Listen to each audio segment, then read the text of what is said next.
Listen intensely. Enlightenment ecosystem, literally enlightenment itself, in your own home, wherever you are. If you cannot come to Kailasa, it's okay. Kailasa can come to you. Kailasa coming to you is Kailasa.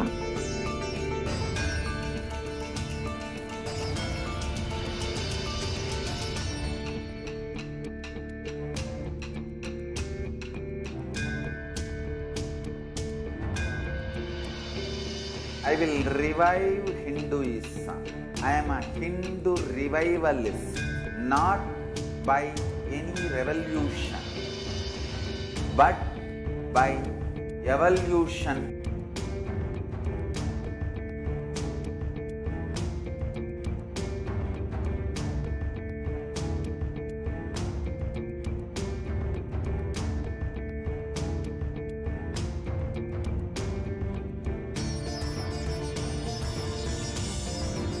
And setting model communities.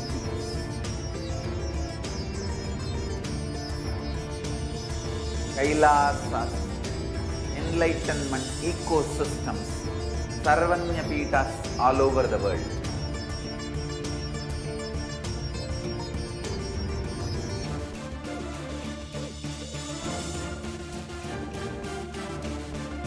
All powerful cognitions, knowledge, only when you live, power manifestation and possibilities manifestation happens. This is a fundamental truth.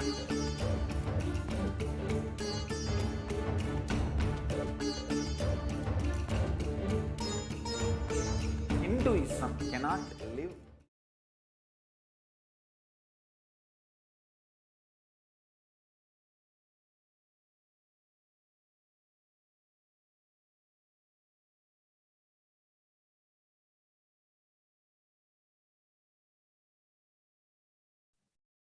Nithyanandam Paramasukadam Kevalam Jnanamurtim Dvandvatitam Gagana Sadrusham Tattvamasya Ekam Nityam Vimalamachalam Sarvadi Sakshi Bhutam Bhavatitam Trigunarahitam Sadgurum Tam Namami. Nithyanandam, everyone. I welcome all of you today for this Parashakti Akashic readings. Everyone watching us on YouTube, Facebook, Twitter, Instagram, and many other social media platforms, I welcome all of you. And if you are here today, it is not an accident. You are an incident and a conscious miracle of existence, and existence is trying to express itself through you. So welcome to this sacred spiritual experience, which is your spiritual experience, your digital experience of the divine.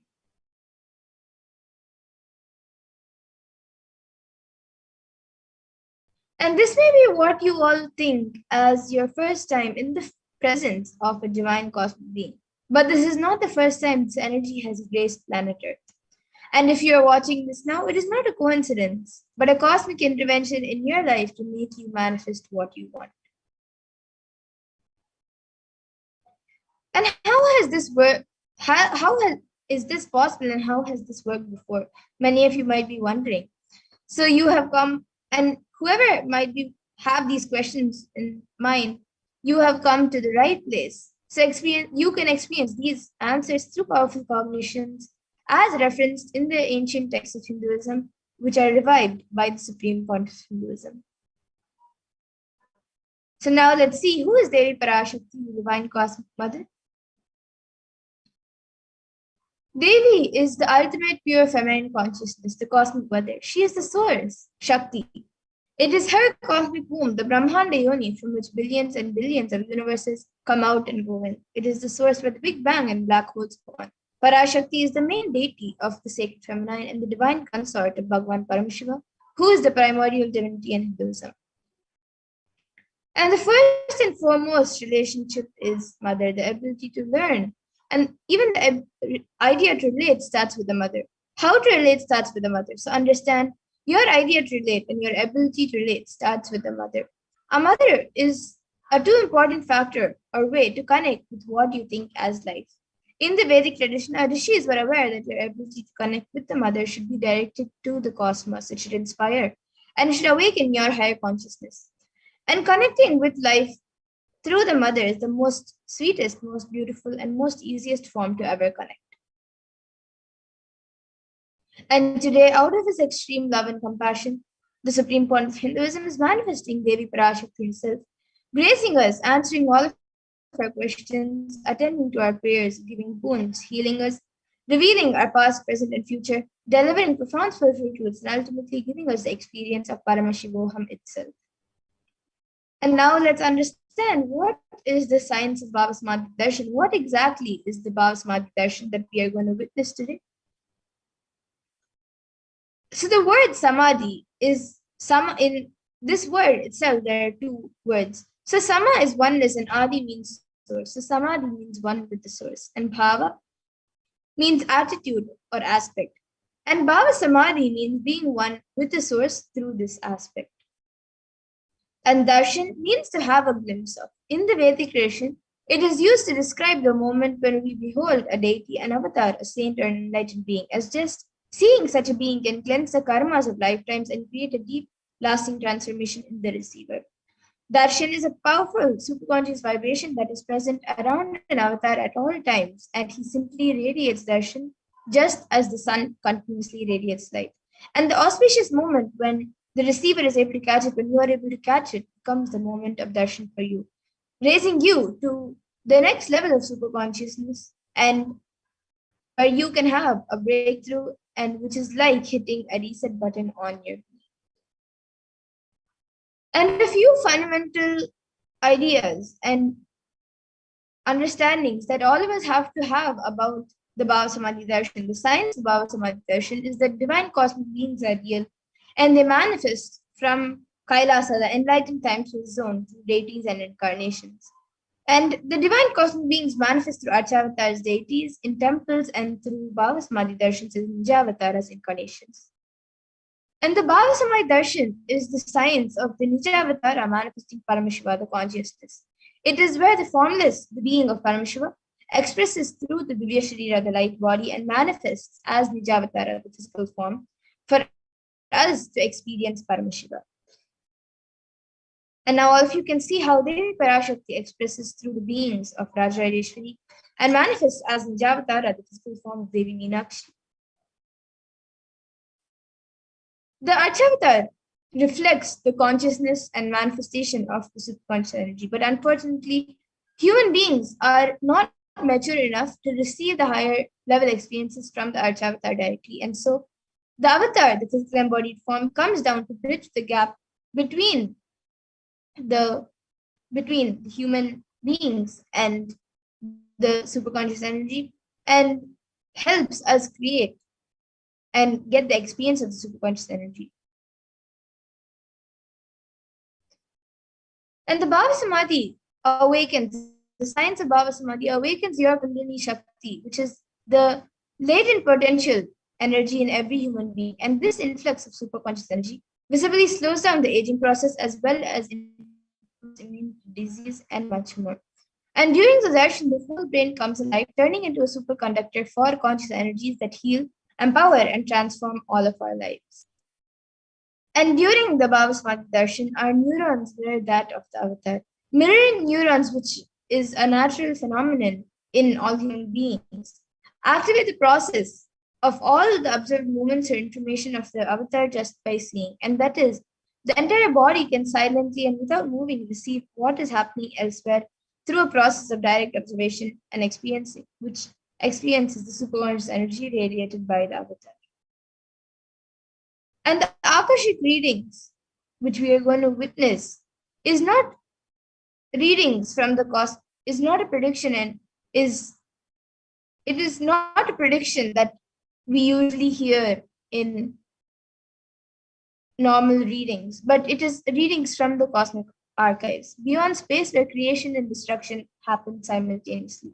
In the dimension of time starts the past, present, and future. But because the Akashic records are stored in the Akasha, the space dimension, there is no past, no present, and no future. And that is why what you called as happening, and yet to happen is clearly already recorded.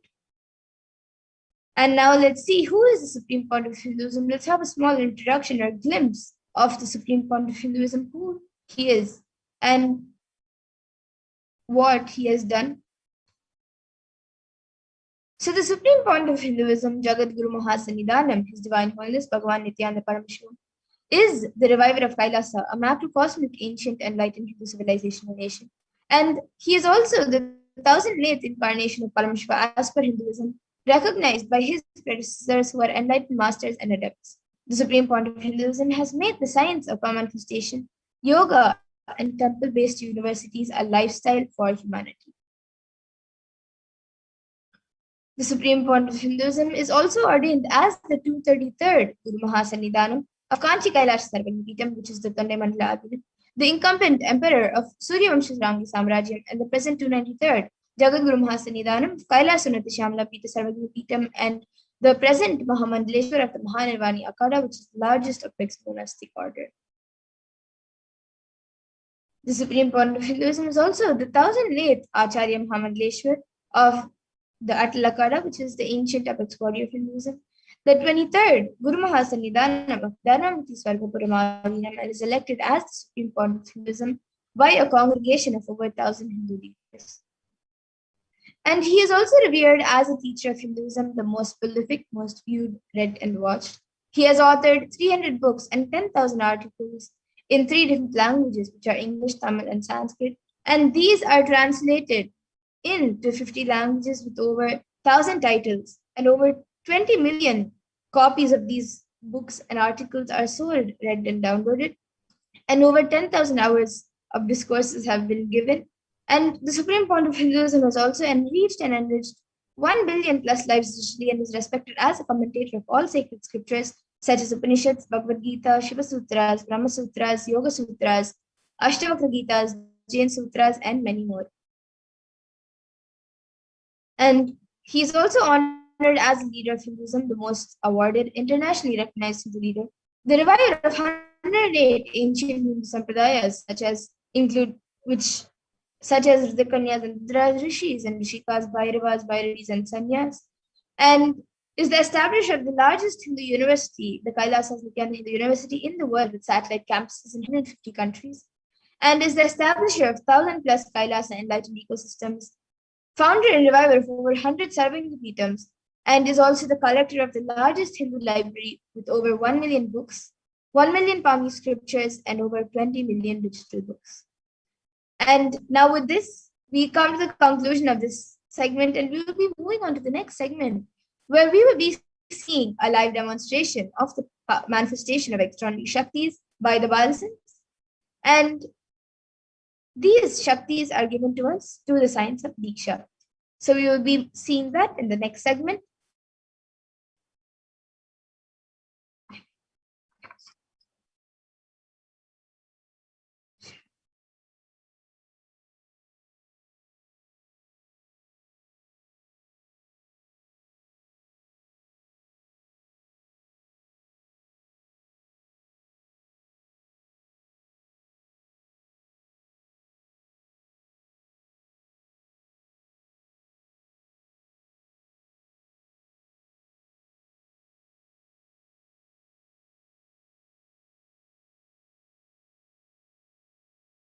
So now we'll be moving to the next segment, where we will be seeing a live demonstration of the manifestation of extraordinary Shaktis. Till now, we learned who is the Supreme Point of Hinduism, what is the Baba Samadhi Darshan, and what we are going to get in this program. And this segment, which we're going to move on to, is quite an exciting segment, where we will be seeing a live demonstration of what is given to us through the Diksha, the initiation. So today, the Balasins and the Nithyananda Yogis and the initiated disciples of the Supreme Point of Hinduism will be demonstrating and sharing with all of you the experiences and results of the extraordinary manifestation given to us as an initiation by the Supreme Point of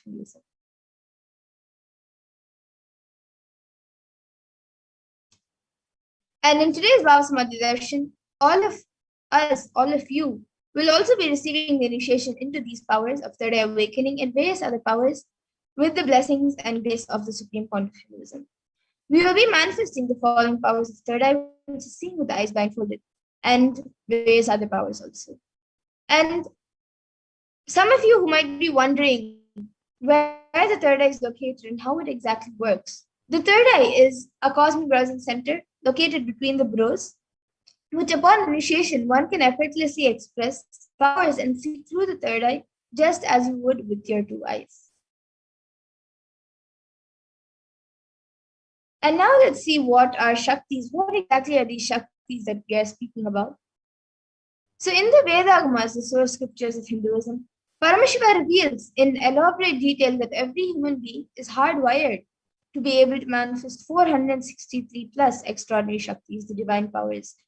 And manifesting powers are described as a system, method, and science for human beings to explore the various possibilities and powers and have access to various states of consciousness. Shaktis manifest from the fundamental cognition that you are a divine and you need to manifest the divine, not that you are a man and you need to reach the divine. And many of you might have heard the term siddhis as a common word referred for the manifestation of powers. So let's look at the difference between Shaktis and siddhis.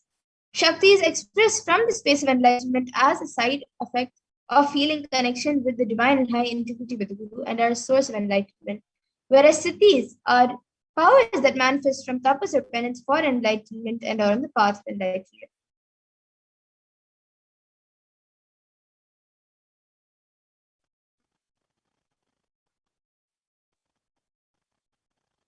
A few more differences between Shaktis and Siddhis are that the Shaktis of Paramashiva manifest through ordinary human beings in an extraordinary way after initiation from the avatar, and the Shaktis are permanent, whereas the Siddhis are not permanent and may divert you from it.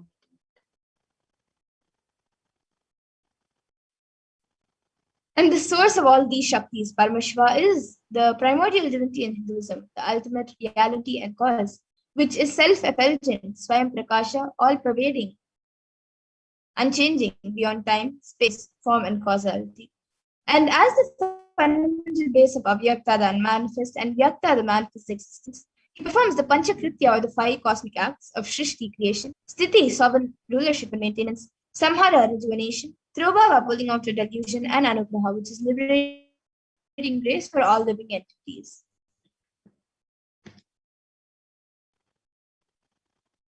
And the avatar of Paramashiva.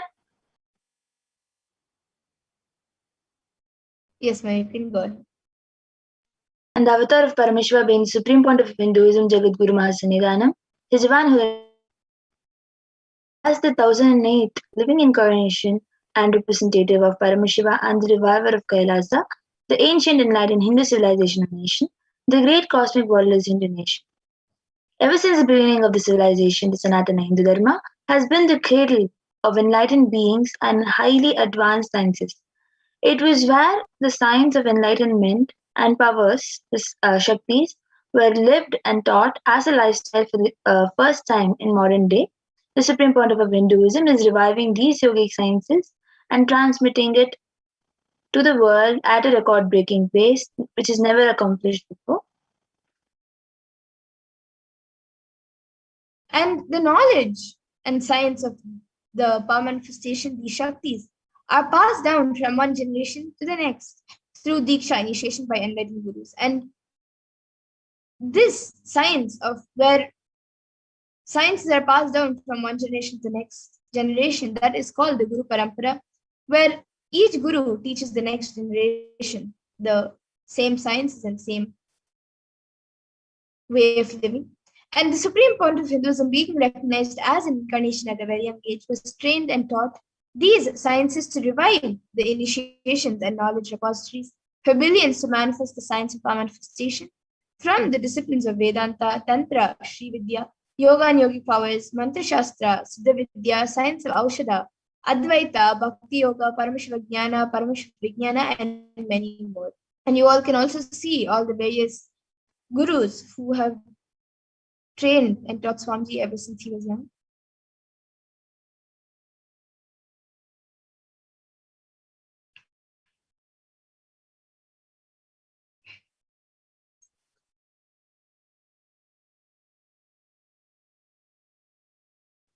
So how do we awaken these divine Shaktis in us? Every jnana, the ultimate truth, mapped into your consciousness, prajna, manifests as prajnana, the possibility and power of every being.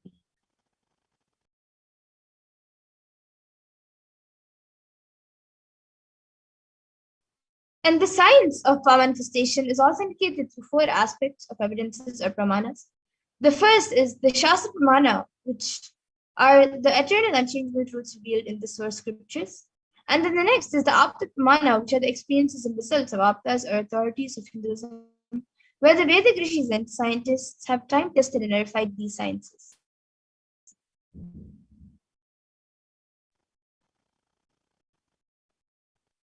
Next is the Atma Pramana, which is the account of the Supreme Pontiff of Hinduism, Jagadguru Mahasannidhanam, His Divine Holiness Bhagwan Nithyananda Paramashivam, this millionth avatar's personal experience of our manifestation. And the next is the Pratiksha Pramana, or the empirical evidence from observation and scientific experimentation. And the Vedas are the ultimate superior authority for Hindus and are pure science where the ultimate truths are explained. And the Agamas are the scriptures where the applied technology and applied science is expanded. And the Vedas and Agamas, the Vedagamas are given the status of Shruti as they're directly revealed by Paramashiva. They are the ultimate eternal unchangeable truths, and a reference cited from these source scriptures, Shastras, are called the Shastra Pramana.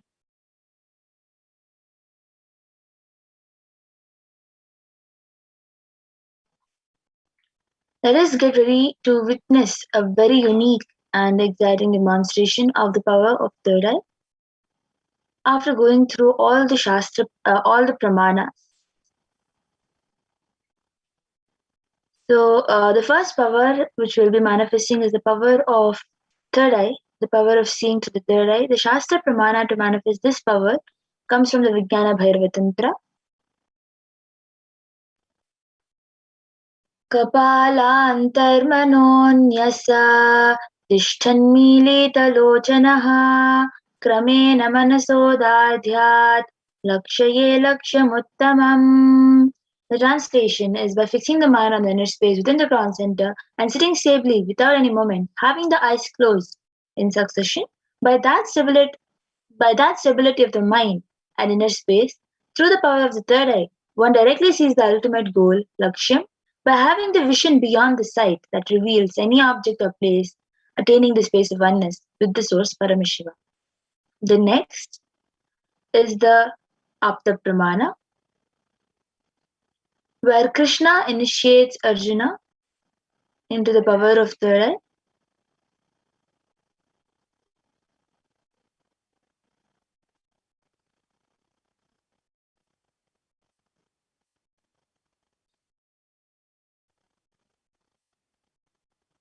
You can go to the next slide.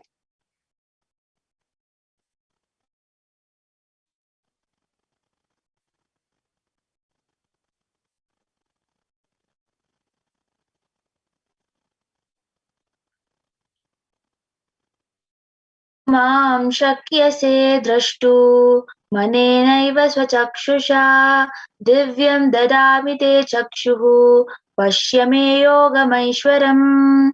Bhagwan Krishna says to Arjuna, but you cannot see my cosmic form with these physical eyes of yours, therefore I grant you divine third eye vision. Cosmic In the Hindu Purana Bhagavad Gita, Bhagwan Krishna initiates Arjuna into the power of third eye to behold Krishna's Vishwarupa Darshan, the vision of his cosmic form. The 11th chapter of Bhagavad Gita, which contains the description of Bhagwan Krishna's cosmic form, is completely narrated by Arjuna as he sees Bhagwan Krishna through the third eye.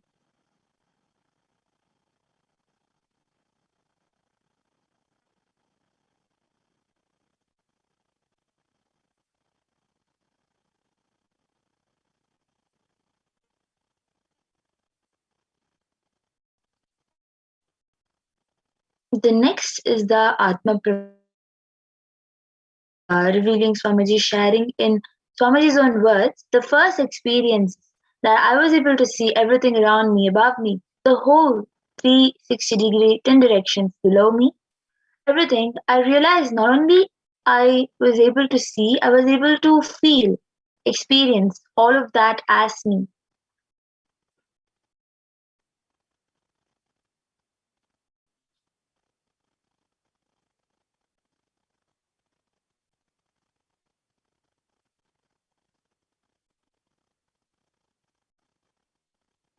The next is the Pratyaksha Pramana, the empirical evidence from observations and scientific experimentations. Study measures and compare metabolic cell activity of the brain is conscious and meditative. In conscious and meditative, which is the open third eye state, using the positron emission tomography, the PET, proven that when doing daily activities, there is high activity which is measured in the brain where the third eye is located, and when in deep samadhi, when you're there in the open third eye state, the third eye region is active and almost 90% of the rest of the brain is at peace. Is the Sakshi Pramana. We will be having the live demonstration of the Sakshi Pramana by the Nithyananda yogis,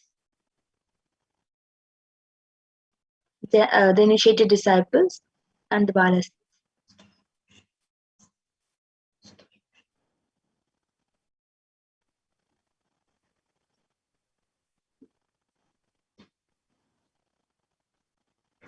Yes. So we have now with us Ma Madhura, who has an scientifically proven I-band, which normally people use. Whoever is insomniac will use this I-band to be able to sleep peacefully. So this I-band has a sponge attached to it. It's called a mindfold. So it has sponge attached to it, and that sponge has two opening kind of thing into which the eyes will go and stick.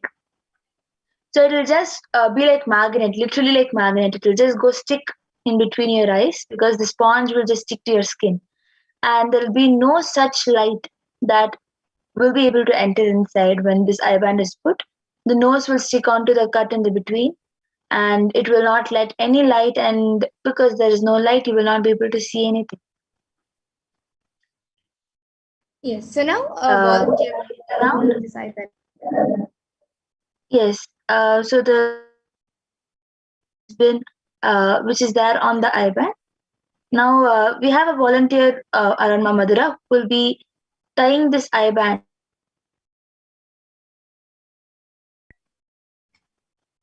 As you all can see, the volunteer is putting the strap around and fixing the I-band, the whole of the I-band on the eyes so that there will be no gap for the light to pass.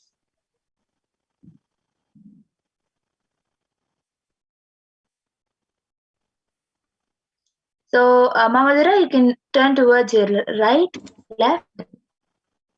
Yes. Up and down. So as everyone can see, there is no gap, no possible gap from Mamadura's eyes. So she will not be able to be now seeing from the third eye and reading the comments. So whoever has anything, any random numbers, any random sentences, name, anything that you want, you can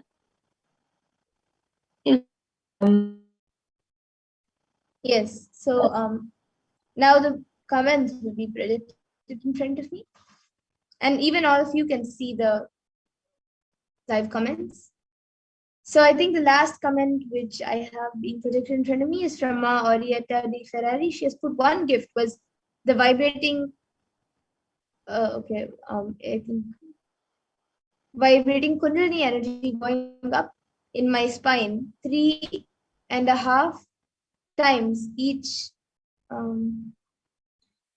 time it went out of my skull, making this frontal bones move, leaving a dip of thinner bone in between. And then, so that is 4 comments after that. And then another, the last comment we have from our Rieta Ferrari says, that is that reason, and that is not the THAT, it's the THD spelling, is that reason why I started being able to hear the inaudible sound, because of this dip of thinner bone at the fontanel. And then we have another comment from Marietta Di Ferrari. Does listening to the living Om sound give me all the non-physical pains to clean the nadis? What else is the repercussions on the body?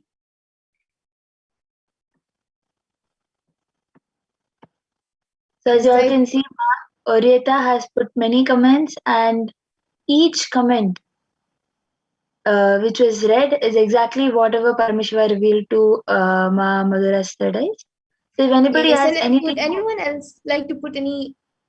You can put anything you would like me to read, which you think I may not be able to read. Sequence of emojis, numbers, pictures, words, letters, sentences that even don't make sense. You can put even that.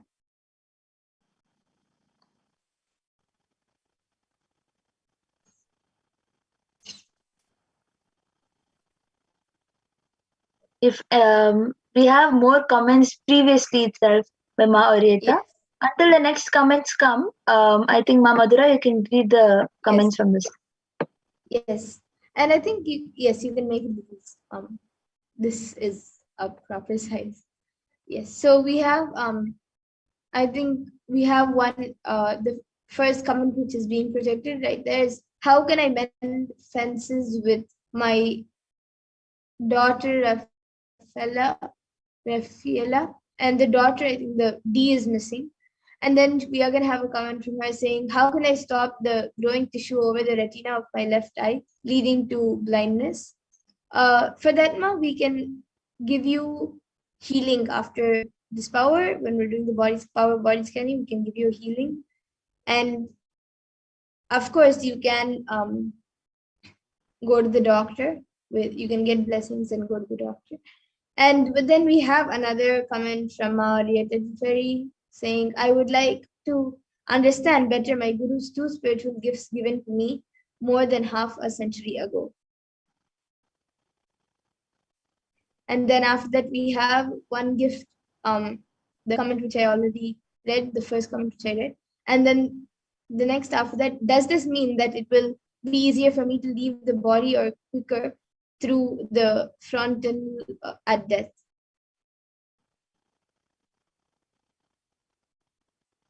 And then it is another comment which I've already read, is that reason why I started being able to hear the inaudible sound, because of this dip of thinner bone at the fontanel. Okay, and now we have a few more comments from Ma Saranka. She has put something in Chinese, I guess. And then we have a comment from Ma Saranka Vidyakaran, who has put love brings courage.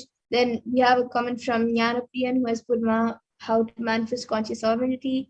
And we have Alankrita Yadav, who has put Om Nithyananda Paramashivoham. If anyone of you have, you can continue. We did not hear the last part. And a heart emoji. So Ma Alankrita Yadav has put Om Nithyananda Paramashivam and a heart emoji. Yes. So as you all can see, exactly the first language is Chinese, and Ma Sharanka has put love brings courage. And then we have another comment from Marietta Di Ferri. Which of my sheets or koshas do these bodies belong to the pain body. And then maybe there's more to it. Is there more to It is just that much. Yes. Okay. And anyone else who would like to put in your comments, you can put a sequence of emojis, numbers, pictures, sentences, letters, anything you would like me to read.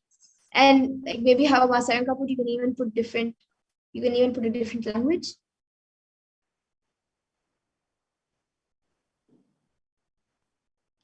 Any language of your choice you can put, and Paramashiva will reveal the language which it is put. Taranka, you can put maybe the language if it is correct. What Paramashiva revealed. Obviously, whatever Paramashiva reveals is correct. For the viewers.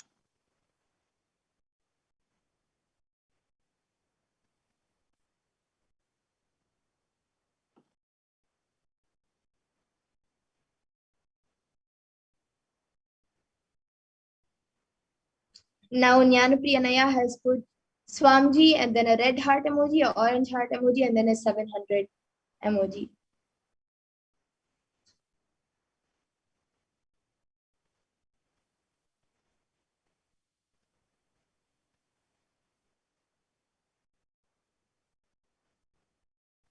Even though it is in 100 emoji, of course it looks like 700 emoji. So that is the reason Paramashiva revealed 700. So then Yes, and actually there are 2 lines under the 100. yes. So as you can see, the 100 emoji is also having 2 lines.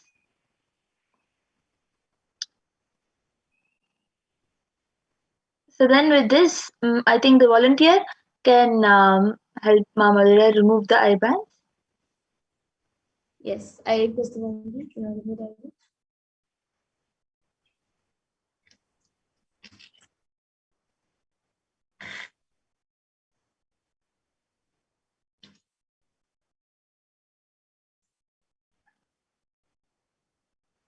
Yes, so now all of you can see the IBAN. You can see that it is the same exact IBAN that was put and removed. It is the same mindful.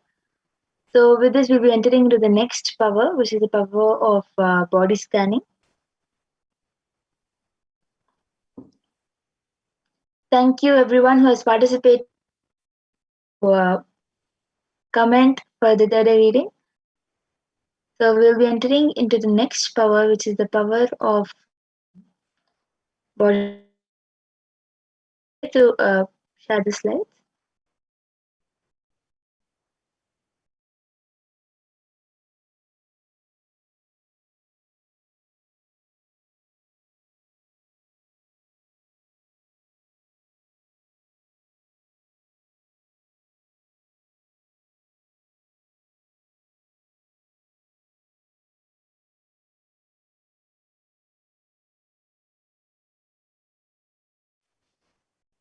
So in this power of body scanning,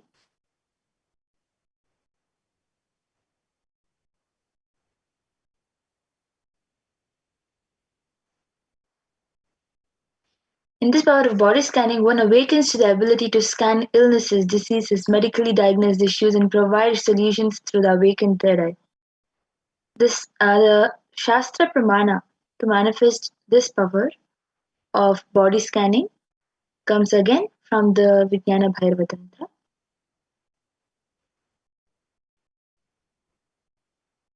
Swadehe jagato vapi सूक्ष्मसूक्ष्मतराणि च तत्त्वानि यानि निलयम् ध्यात्वान्ते व्यज्यते परा. Bhagavan Paramashiva says, cognize deeply that from the subtle to the subtlest constitutive principles of your whole body, Swadeha, or of the whole universe, simultaneously consist of the essential reality. They are being absorbed in their source cause, Paramashiva. Awareness, one becomes complete from all thoughts, and the ultimate universal divine power supreme power manifestation happens.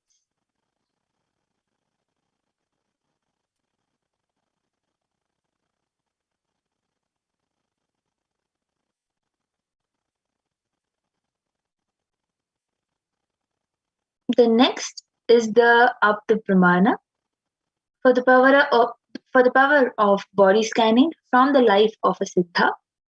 Terir was a Siddha and one of the prominent disciples of Agatya. One day, a man suffering from severe headache comes to Agatya for healing. Agatya uses the power of body scanning and identifies the root cause of the headache. He reveals that there is a small tere, a type of frog, sitting in the person's brain. Agatya meditates and instructs Teraya, his disciple, to perform the open head surgery and remove the frog. So, after the surgery is completed successfully, the person is healed and cured of the headache. Thus, name as Teraya.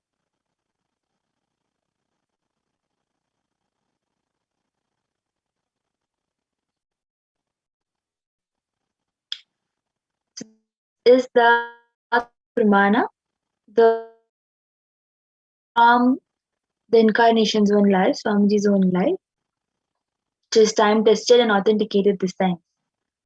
On the 22nd December 2019, the Supreme Pontiff of Hinduism,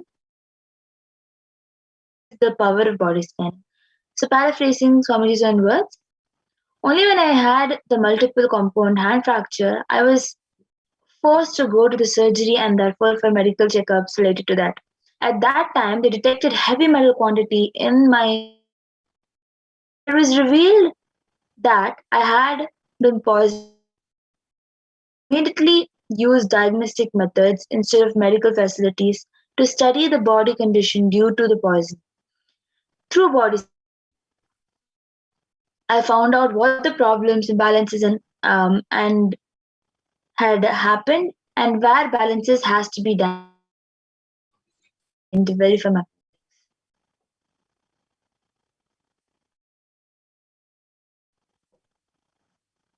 And now also you can also see the Sakshi Pramana, which is the experience of the manifestation by the initiate disciples. So you can see a few pictures taken from social media where the disciples have shared their experience of this manifestation. And now we'll be getting into the live demonstration, the Sakshi Pramana of this power.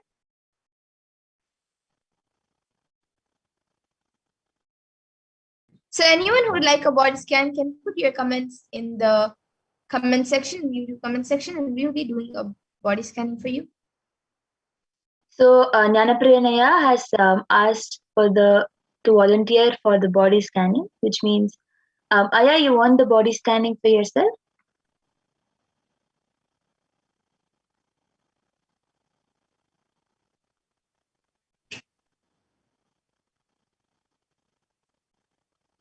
Yes. So maybe Pragna, you can maybe start scanning for Jnanapriyanaya. And anyone else who would like a body scan can put your comments in the YouTube comment section and we will be doing a body scan for you. Ma Madhura, I think previously Ma Orita had asked for the layer that is being formed in her eyes. Yes. So Ma Orietta Di Ferri, I will now be giving a healing for you and also a scan for the layer for your eyes.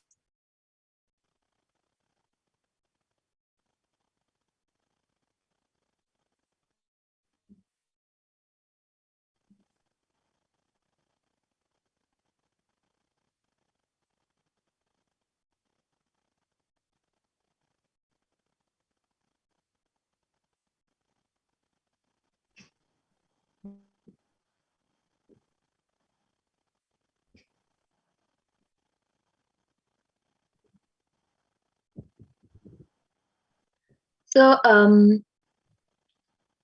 Jnanapriyan Aya, I was able to see that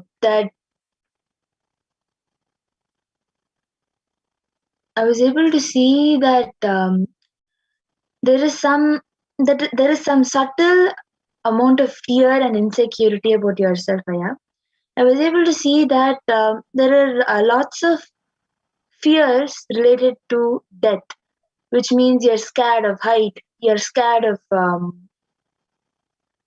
water, you're scared of depth, you're having fear which you do not realize that you're afraid of. So I was able to see these fears cause problem to your health. For example, you feel really heavy. There's lots of heaviness in your body. You feel like your head is heavy, your hand is heavy. Suddenly, you just are not able to move your hand anymore. You have this body problem. It is So I was able to see that intense completion and cleansing with this fear will help your body to heal from all the heaviness that you're feeling and all the facing.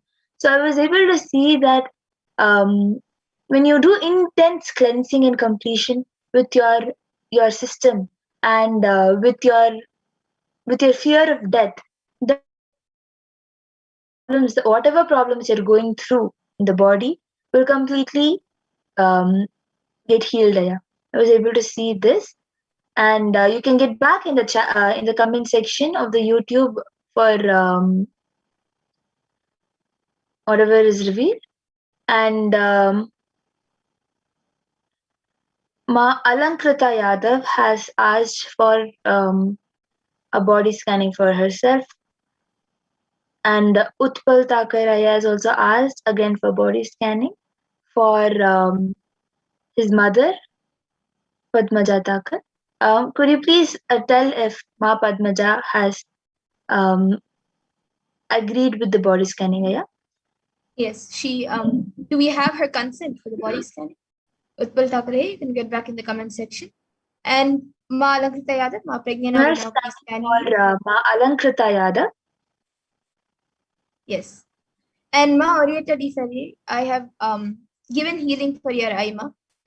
And I was able to see for the actual problem is not exactly just with the eye, but it is the entire upper body where like it is lots of toxins which is getting accumulated in your body. Usually it for many people the stomach gets affected, but for you your eye is getting affected with all the toxins. So like all the toxins getting accumulated from your food, from the air pollution, from everything that is affecting your eye, and that is creating like a layer on your eye and is giving problems for your eyes. So I've given healing, but also I was able to see for you to apply Jnananjana on your eyes. Like you can just take a little bit and apply it around. And if you're fine, then you can even apply it inside, like how the kajal is applied. The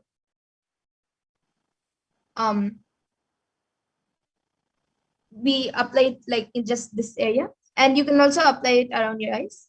You can apply the Jnananjana. That will help in healing the eyes. And you can, so now you can actually get back in the comment section now if you are able to read it. And again, Utpal Thakre, you can get back in the comments if we have Ma Padmaja Thakur's consent for the body scan. And now I'll be scanning for Rajaya as he has requested for a body scanning. So Rajaya, now you are being scanned. And Ma Pragyana will be scanning, will be revealing the scan for Ma Alankrita when she's done. Yes, I've done scanning for Ma Alankrita Yadav, and what Paramashiva revealed was that Ma Alankrita Yadav does not feel ease in breathing. Ma, I was able to see that you do not feel ease in breathing. For example, when you breathe, you tend to feel really lots of stress, and it is quite difficult for you to breathe. It is not a realized problem, but when you're casually sitting, suddenly you feel like you're not able to breathe properly. This is not exactly the wheezing or asthma, but there is just breaths because you're not able to breathe, and that is because of which you're giving to your own body. As much as possible, reduce covering yourself in your when you're sleeping. Reduce covering your face when you're sleeping. I was able to see this as one of the solutions, and I was able to see that you have to have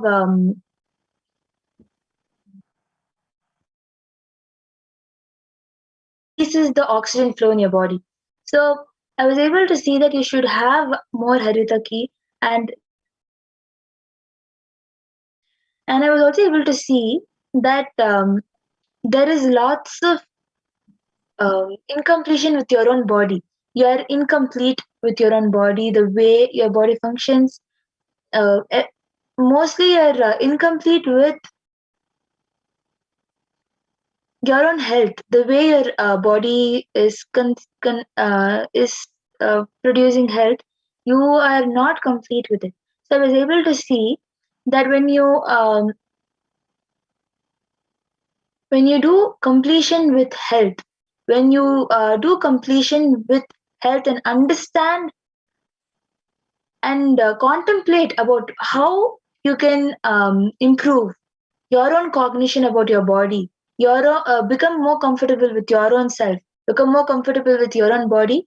With that, you will see that even the oxygen level in your body, even the breathing, and even you will feel extreme lightness, and any problem, like any random pains that you have, like knee pain or soul pain. I was able to see that this completion with your own health, completion with your own body, this will help you to, this solution will help you to have clear body uh, without any health issues, and complete healthy body.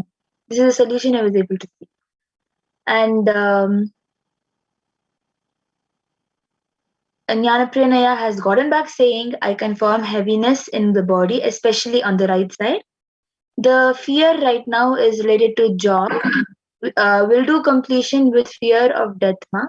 What is the best way to complete? I think Jnanapranaya, we're having the Paramashivoham program that is going on, and there is a particular day on Kalabhairava, which happens in the Paramashivoham. You should join that particular day, and for death, where you will go through the death process, where you will process, and that after you experience the death process and come back, it will just clear you from the incompletion, the fear of death. This is the best way for you to do the completion with death. And actually, the fear of right now that you are telling about job is actually not job. If you look in and do the completion, you will see that that fear of job itself is also related to the fear of death only. So Yes, and Madhura's Bali, she will be sharing what she was able to see. yes. So for actually Utpal Takaraya has gotten back saying, I could not reach my mother, ma. I'll take consent just next time. Yes, thank you, Aya. And thank you for following the procedures.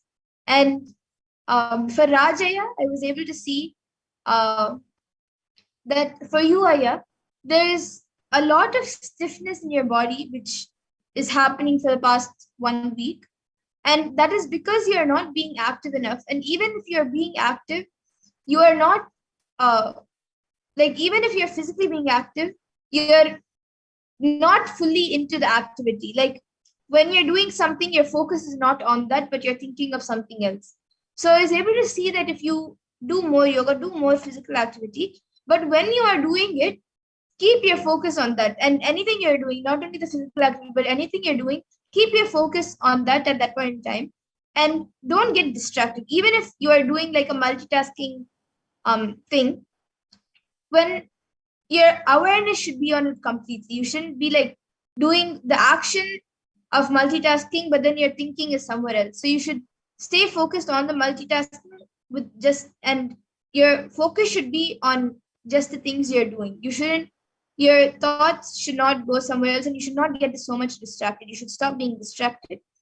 Just try consciously doing this for a few days. It will automatically become a part of you. That was what I was able to see as the solution. And so this is what I was able to see. And Jnana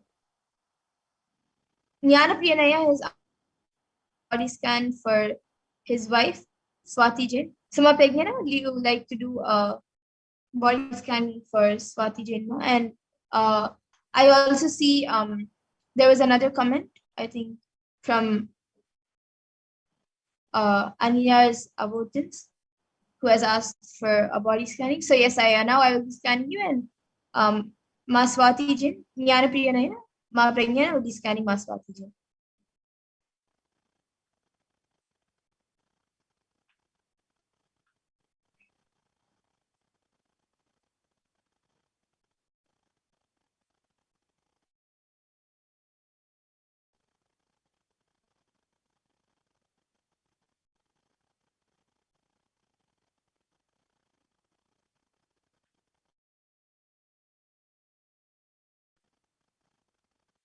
Ma Swati, I was able to see there is so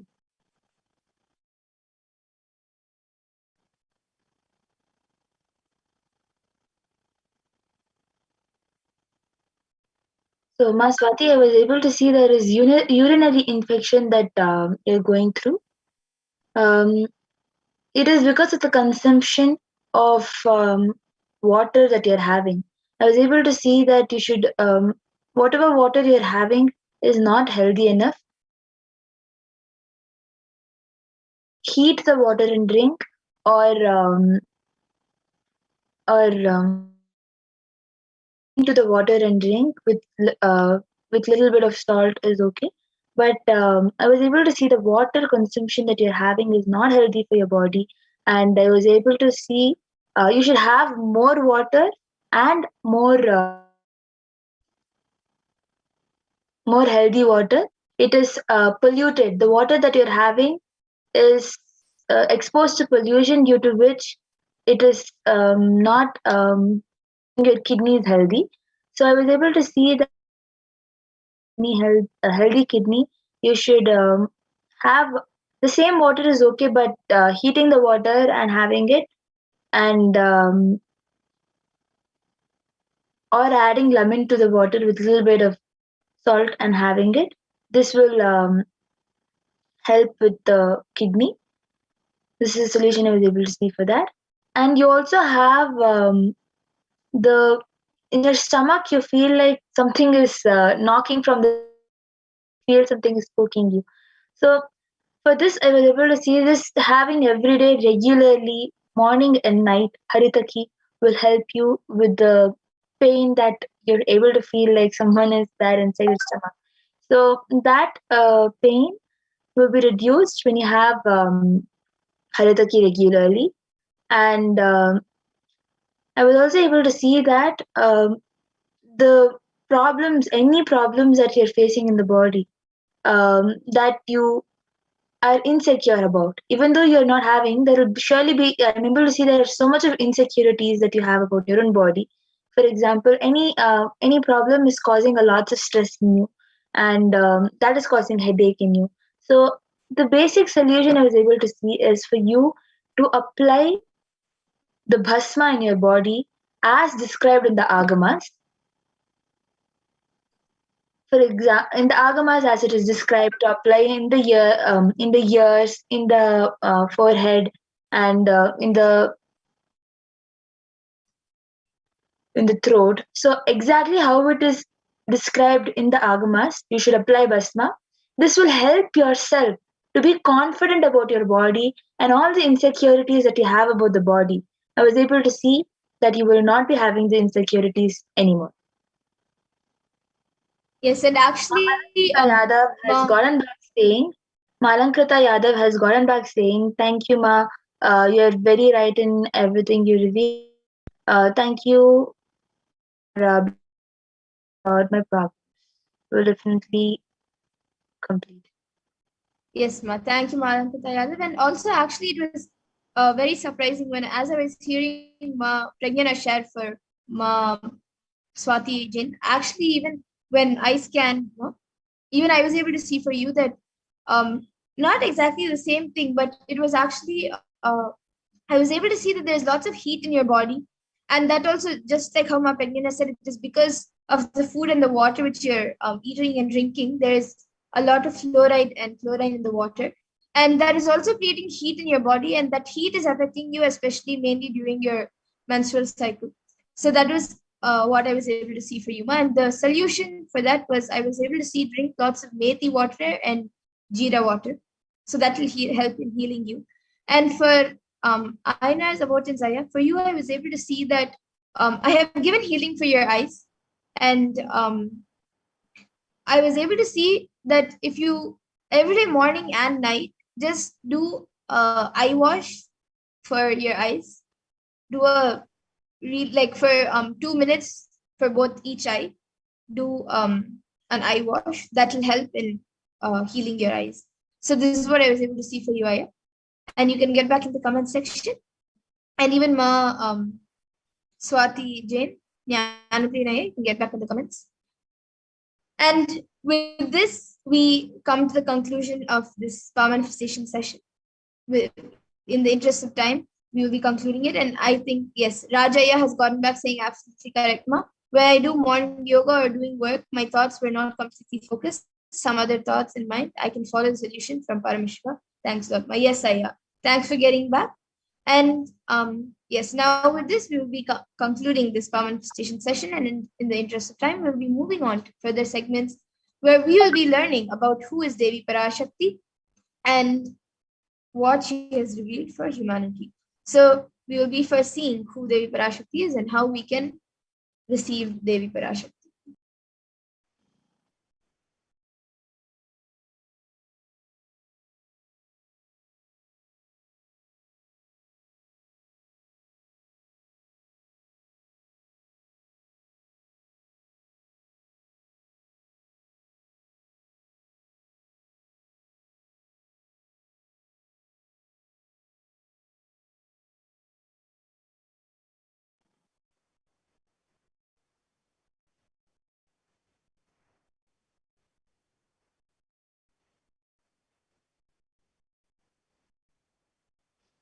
Also, Jnanapriya has gotten back saying, "Thank you for scanning my wife, Ma. She has been complaining about the water quality."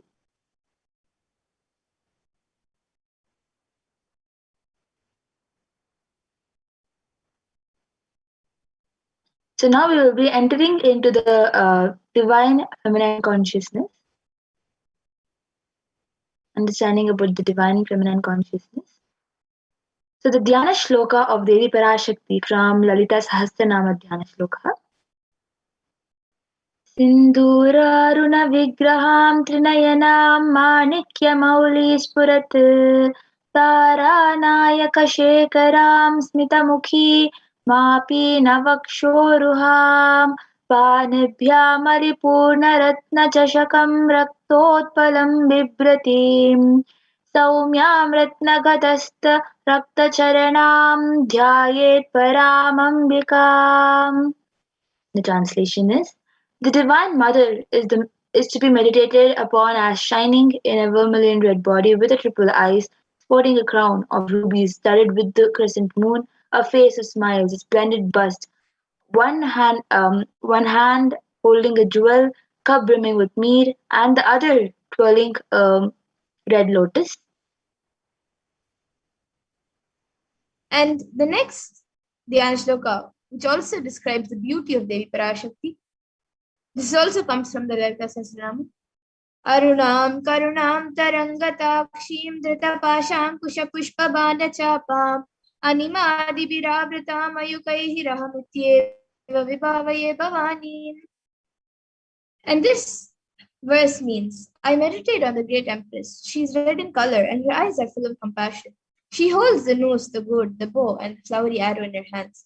She is surrounded on all sides by powers such as Anima of the race, and she is the self within me.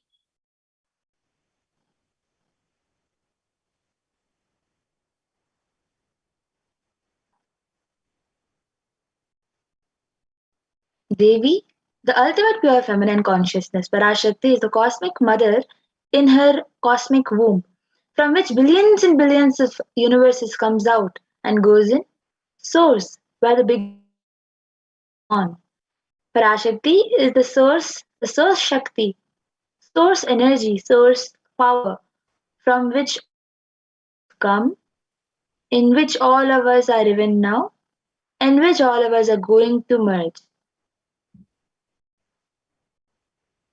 And out of the extreme love and compassion, Parashakti herself is manifesting through the embodied form as the Nijavatara of the Supreme Point of Hinduism, Jagat Guru Mahasannidhanam, His Divine Holiness Bhagavan Nithyananda Paramashivam, gracing us, answering all of our questions, answering all of our prayers, giving boons, healing us, revealing our past, present, and future, delivering profound spiritual truths, and ultimately giving us the experience of Paramashivoham itself.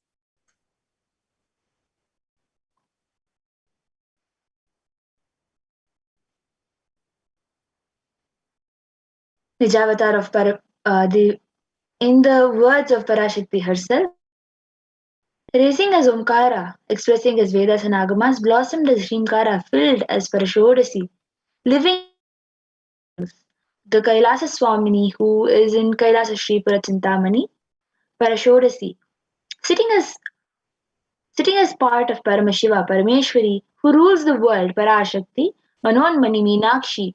As Nityananda, I took Nijavatara here to give boon, to give good boon to everyone, to bestow all goodness. Hiranyagarbhaswarupini Brahma Chandramauli Rapala Aparna Uma Parvati Savitri Navayavana Samraja Lakshmi Parameshwari Parashodasi Meenakshi.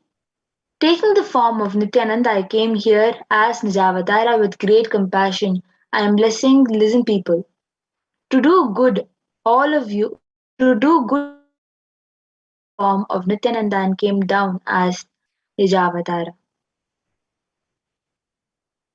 And again, in the words of Devi Parashakti herself, she beautifully says, raising in Omkara, blossoming as Shiva, Shiva manifesting as source of existence, powers of existence, expressions of existence, from the oneness of Om, blossoming into two as Prakriti and Purusha, blossoming as three Shaktis, Icha, Kriya, and Jnana, growing as four Vedas, expanding as five Panchabhutas, beyond six chakras, filled as Gotras of seven Rishis, expanding as eight directions, existing as nine grahas, blossoming as 10 indriyas, being as 11 rudras, creating all the worlds, bringing life to tell and make to blossom and to do good.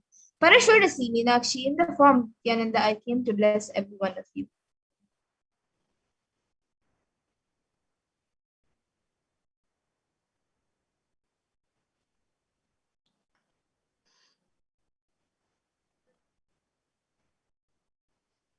So, how to receive Devi Parashakti? Literally, you're seeing Parameshwan Parashakti at the moment. So, she is there in your screen, so always receive her very traditionally. Keep two betel leaves, one banana, one betel nut, and one coin in front of the screen. Watch Devi consider the traditional dakshina in the Hindu tradition. It can be to the lowest value in India. It can even be a paisa. In US, it can even be 1 cent. I'm not trying to monetize. Keep even 1 cent. It is okay. So for 100 days, it will, if you have the darshan, it will add up to $1. So in India, even 1 paisa is okay. And you can offer that to Devi Parashakti. And once the darshan is over, you can do the namaskar and eat the banana, the betel leaf and betel nut, taking it as prasadam immediately. And the coins that you collect, that you offer and you collect, you can send it to the LA temple for the further procedures. And many of you might be thinking how this betel leaf and betel nut may benefit you, how it will help you in having the experience of Paramashivoham.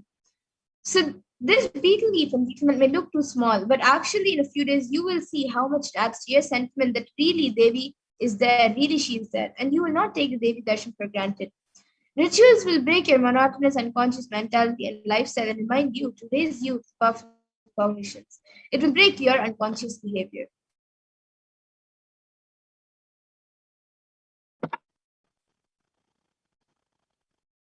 So as you all can see, where the coin, betel leaf, and banana and betel nut have been placed. You can keep the betel leaf, place the betel nut on top, keep one banana, and a coin on top. This is the main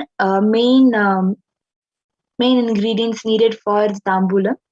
But if you want to add up, you can add vastram, you can add kumkum, you can add chandan, you can add coconut, you can even add cinnamon. You can add anything you want for offering in the tambulam, which is traditional enough. You can offer it in the tambulam. But the main ingredients are these four. And after Devi Parashakti, as prasadam, consume the banana.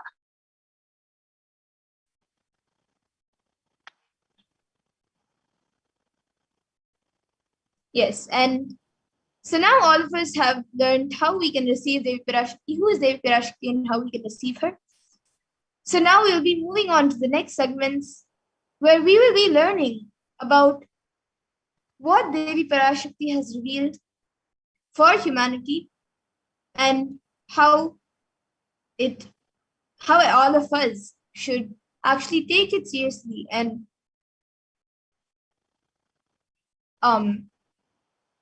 learn and follow what Devi Parashakti is revealing, how important it is to follow what Devi Parashakti is revealing.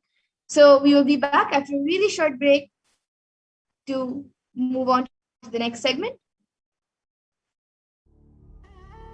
What I mean by the word Kailasa, listen intensely. Enlightenment ecosystem, literally enlightenment itself, in your own home, wherever you are. If you cannot come to Kailasa, it's okay. Kailasa can come to you. Kailasa coming to you is Kailasa.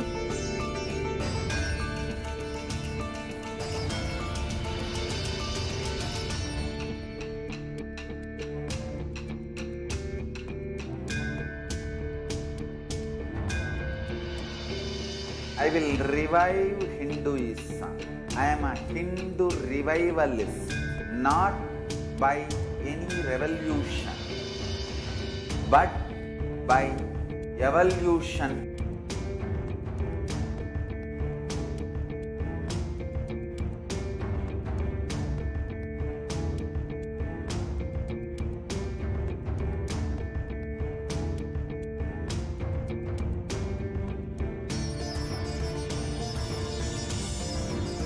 And setting model communities.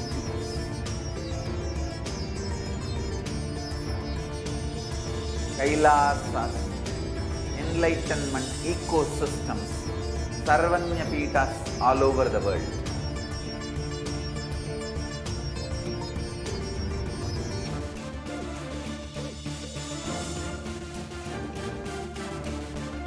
All powerful cognition, knowledge, only when you live, power manifestation and possibilities manifestation happens. This is a fundamental truth.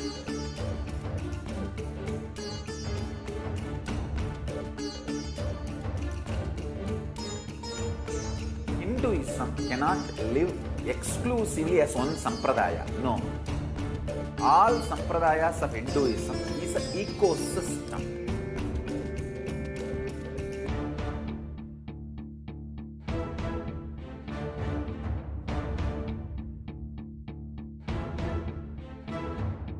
So don't keep quiet thinking that if one sampradaya is attacked, only that sampradaya is going to be affected.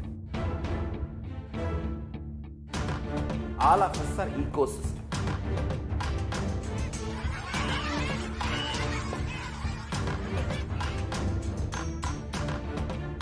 I invite all of you to get involved and enjoy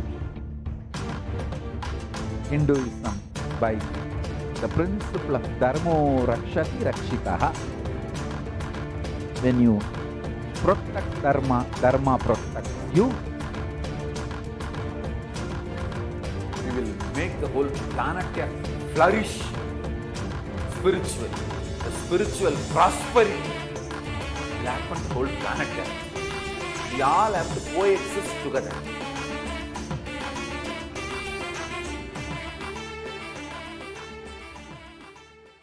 Just be alive for next 3 years. Don't die within next 3 years.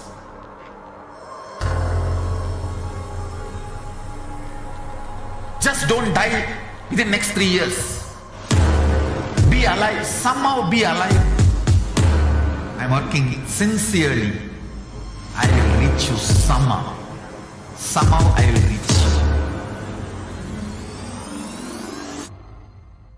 It's my commitment to humanity.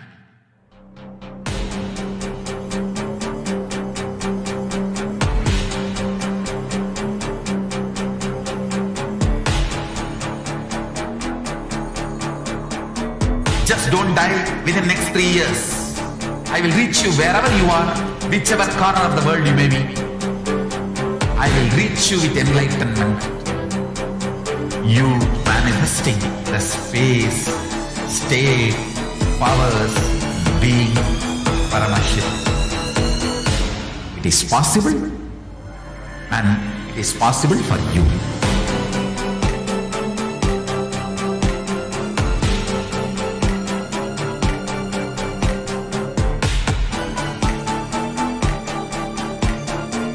Paramashivoham will reach you with enlightenment science. I know he is going to do the job. Just be alive for next 3 years. Nothing else.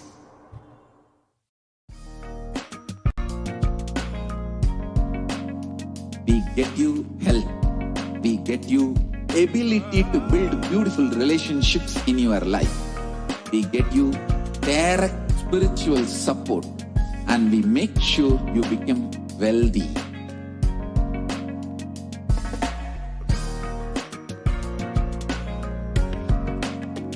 We won't stop giving you just good life. We will literally not stop till you live enlightened life. Manifesting the state of Paramashiva, space of Paramashiva, powers of Paramashiva, being of Paramashiva.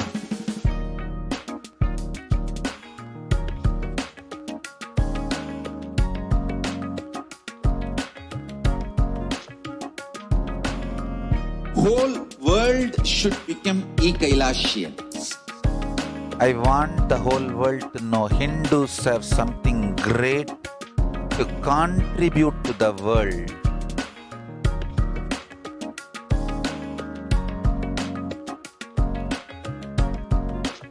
We have something great to contribute to the world. Let us do that.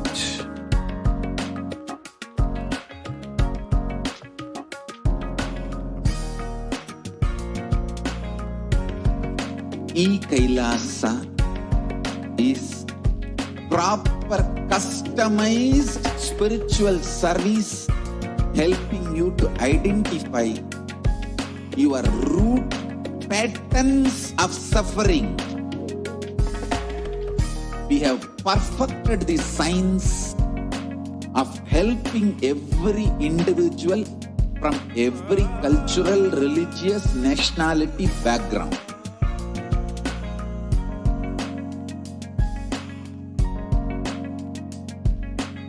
You will have lowest reactionary assumptions, highest awakened response, alive response for life continuously.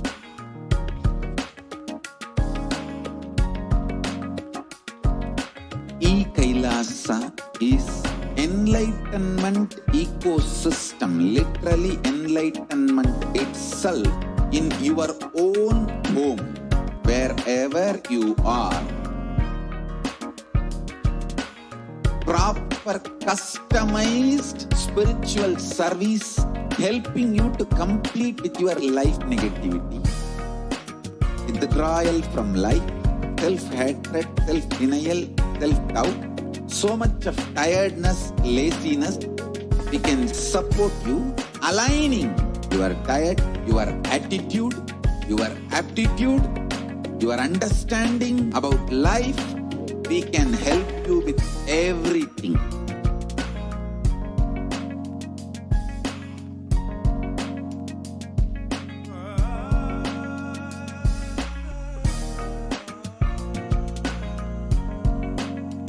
If you are interested in enlightenment, we will immediately bring this to you.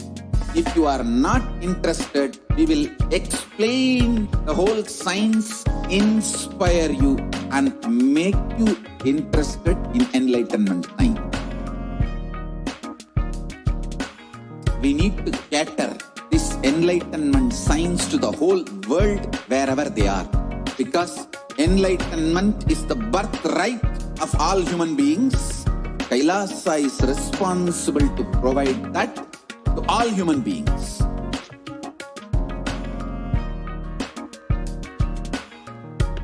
Kailasa is the totality of the knowledge I received from my gurus and practice manifested in my life, perfected by teaching millions of people from all cultures, time zones, backgrounds, genders, nationality, race, from every creed.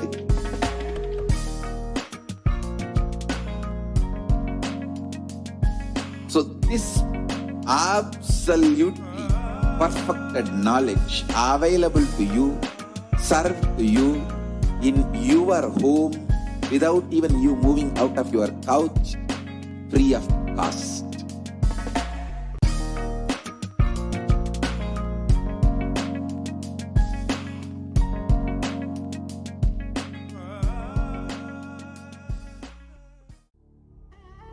What I mean by the word Kailasa, listen intensely.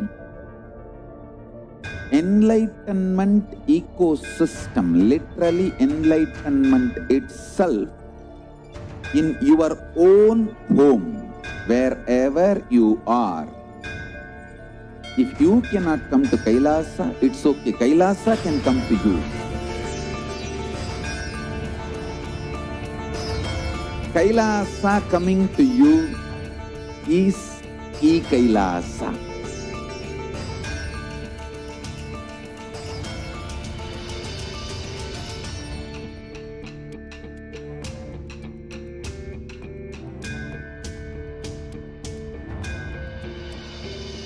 I will revive Hinduism. I am a Hindu revivalist, not by any revolution, but by evolution.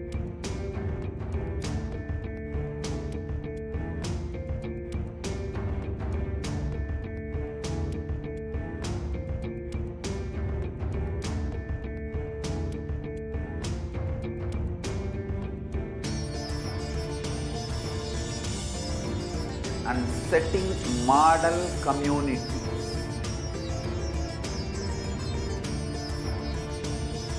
Kailasas, enlightenment ecosystems, Sarvanya Peethas all over the world.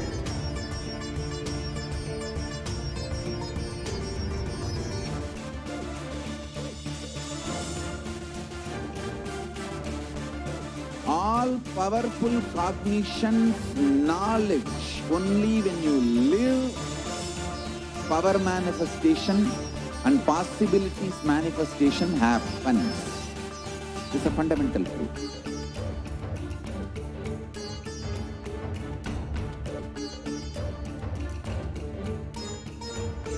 Hinduism cannot live exclusively as one sampradaya. No. All sampradayas of Hinduism is an ecosystem.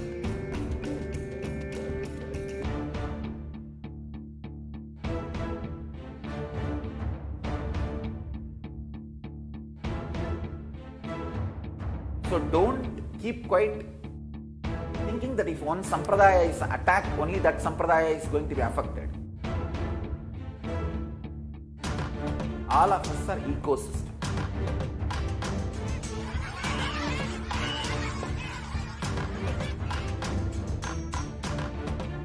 I invite all of you to get involved and enjoy Hinduism by the principle of Dharmo Rakshati Rakshitaha. When you protect Dharma, Dharma protects you.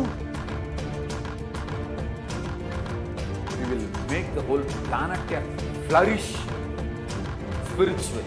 The spiritual prosperity will happen to the whole planet.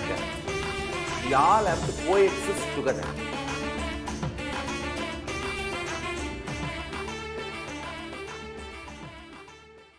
Just be alive for next 3 years. Don't die within next 3 years.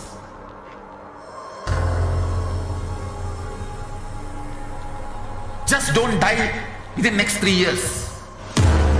Be alive, somehow be alive. I'm working sincerely. I will reach you somehow. Somehow I will reach you. It's my commitment to humanity.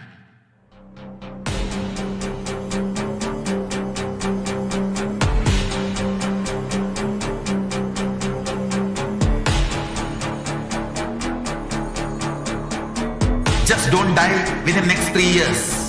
I will reach you wherever you are, whichever corner of the world you may be. I will reach you with enlightenment.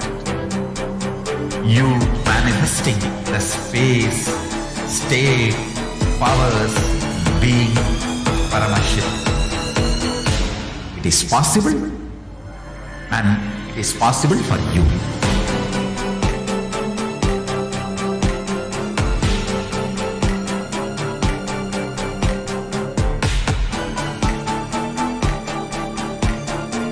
Paramashivoham will reach you with enlightenment science. I know he is going to do the job. Just be alive for next 3 years. Nothing else.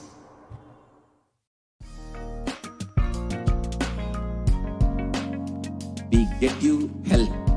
We get you ability to build beautiful relationships in your life.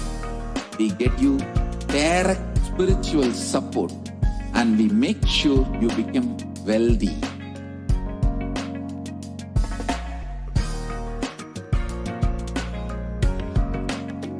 We won't stop giving you just good life. We will literally not stop till you live enlightened life. Manifesting the state of Paramashiva, space of Paramashiva, powers of Paramashiva, being of Paramashiva.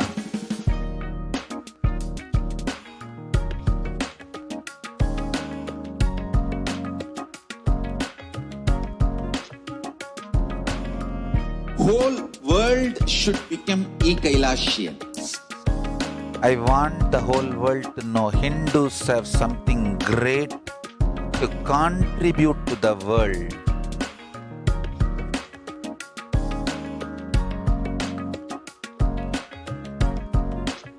We have something great to contribute to the world.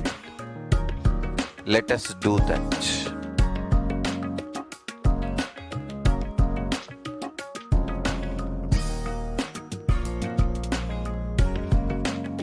Kailasa is proper customized spiritual service helping you to identify your root patterns of suffering. We have perfected the science of helping every individual from every cultural, religious, nationality background.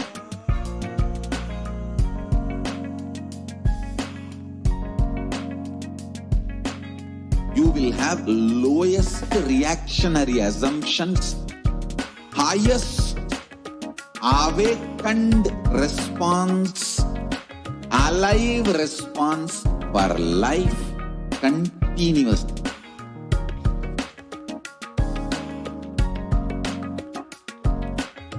Kailasa is enlightenment ecosystem, literally enlightenment itself in your own home, wherever you are.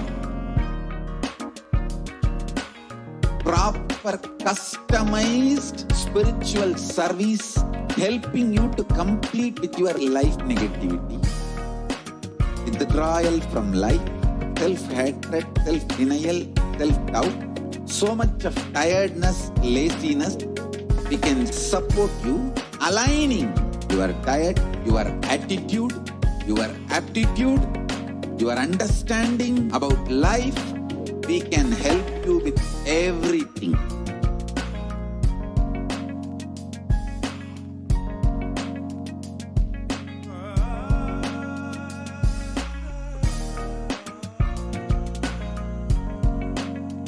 If you are interested in enlightenment, we will immediately bring this to you.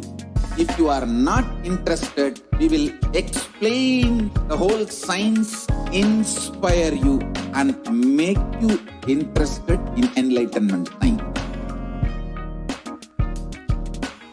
We need to cater this enlightenment science to the whole world wherever they are, because enlightenment is the birthright of all human beings. Kailasa is responsible to provide that to all human beings.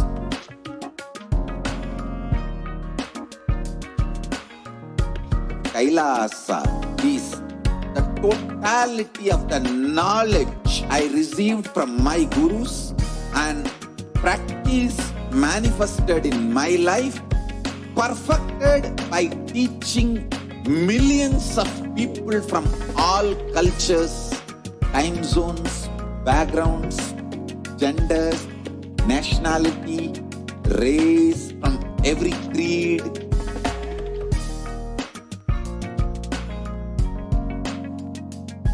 So this absolutely perfected knowledge available to you, served to you in your home without even you moving out of your couch, free of cost.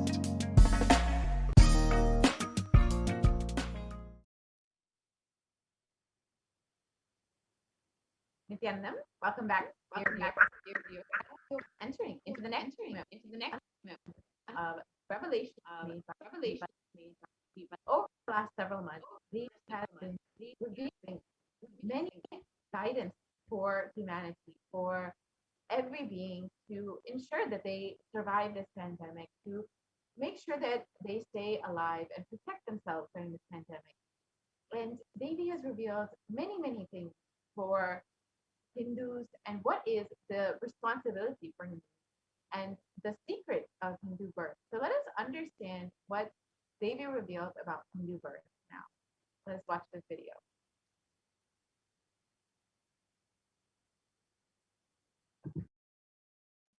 நன்றாய் கேட்டுக்கொள். உன் கேள்விக்கு உன்மூலமாய் உலகெங்கும் இருக்கும் இந்துக்கள் எல்லோர்க்கும் அளிக்கின்றேன் உத்திரம். கேட்டு வாழ்ந்தால் உங்கள் வாழ்க்கை பத்திரம். நன்றாய் கேளுங்கள். பிறப்பின் ரகசியத்தை பிறப்பிலா பெருமை உடைய பரமேஸ்வரி சொல்லுகின்றேன் கேளுங்கள். அண்டஜம், யோனிஜம், ஜலஜம், பீஜம் எனும் 4 விதமான பிறவிகளில் 84,000 யோனிகளில் பிறக்கும் பிறப்புகளிலேயே பெருமை வாய்ந்ததும் உத்தமமானதும் மனித பிறவி. அந்த மனித பிறவியிலும் பலமுறை பிறந்து உழன்று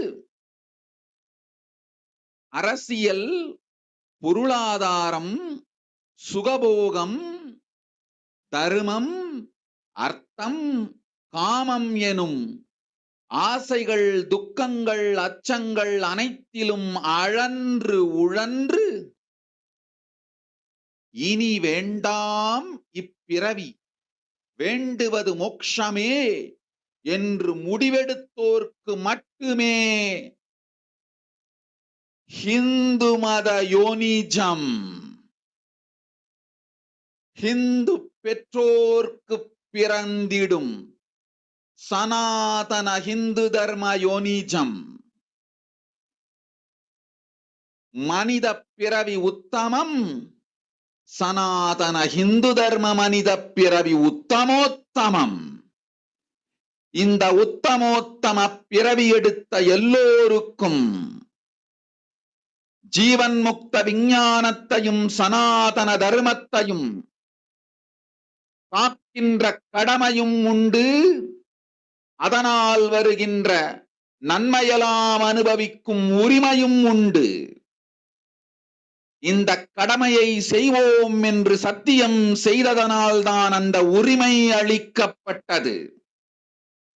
பூமிக்கு வந்தபின் மனம் மயங்கி மதிமயங்கி சனாதன தர்மம் காக்க மறந்ததனால் மாயை அவர்கள் உயிரை பறிக்கின்றாள். நன்றாய் புரிந்து கொள்ளுங்கள்.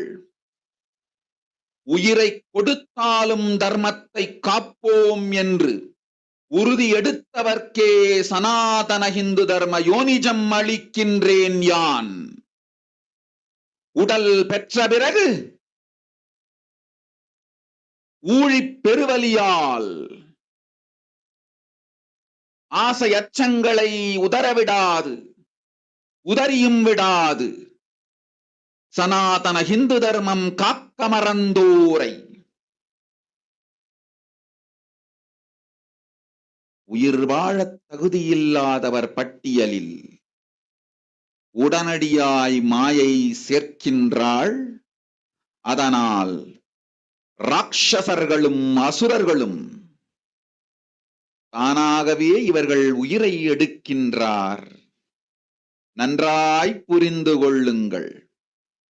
உயிரை கொடுத்தாலும் தர்மம் காப்போம் என்று நிற்பவர்க்கு நிலைத்திடும் வீரஸ்வர்க்கமும் கைலாச பதவியும் எக்காரணம் கொண்டும் தர்மம் காக்க மறந்த உத்தமோத்தம ஜனனமான சனாதன ஹிந்து ஜனனம் பெற்ற மக்களுக்கு இல்லை வேறு கதி. சனாதன ஹிந்து தர்ம மனித ஜனனம் உத்தமோத்தம மனித ஜனனம். உங்கள் உரிமை உலகில் அதிகம். உங்களுக்கு கடமையும் உலகில் பெரிது. தர்மம் காத்தாலே கடமை. தர்மம் காக்காதார்க்கு உயிர் வாழும் உரிமை இல்லை.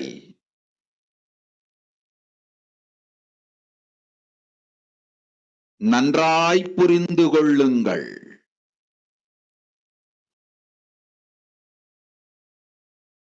உத்தமோத்தம பிறவியான சனாதன ஹிந்து தர்ம பிறவி எடுத்த எல்லோரும் புரிந்து கொள்ளுங்கள். உங்கள் வாழ்வின் முதற்கடமை தர்மம் காத்தல். தர்மம் காக்க தர்மம் உங்களை காக்கும். சனாதன ஹிந்து தர்மம் காக்க மறந்திட்டால் வாழும் உரிமையை நீங்கள் இழந்து விடுகின்றீர்கள். அதற்கு மேல் வாழ்ந்தென்ன அழிந்தென்ன? பூமிக்கு பாரம் குறையட்டும் என்று அசுரர்களும் ராட்சதர்களும் உங்களை உண்டு தீர்க்கின்றார்கள். அதையும் மாயை கண்டு சும்மாவிருப்பாள். பிரபஞ்ச ரகசியத்தை, பிறவியின் ரகசியத்தை உலகிற்கெல்லாம் உத்தரமாய் சொல்லிவிட்டேன். புரிந்து வாழ்வில் நடந்து உயிரை பத்திரமாய் பார்த்துக் கொள்ளுங்கள். அன்னை சொல்லும் அருள் சத்தியம் இது. ஓம் ஓம் ஓம். Let us now understand Devi Parashakti's revelations translated into English. Listen, Andajam, Yonijam, Dadajam, Bijam, like this, in 4 types of birds, in 8,400,000 yonis, in all these birds, The most greatest birth of them all is the human birth. Even in that human birth, being born and toiled many times, after getting burnt and toiled in politics, in finance, in luxuries, in dharma, artha, kama,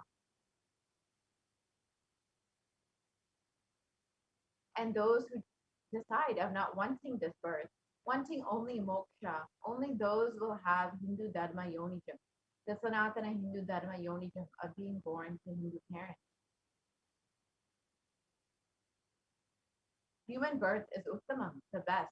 Sanatana Hindu Dharma human birth is Uttamottamam, the best of the best.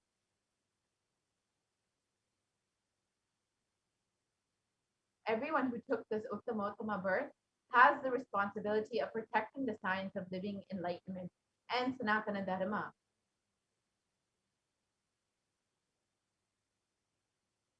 And also, they have the right of experiencing its benefits. This right was given to them because of their commitment given by them to do this responsibility.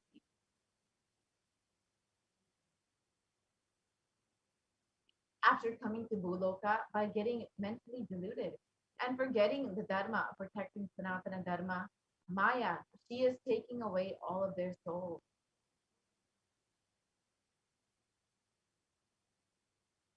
Understand carefully, I am giving the Sanatana Hindu Dharma Yonijam only for those who gave the commitment of protecting Sanatana Dharma, even by giving their life.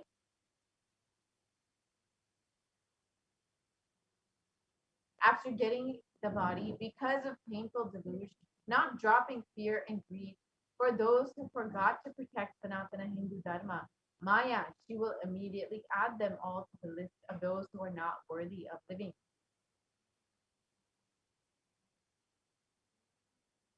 Therefore, Rakshasas and Asuras are automatically taking away their life. Understand properly for those who stand that even by giving their life, they will protect Dharma, will permanently have Virasvarga in Kailasa Padavi. For any reason, people who forgot to protect Dharma, having the Uttamottama birth of Sanatana Hindu birth, there is no other way for them. Sanatana Hindu Dharma human birth is Uttamottama human birth. Your rights in this world are immense. Also, your responsibility in this world is large. Protecting Dharma is responsibility. Those who do not protect Dharma, they do not have the right to live. Understand properly. All those who took the Uttamottama birth, which is Sanatana Hindu Dharma birth, all of you understand. The first responsibility of your life is protecting Dharma. If you protect Dharma, Dharma will protect you. If you forget to protect Sanatana Hindu Dharma, you lose the right of living. After that, what bothers whether you live or get destroyed? Asuras and Rakshasas will eat you, so that the burden on earth is reduced. Seeing that, Maya, she will keep quiet. So let us understand what is the responsibility of Hindus and why we need a Hindu nation.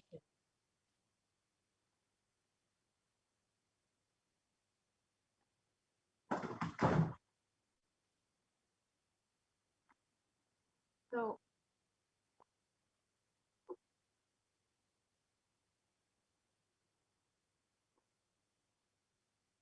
as many of us know, Hinduism represents one of the most ancient and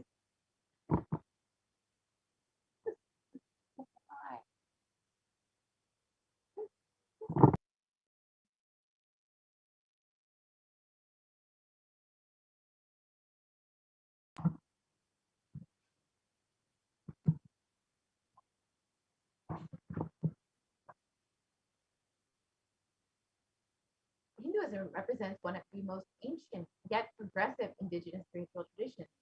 And it is an open framework network model that that is based on global peace, vegetarianism, nonviolence, yoga, worship of nature, and temple-based living, manifesting the spiritual powers and inherent divinity of every being.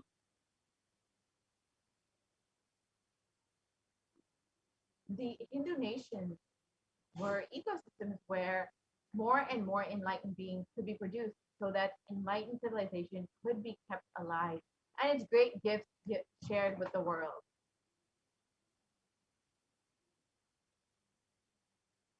So let us understand the reference for Hindu nations from Hindu scripture.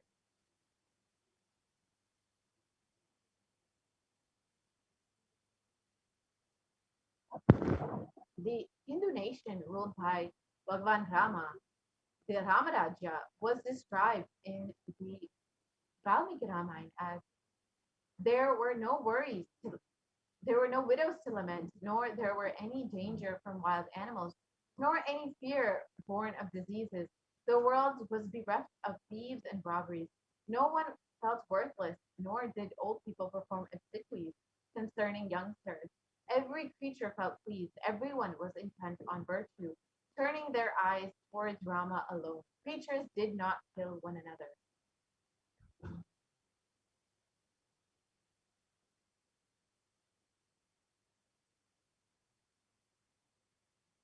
People survived for thousands of years, and thousands of their progeny lived free of all illnesses and grief.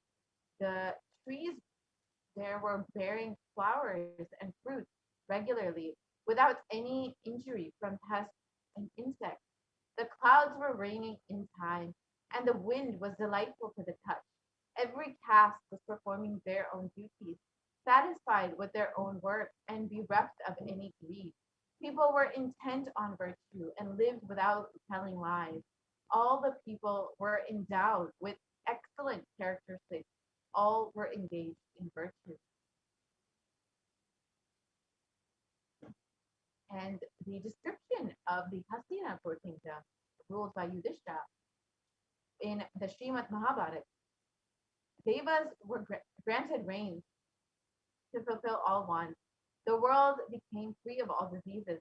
There was no hunger or thirst anywhere. There was no mental suffering. Those without livelihood were given livelihood. There was abundance all around. There were no worldly worries left for anyone, and there was no cause to fear either. Happiness on earth was in fact even greater than in the heavens. You can see that these descriptions of Hindu kingdoms showed the prosperity and happiness that every being experienced in these kingdoms. And Hinduism has contributed so much to the world through the science of enlightenment, health, medicine, art, science and technology, aviation, dance and music, clothes and jewelry, social systems, judicial systems, political systems, and legal systems.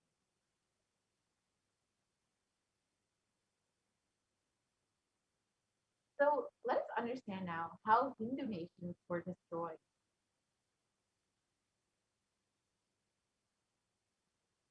The first phase of the destruction of the Hindu civilization was the Islamic invasion, which happened between 800 AD and 1700 AD. This was the physical destruction of the Hindu civilization.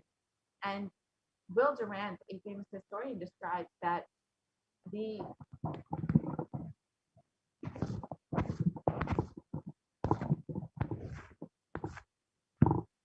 described that the Mohammedan conquest of India is probably the bloodiest story in history. The Islamic historians and scholars have recorded with great glee and pride the slaughters of Hindus, forced conversions, abduction of Hindu women and children to slave markets, and the destruction of temples carried out by the warriors of Islam during 800 to 1700 AD. Millions of Hindus were converted to Islam by sword during this period, and millions more were raped and murdered and dismembered.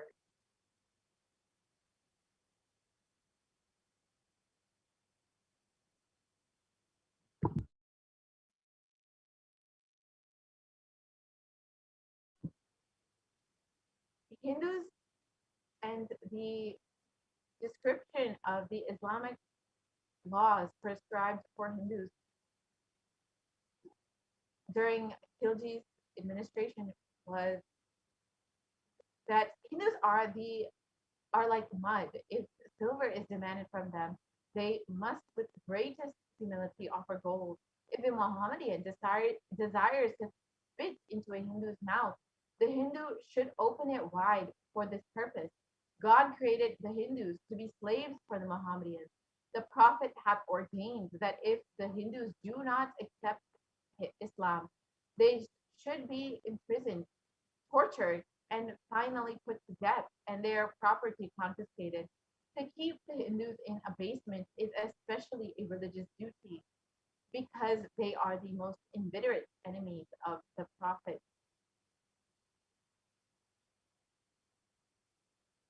And during the Islamic invasions, over 200 million Hindus were slaughtered by the Muslim invaders. Over 100,000 temples were destroyed, and over 1 million deities and sculptures were destroyed. And the description of this conquest, the conquering of the conquering armies burnt villages, devastated the land, plundered people's wealth, the, took Brahmins and children and women of all classes captive, flagged them with thongs of rawhide, carried a moving prison, and converted the prisoners into obsequious church.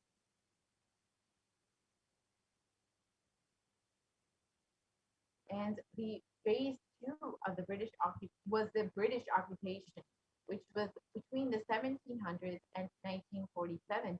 This was the economic and psychological destruction of the Hindu civilization. And again, Will Durant described, I have seen a great people starving to death before my eyes.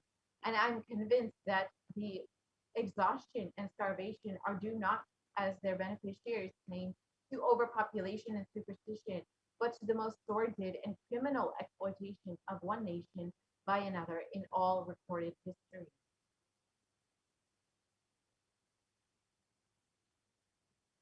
And during the British occupation, the British Empire used all possible means to destroy the Hindu civil and cultural institutions in order to delegitimize and demoralize the indigenous people of India so that they would become slaves in their own homeland. And this included discriminatory laws to instill feelings of inferiority, engineered famines to starve people into submission. They annexed Hindu kingdoms to undermine native rule and mistranslated scriptures to instill anti-Hindu sentiments, and they destroyed indigenous Gurukul systems, and they destroyed the individual. They production and forced importation of British goods, and finally, they made illegal the owning of firearms by Hindus.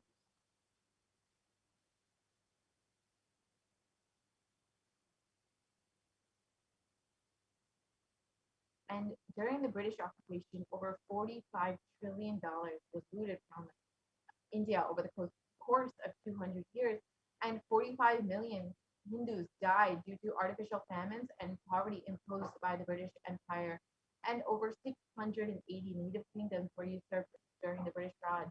And the description by of the Indian Parliament, the British came to one of the richest countries of the world, and over 200 years of exploitation, looting, destruction reduced it to a poster child of third world poverty.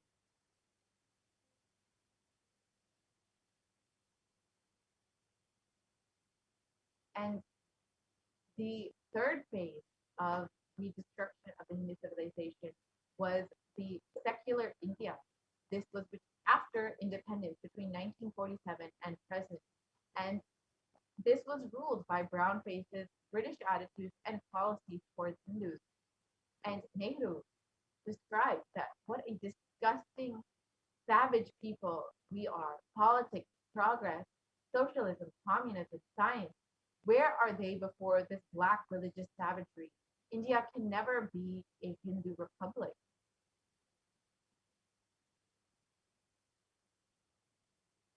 And the first law minister and principal architect of the Indian Constitution, described, if the Hindu Raj does become a fact, it will no doubt be the greatest calamity for this country.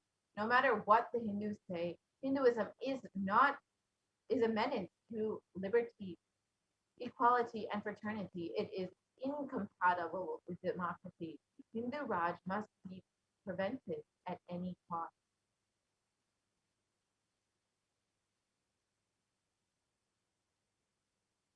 And the modern Indian legal system, academia, and media all systematically undermine, suppress, and delegitimize Hindu institutions and culture.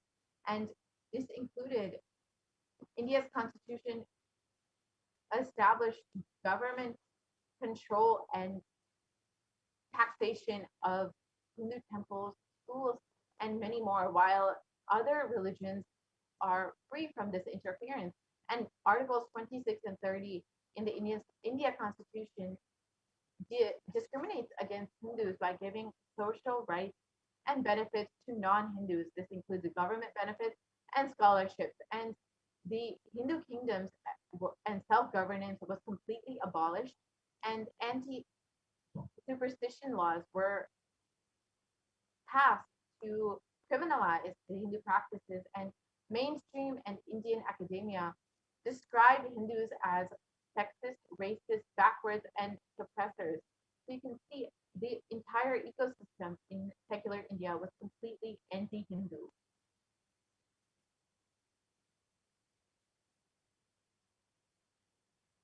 And the media narrative also used during this time was used to stereotype and demoralize Hindus. And you can see some of the portrayals of Hindus in various Indian media, how they were portrayed as sex fiends, as jokers, and as completely disrespected the Hindu gods and goddesses.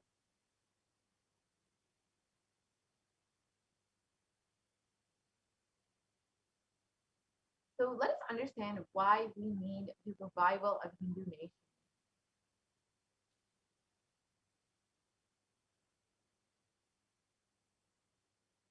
The Supreme Pontiff of Hinduism himself has revealed the vision for a Hindu nation. During the time of the Mahabharata, we Hindus had 56 deshas, 200 states, 1,700 samsthanas, and 10,000 sampradayas. In all 56, we are persecuted. Now we have lost all of the 56. The last one to fall was Nepal. I am the collective voice of all the persecuted Hindus. I will revive and rebuild a Hindu nation built on the Vedagamic principles as a refuge for all practicing and aspiring Hindus, a safe haven for all persecuted Hindus.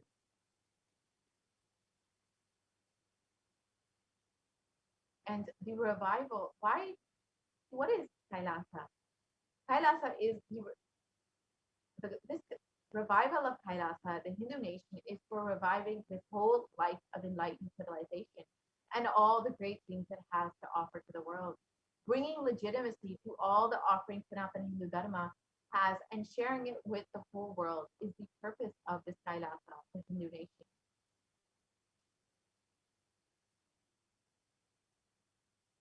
Kailasa is the revival of the cosmic constitution. Kailasa is the model nation of how enlightened civilization should be living and administered. Politics, judiciary, education, economy, everything will be revived as per Paramashiva, revealed in the Vedagamas, the Sanatana Hindu Dharma scriptures.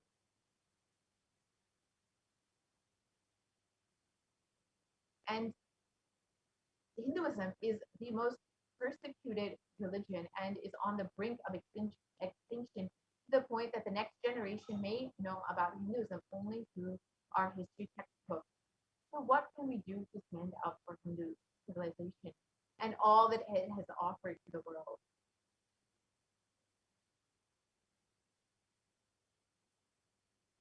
Hinduism today is an orphan. The preservation and restoration of Hinduism's spiritual and cultural heritage is impossible without a national identity.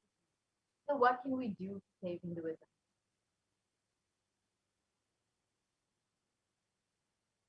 Let us reclaim our Hindu identity.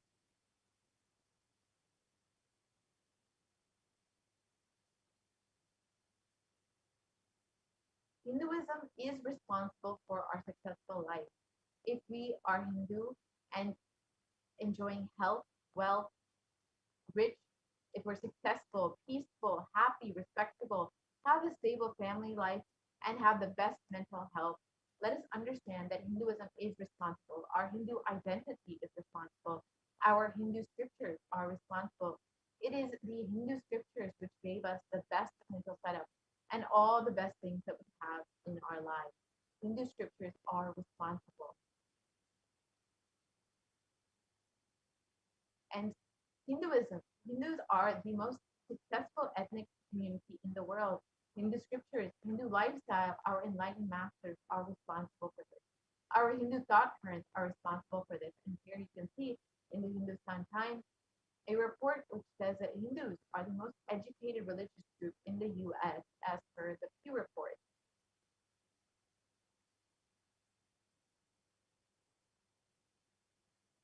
So let us reclaim our Hindu identity. It is not just anti-Hindu elements being active. It is responsible Hindus being inactive, which is responsible for this whole destruction of Hinduism. Let us now take responsibility for Hinduism and let all the Hindus all over the world reclaim our Hindu identity. So let us understand the responsibility of Hindus. Devi has revealed that it is the responsibility of Hindus to protect Dharma. And that is why we have been given the Uttamottama birth of Hindu birth.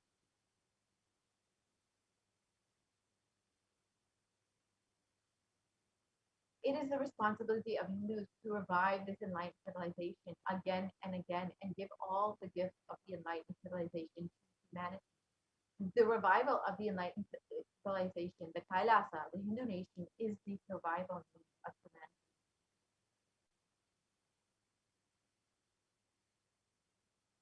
So this is an invitation to all of the Hindus, all the born Hindus, practicing Hindus, those who are sympathetic towards Hinduism, those who are curious towards Hinduism, those wanting to explore and enjoy Hinduism. Please come and be a part of the revival.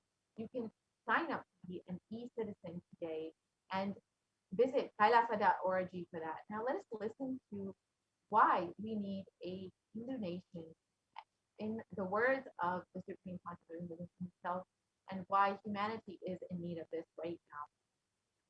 Let us watch the video.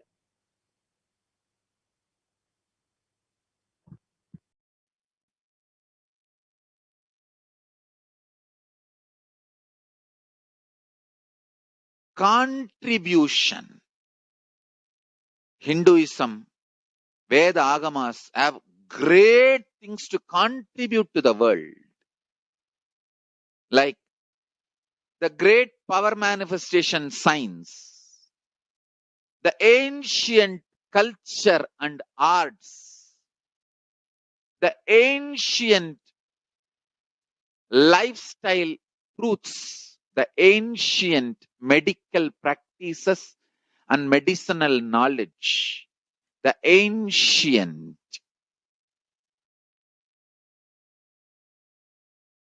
indigenous cultural heritage and jewelry, perfume, dance, music, in every level, Hinduism has so much to contribute. Veda Agamic traditions have so much to contribute. To share all this with the world, to contribute to the world.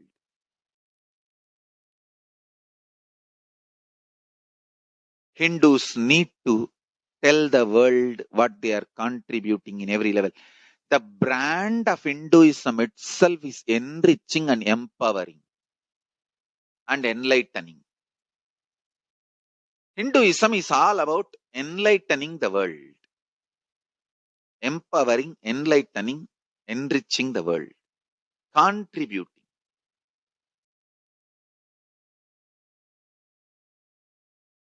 That is our spiritual life. That is our spiritual strength.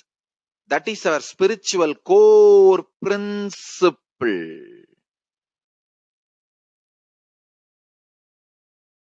O humanity,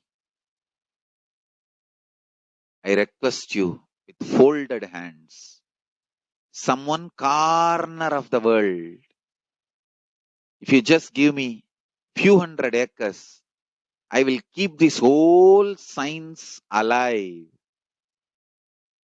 Leave it for the whole humanity freely. Fortunately, Paramashiva has given me the power to decode all this Hindu medicinal system, Hindu judiciary system, Hindu social law and order system, Hindu power manifestation system, Hindu mental sciences system, Hindu yogic sciences, the sciences of Hindu biology, Hindu physics, Hindu psychology, Hindu physiology, Hindu chemistry, all this Paramashiva has given me the power to decode. Whatever the remaining scriptures are available with the humanity, Paramashiva has blessed me, and I have collected. Not only I have collected and organized, I can decode. This whole science can be kept alive in any one corner of the world. Just few hundred acres are given for me to live peacefully and exist peacefully. I can store this whole thing alive and contribute it to humanity. Humanity can become better and better and better. I can make the planet Earth so much better place to live. I am here to contribute, and I will continue to contribute.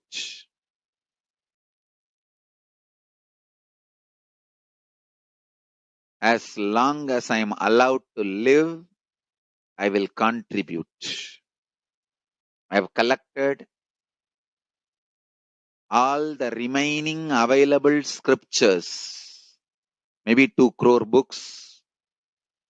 2 crore means 20 million, I think, books on Hindu physics, Hindu chemistry, Hindu biology, Hindu physiology, Hindu psychology, Hindu law and order, Hindu social system, the power manifestation sciences of Hinduism.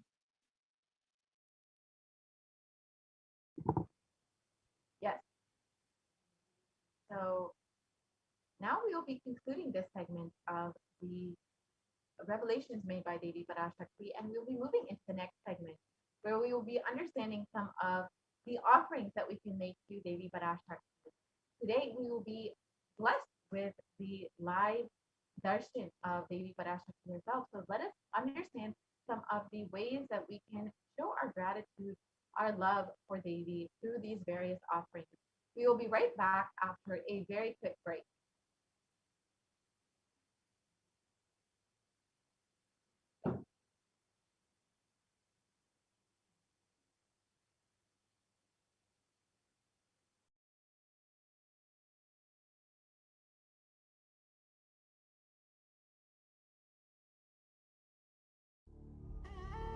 What I mean by the word Kailasa, listen intensely.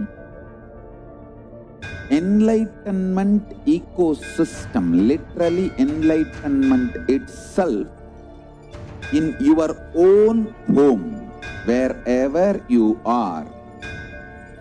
If you cannot come to Kailasa, it's okay. Kailasa can come to you. Kailasa coming to you is Kailasa.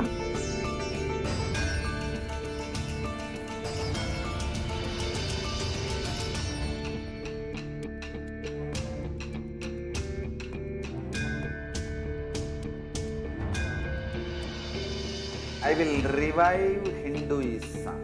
I am a Hindu revivalist, not by any revolution, but by evolution.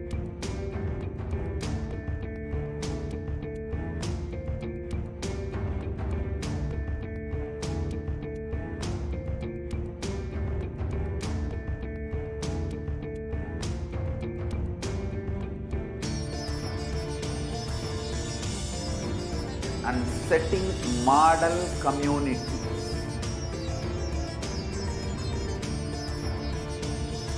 Kailasas, enlightenment ecosystems, Sarvanya Pitas all over the world.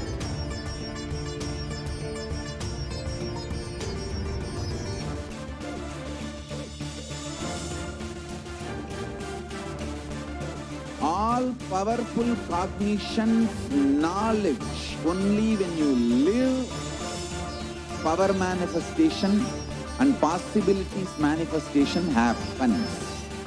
This is a fundamental truth.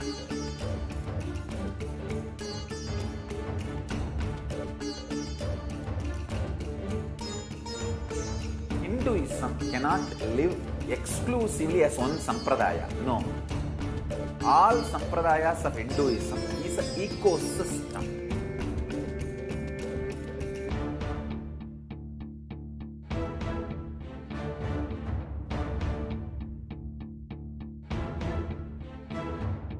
So don't keep quiet thinking that if one sampradaya is attacked, only that sampradaya is going to be affected. All of us are ecosystem.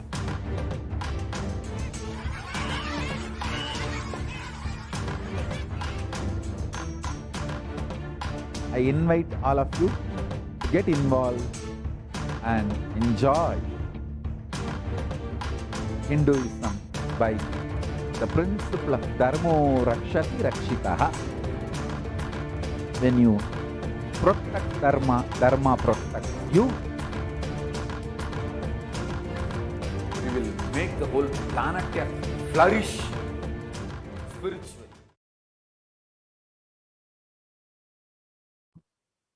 Nithyanandam, welcome back to all of the viewers after that very quick break. Now, I'm sure each and every one of you are eagerly awaiting after the announcement that we are going to be graced with a live Devi Parashakti Darshan and the Akashic reading at 6 a.m. IST. That you are telling all your friends and picking them up and making sure that they are joining, making sure that they will be available and ready for the Devi Parashakti Akashic reading. Now, let us enter into the offerings that we can make to Devi Parashakti. As we have been before, these offerings are a beautiful way that you can experience oneness with the divine, experience the most auspicious, beautiful, loving relationship with the divine mother. And in this way, you can literally have the fulfillment that you have been waiting for your entire life.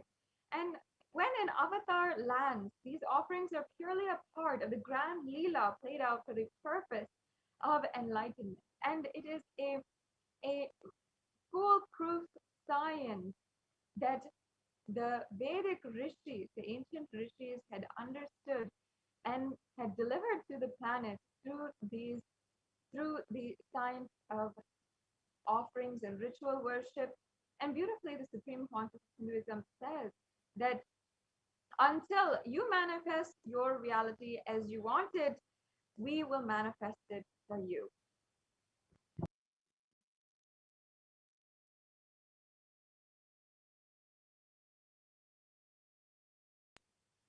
Yes, and before we begin this segment, let us first chant the Dhyana Shloka of Devi Parashakti, giving her our ultimate prayers, offer our gratitude and love at her divine feet. Devi Parashakti is manifesting for all of us today, and let us offer our gratitude. Let us request her to fill our inner space, and let us request her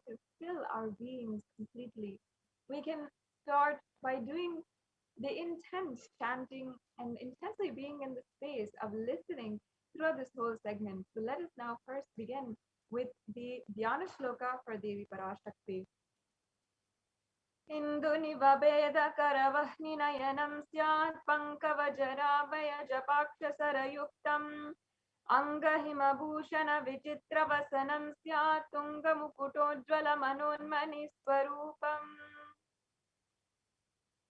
And the translation goes, describing Devi with the moon-like face, holding the Vedas in hand, fire in eyes, with a lotus flower gracing and blessing hands, and one hand with the Japamala, beautifully decorated with jeweled ornaments and wonderful clothes and shining bright crown.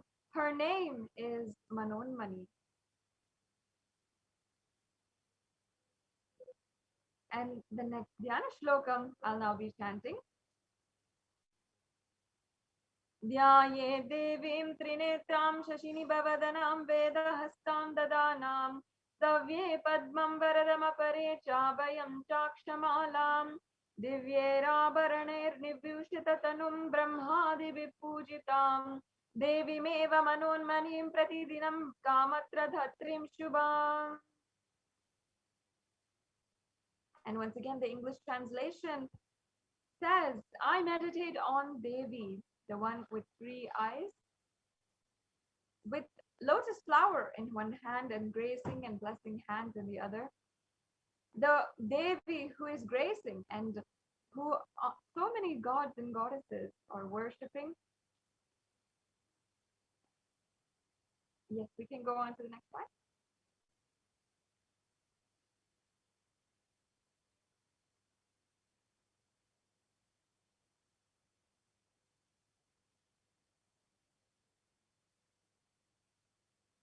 She is worshipped by Brahma and other many gods and showers auspicious boons for all actions every day.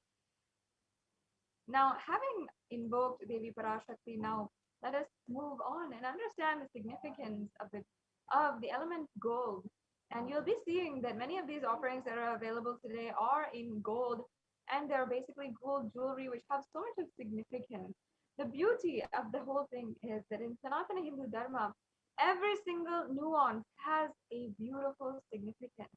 And that is what we are sharing today. And the context behind that is what we are going to be sharing with each and every one of you today. Yes, let's go on to the next slide.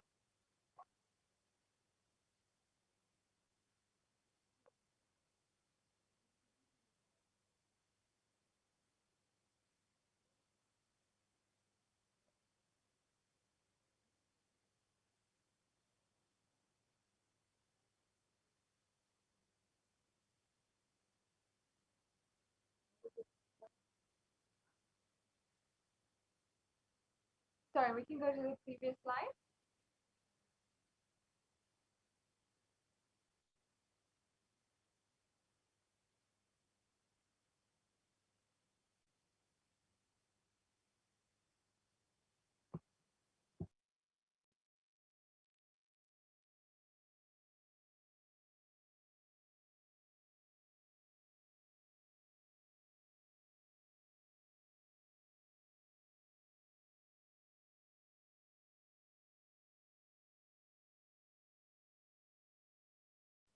Yes. In the Atharva Veda, there is a beautiful verse about the virtues and properties of gold, which is attributed to immortality. And the English translation of that verse says, excuse me, triply born by birth is this gold from the atoms of earth. Agni is one. It becomes dearest to Agni. One fell away from the Soma when it was purged. One they call the seed of virtuous and powerful Apaha. Let that triple gold be for your long life. Gold is actually a divine element, and most of us understand and know that gold has a lot of value associated to it. And especially in our relationships, we often give gifts in gold. And when it comes to Mother's Day or to Father's Day, we often give gold jewelry, a gold watch. And in many competitions, the golden trophy is awarded as the highest level that you can receive. The golden medal is also the highest level. The golden globes is a very premier event for the highest value given for cinema actors and actresses. So like this, gold is associated with such high value in our society. However, unfortunately, we lost the real value that is associated with gold. We lost the context, which literally mm, um, explains why gold has so much of value. Beyond economic or superficial ways, gold has so much more value. It literally purifies anything and has so much of spiritual healing energy and enlightening energy associated with it. It's able to transfer that energy and able to hold that energy for thousands of years. And that is what Hindu rishis, the ancient Hindu scientists, understood. And in all of the scriptures, the Agamas, Vedas, Shrutis, Smritis, the Itihasas, the Puranas, in all the Hindu scriptures, it is abundantly displayed that gold is the most auspicious and purest metal which purifies our very being. In the Hindu civilization, everything was built in gold and exchanged in gold, and ritual fees were offered in gold bricks. When one was to be saved from life-threatening illnesses, gold was offered as a ritual fee. Gold was in abundance and used for weighing equivalent amounts of commodities, including cows. And kingdoms were built with huge doors of gold. The street would have huge columns and huge archways made of gold, and horses and cows were dressed in gold as well. And of course, these animals, the cows, the horses, the elephants, everything lived in coexistence in this society. Yes, let's go on to the next slide. And the Hindu civilization was known for thriving on the banks of rivers of gold. The Indus River was known as the Hiranyamaya, the river of gold, and the river Saraswati was called the Hiranyavartani in the Atharva Veda. So in this way, gold is a supreme element because of its association and its ability to hold the enlightenment energy. It preserves that enlightenment energy such that whenever incarnations land on planet Earth, it can transfer the enlightenment, the superconscious energy, which was in their human body when they were alive for thousands of years after that, literally making that energy immortal and continuing to serve the whole planet. That is what is a deity in Sanatana Hindu Dharma. And that is why deities are made in gold and decked and adorned in gold as well. So yes, now we have established the significance of the element gold, and you'll be able to understand better why we're offering some of the gold jewelries at the feet of Devi Parashakti today. So now let us begin with the various different offerings that we have. We have first the E-Hundi offering. We can go on to the next slide. The E-Hundi offering is a very simple donation that you can make no matter where you are from, no matter what you are doing today and what position you might be in, you can still make this offering. It's a general donation and it has so much of value to it, especially when offered. In fact, Devi Parashakti is known as accepting and being the adorer of all kinds of devotion. So literally, she will accept the devotion, and she is told to be won over by the true devotion. So just any kind of offering today can, with your true devotion, literally can bestow all the various auspiciousness and blessings of Devi Parashakti today.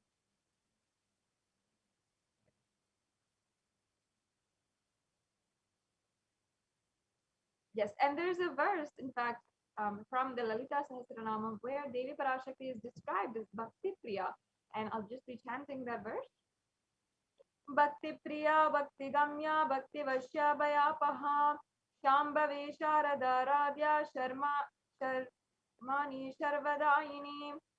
And the English translation goes, Devi is fond of true devotion and is realized through true devotion. She can be won over through true devotion and she removes all fear. Yes, the next slide, please. Now, Devi is sure to remove all of your fear, and it is said that especially in the autumn of our lives, not the seasonal autumn, but when our thoughts are turning more and more inwards, we're becoming more introspective, and we're starting to try to understand what is the purpose of our lives and what is the purpose of our existence as well. So when this is happening, the need for Devi worship becomes stronger. So the value in just any offering that you make even if it is a small donation, becomes 10,000 times more powerful as well. So you can offer the gratitude and devotion to Devi Parashakti, and you can offer this e-hundi offering. So at the end of this segment, we'll be going over how you can make the payment today, and the stages of making a payment. So make sure that you stay tuned until the end of this segment. The next slide, please.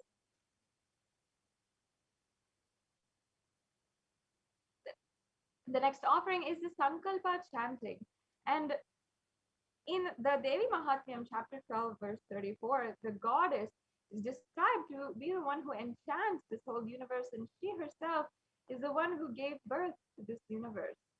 So Devi Parashakti is known to have just without asking for anything, without any conditions at all, giving that ultimate knowledge and even the wealth in the materialistic sense, whether it is the physical world that you are looking for fulfillment or the spiritual world. Devi Parashakti bestows and gives everything that you are looking for.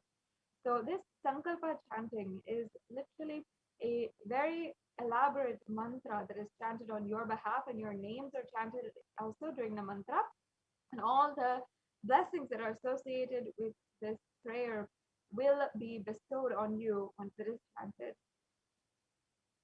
Yes, let's go on to the next offering. What we have next is the Sahasranama Swarnakasu, and this offering is an ode and tribute to Devi Parashakti, where in the Lalita Sahasranamam, she is described as Nama Parayana Prita, meaning she who likes the repetition of her various names. And this is the offering of 1008 names of Devi Parashakti, and it's a very special, unique archana of the Mahameru of Devi Parashakti. You can offer a gold coin inscribed with each and every one of the 1008 names to receive the blessings to have the Ananta Kalyana Gunas, all the divine qualities of Devi Parashakti.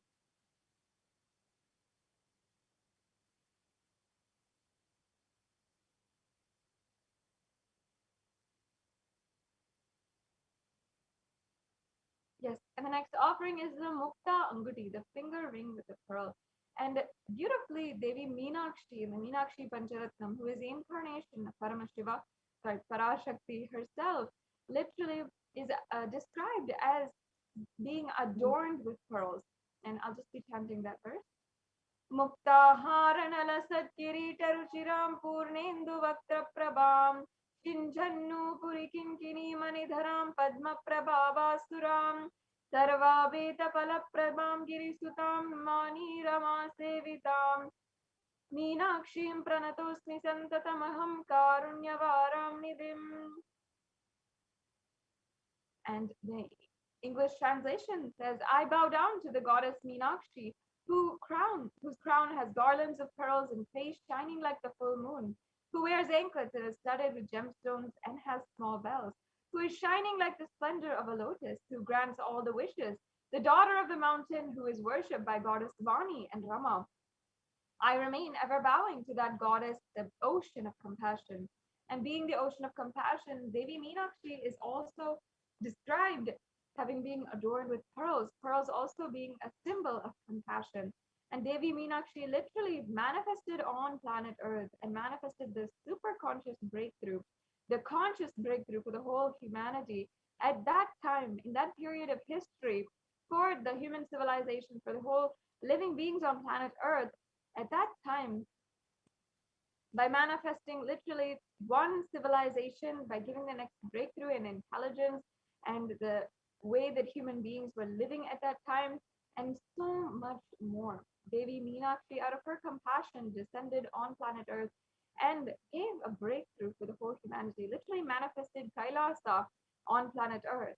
And with that kind of ambition and all the compassion of Devi Meenakshi, you will be able to receive her grace and blessings through this offering of the finger ring with the pearl, the Mukta Anguti.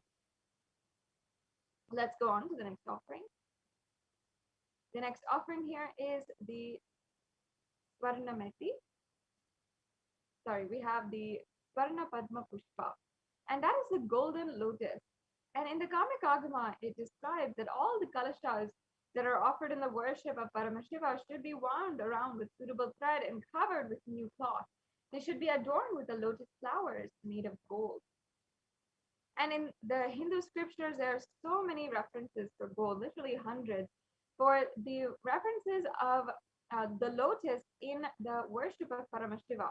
And in fact, not only the lotus flower, but even the lotus leaf, the lotus pericarp, the lotus petals, everything is offered in the worship of Paramashiva. And even in our arts and architecture, you'll always see lotus being used. That is because lotus is considered as a divine flower, because it always reserves its powers and its qualities of elegance and radiance, no matter what kind of adverse situation that it goes through.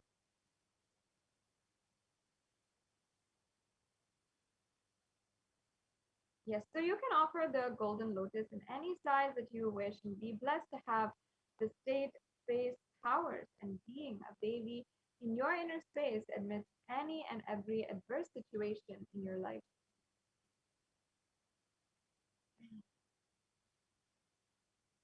Yes, let's go on to the next offering.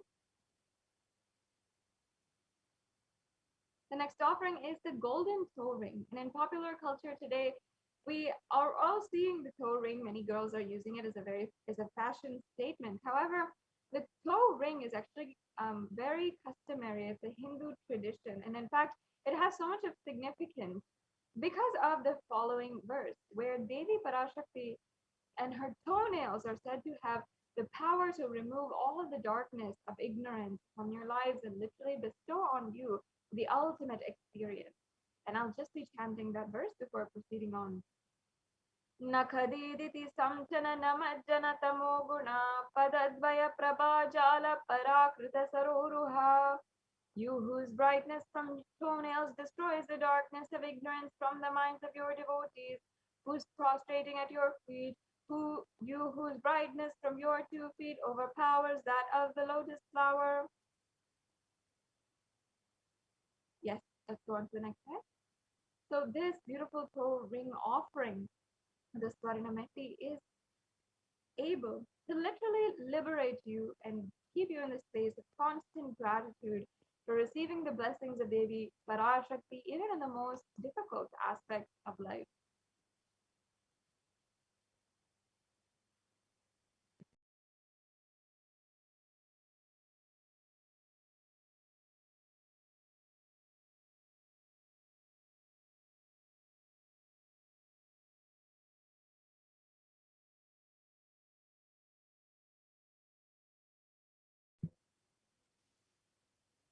Yes, the next offering we have is the golden hairline jewelry, the Swarna Mantika. And this is reference from again this Lalita Sahasranama, where Devi Parashakti is described as the Shuddha Sarvi Varshini, meaning she who makes the nectar flow in all of our nerves from the Sahasrara. She who gives a very pleasant experience of the ultimate. And in the Hindu tradition, the Mantika represents the nectar flowing from the Sahasrara, which is fully open. And Devi Parashakti herself being the one whose 1,000-petaled lotus, the Sahasrara Chakra, is fully opened, and she gives that experience to all of us. We offer this Parna Mantika as an offering of gratitude for giving that experience to us.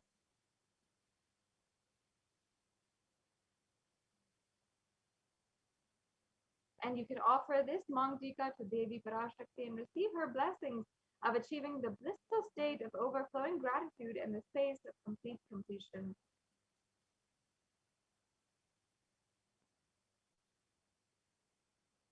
Yes, and the next offering is the Pratyaksha Pada Puja, another very precious offering that you can make. And this is a very elaborate puja done at the feet of the Guru and, of course, as the feet of Devi Parashakti. And this is especially more beneficial because it's not just any god or goddess whose feet you're worshipping, but the feet of the Guru. And whether it is the Guru Paduka Stotam or the Guru Gita, whatever it is, the Guru Paduka have hundreds of references of how auspicious they can be. Just with the grace of the feet of the Guru, so much can be bestowed on you. And that is the very power of the feet of the Guru and the grace of the Guru. And also in the shlokam number 83 of Sounded Lahari, it states that the nails that have been sharpened by constantly being touched by the crowns of celestial beings who always prostrate before Devi. And tamoguna here means darkness, and the stotram tamas is indicative of the ignorance in the minds of devotees. And by constantly prostrating before Devi Parashakti, their ignorance is removed and they attain knowledge. So offering this Pratyakshapada Puja blesses the Yajaman with all the auspicious blessings of the Supreme Pontiff of Hinduism. And any incarnation, all the incarnations of Paramashiva, whether it is Adi Shankaracharya, who was living in around 0 AD, and even Sri Satya Sai Baba, one of the modern day incarnations of Paramashiva, and the Supreme Pontiff of Hinduism himself, all always praise and encourage the Guru Tattva, the principle of the Guru disciple relationship, and cherishing the Guru disciple relationship in your life. Especially the Supreme Pontiff of Hinduism always seeks and initiates all of his disciples into having that beautiful oneness relationship with the Guru and using that and attaining Paramashivoham as the ultimate experience. And you can do that literally through this Tikshapada Puja offering. The next offering we have is the Vastra Seva. And as you can see, the offering of the Vastra Seva is the offering of the sacred cloth. And you'll again receive all the auspicious blessings of the Supreme Pontiff of Hinduism with this offering. And this brings us to a conclusion of all of the different offerings that we have.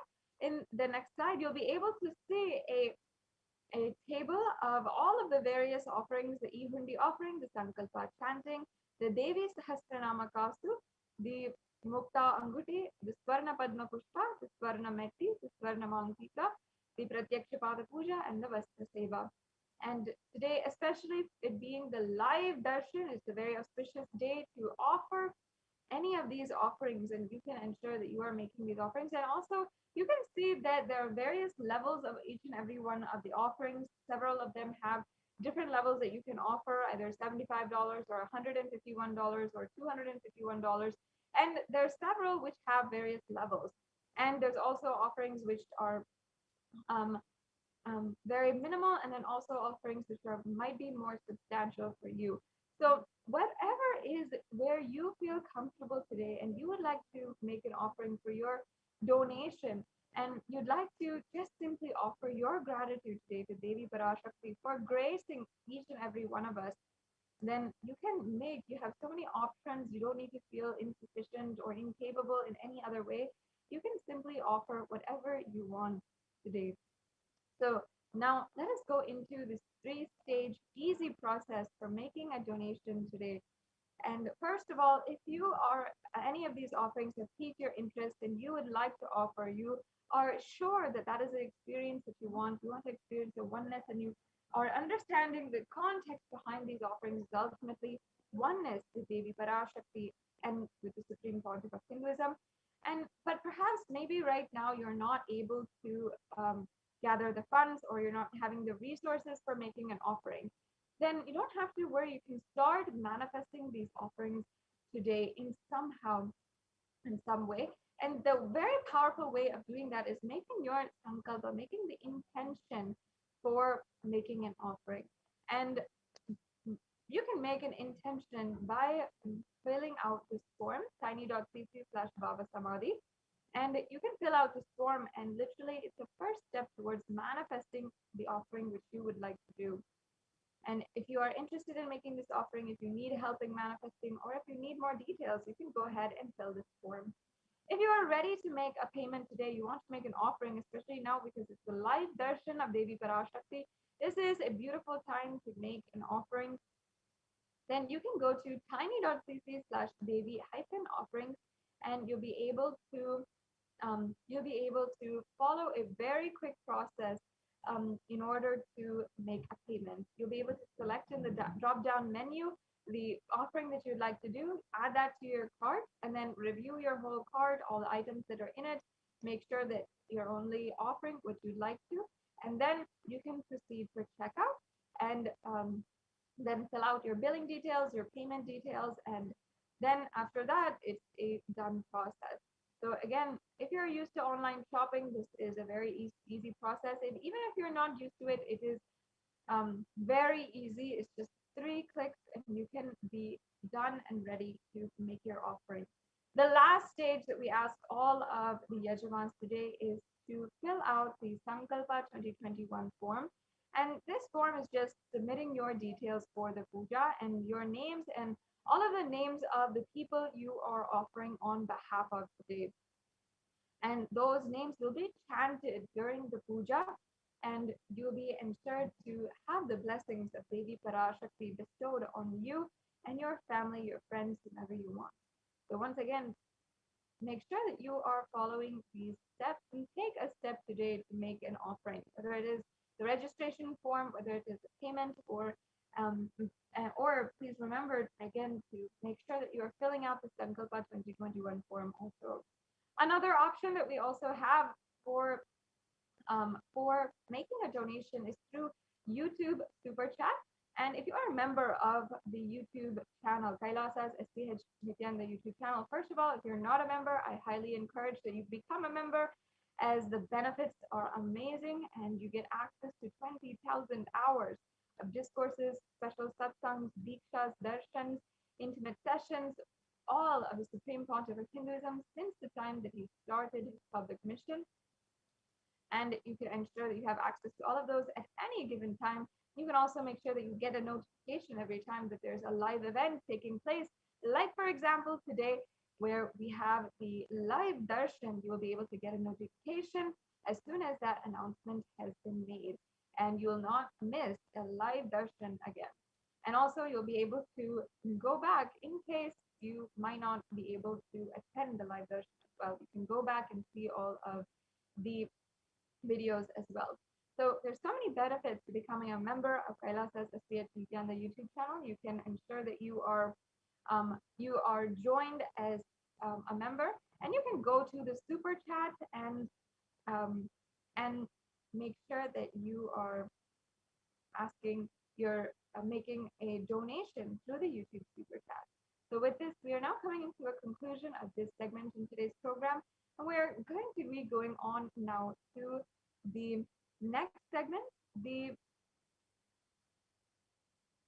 next segment of today's program will be where the Adi Kailasa Sarvagnapeetham representative give us the latest updates of the multi-layer quarantine center being administered right now in Adi Kailasa Sarvagnapeetham, and so much benefit, so much of protection being offered through these Kailasa COVID care centers, which has even been recognized for a very productive technique for COVID-19 and multilateralism by the United Nations itself. So we'll now be going on into the next segment of today's program after a very quick break.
Nithyanandam, everyone, welcome back.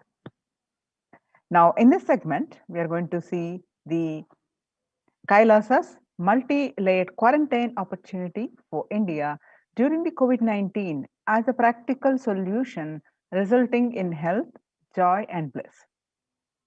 Let's start with the Sadguru Vandanam with the blessings of the Supreme Pontiff of Hinduism, Jagadguru Mahasannidhanam, His Divine Holiness, Bhagwan Nithyananda Paramashivam. Nithyanandam Paramasugadam Kevalam Jnanamurtim Dvandvatitam Gagana Sadrusham Tattvamasya Ekam Nityam Vimalamachalam Sarvadi Sakshibhutam Bhavatitam Triguna Sadgurum Tam Namami.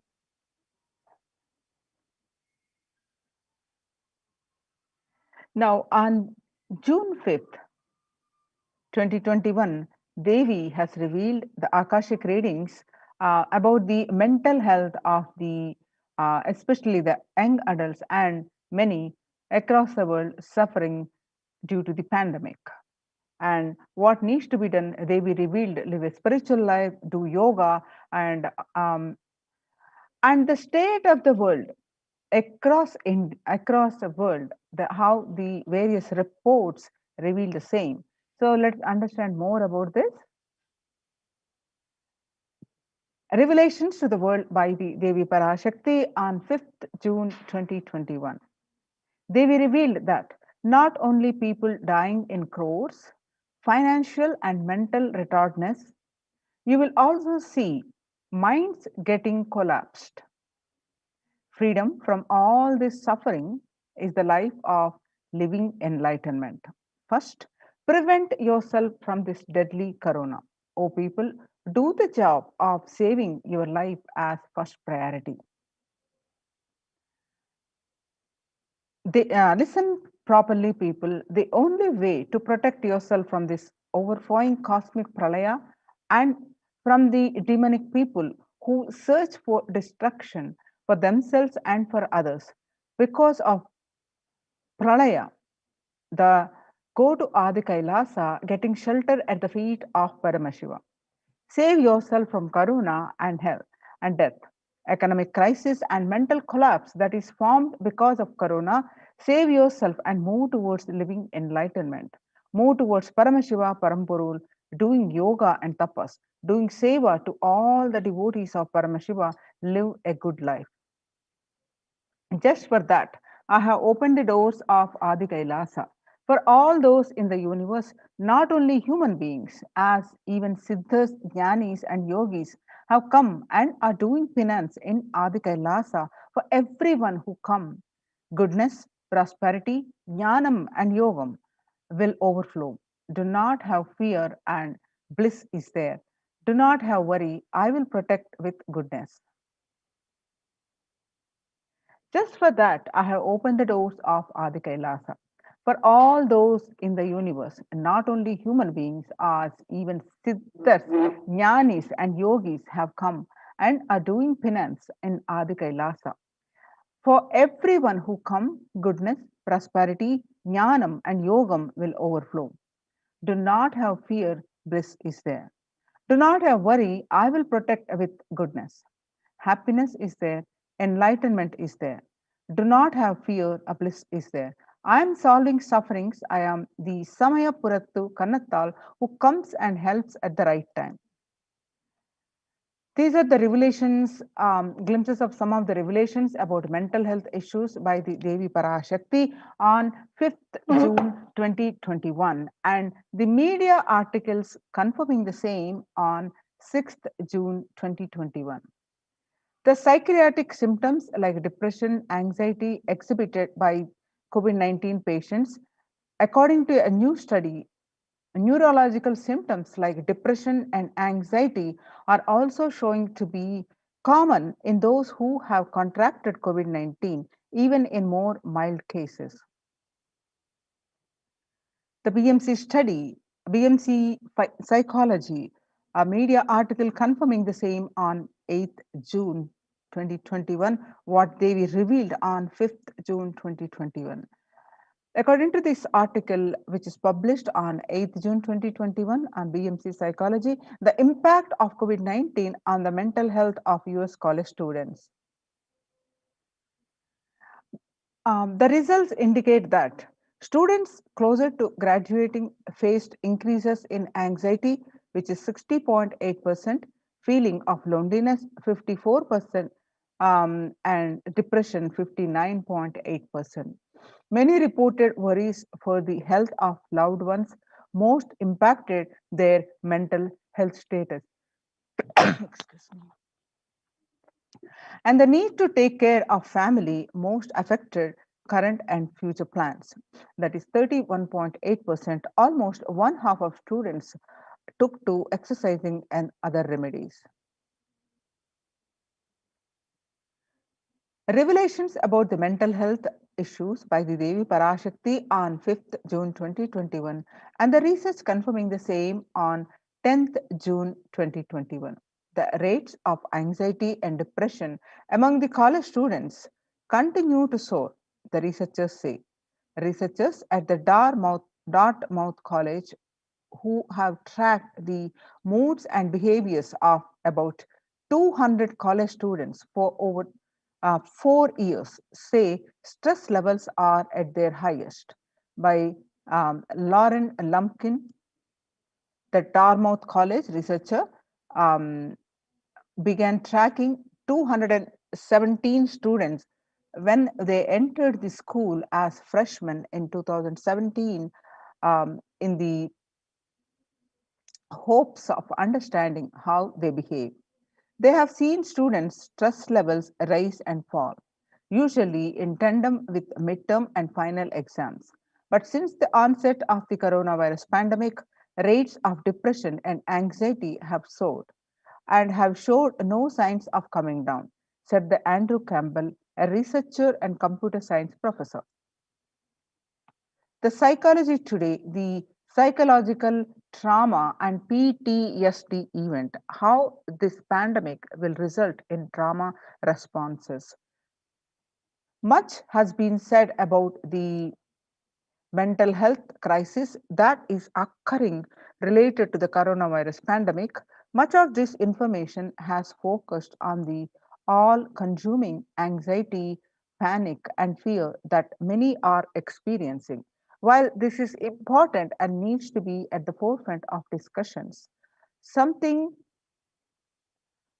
that has not been discussed in the psychologically traumatic nature of what our nation and our world and is experiencing.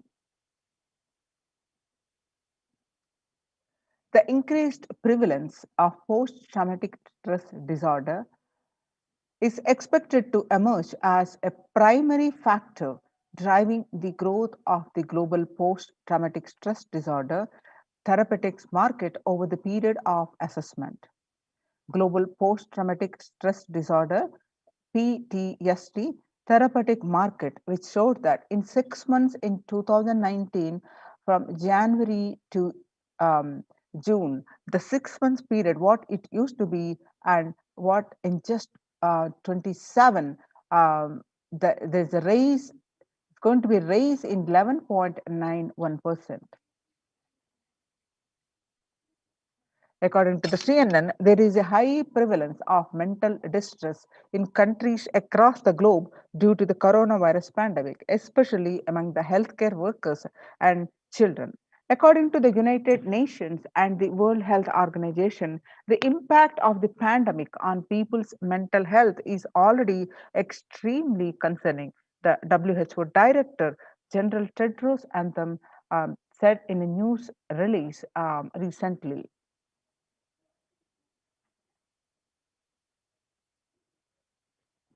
It is now crystal clear that the mental health needs must be treated as a core element of our response to and a recovery from the COVID-19 pandemic, Tedros added.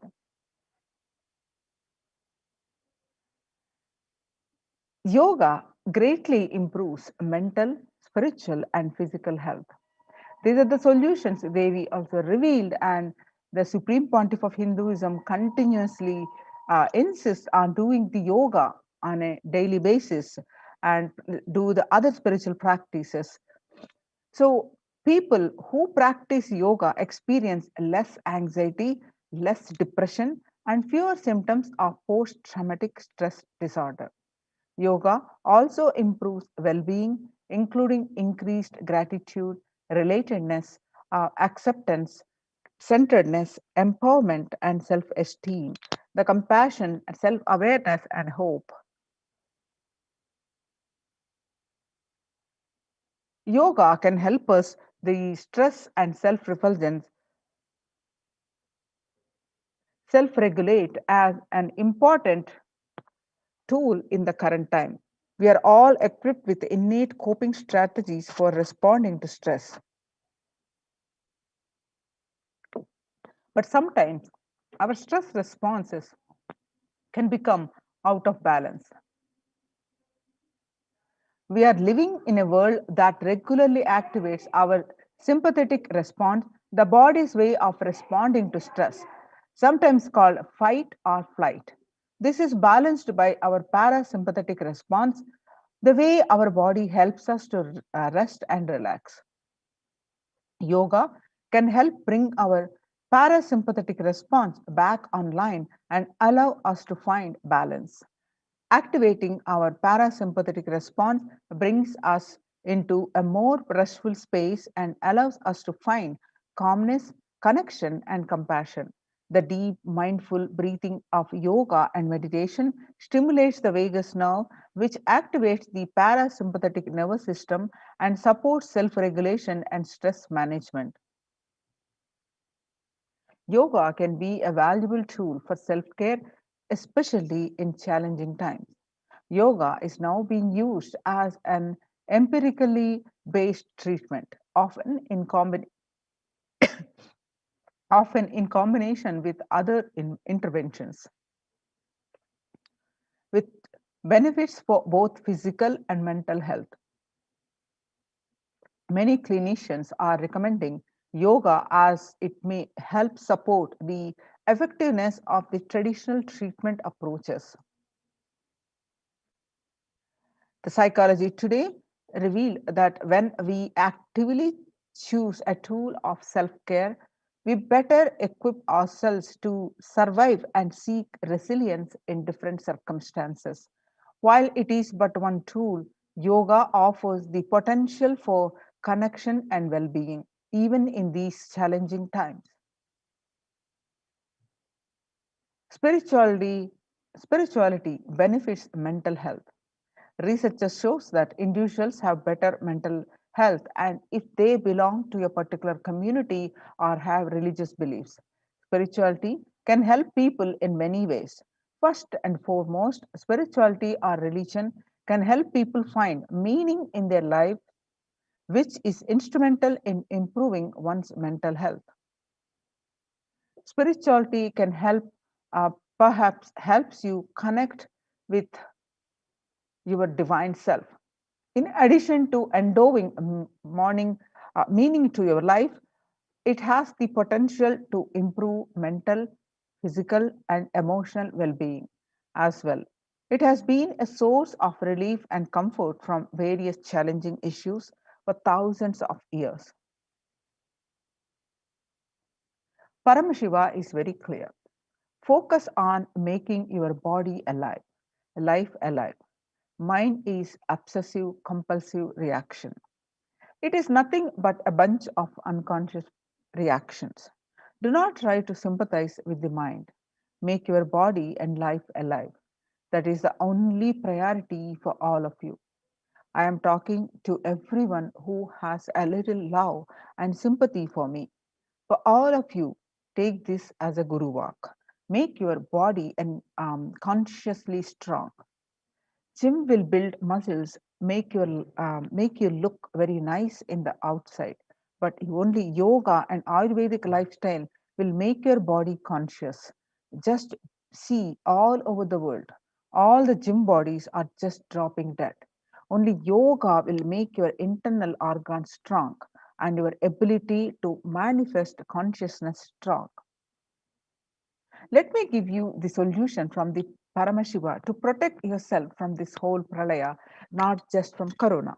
The amount of depression, mental suffering, the way the whole world is suffering, the kind of poverty happening, people losing their jobs, income, having insecurity, comforts being lost, so much. Just make your life extremely strong. 3 years back, I said, keep yourself alive for next 3 years.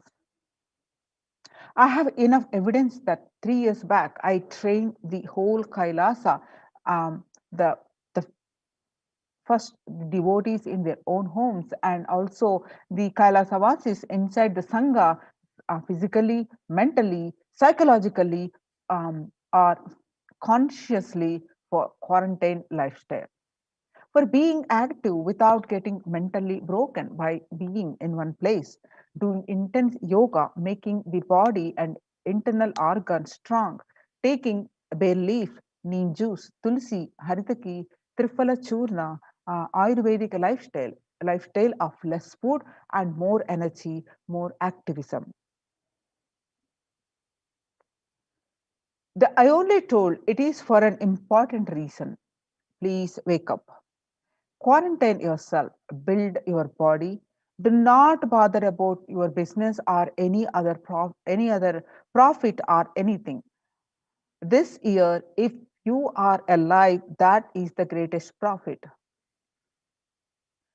Now, the greatest news is um, the Kailasas ecosystems are successfully implemented the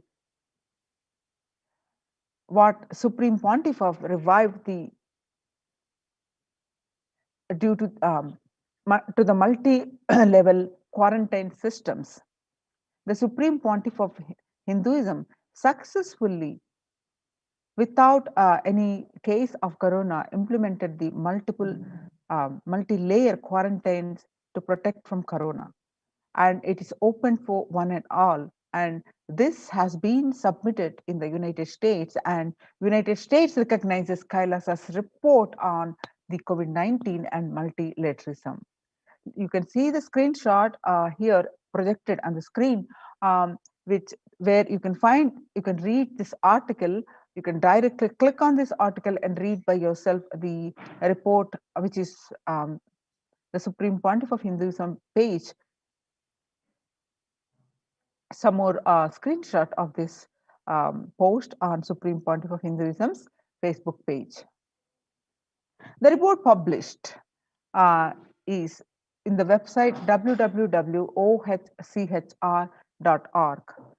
The Adi Shaivite minority tradition, globalization of disease has led the world to be only as resilient as the least resilient country and person, especially for highly contagious COVID-19, which has spread with a scale and severity not seen since Spanish flu. The variants of the virus, such as the Delta, Delta plus, Epsilon, Gamma, continue to threaten even those vaccinated.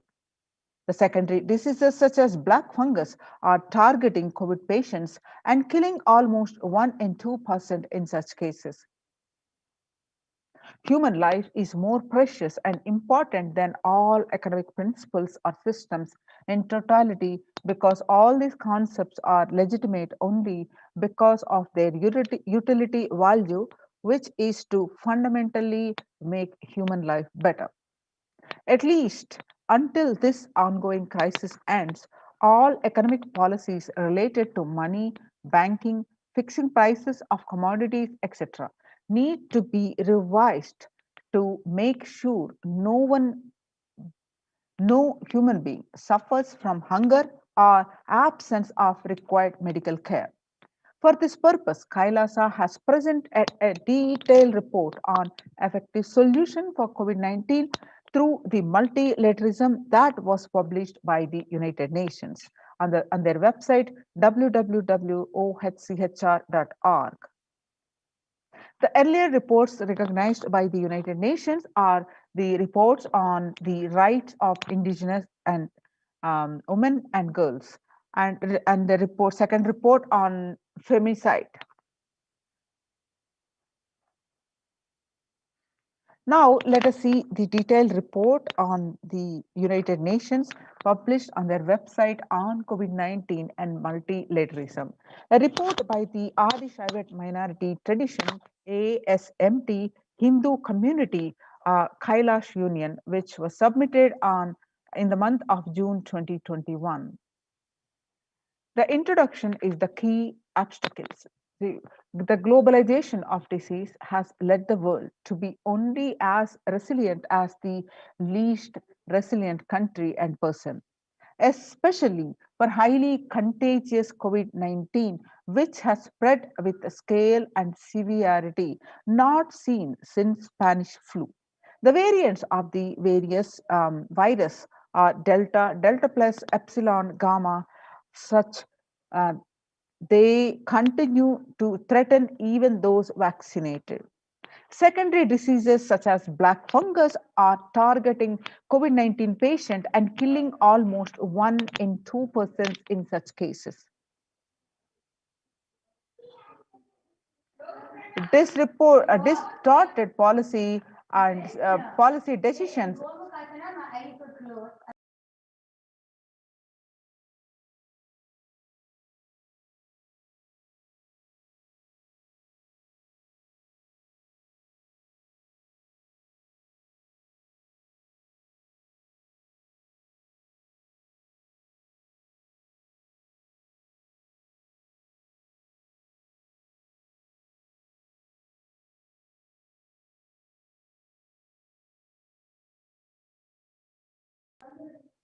Distorted policy decisions and conflicting principles can lead to polarizations amongst nations and within, leading to various extremes such as the hoarding of vaccines in some places, the wastage of vaccines in others, and an unaddressed shortage of vaccines globally. The pandemic has exposed the uh, fragility of the global system, the disruption in the supply chain, especially in the worrisome for essential food supplies, which proportionately affects the already most vulnerable even more. The lockdowns have brought the global economy into crisis, bringing recessions and worrisome unemployment rates. The frequent lockdowns and the ongoing threats of famine, especially in countries where the employment is predominantly informal, are exacerbating worries that starvation may cause more suffering than the virus itself. Far from the SDG to zero hunger, the number is now predicted to come close to 1 billion. You can see the supporting articles here, which have been published in the United Nations report on the COVID-19 and multilateralism. Now, let us see the solutions which are suggested by this article by the Supreme Pontiff of Hinduism. First, the revised economic policies. Human life is more precious and important than all economic principles or systems in totality, because all these concepts are legitimate only because of their utility value, which is to fundamentally make human life better. At least until this ongoing crisis ends, all economic policies related to money, banking, and fixing prices of commodities, etc., need to be revised to make sure no human being suffers from the hunger or the absence of required medical care. As per Hindu principles, the world, including the economy, evolves through the 5 phases: the creation or growth, sustenance or stagnation, recession or revitalization, reinvention, and breakthrough.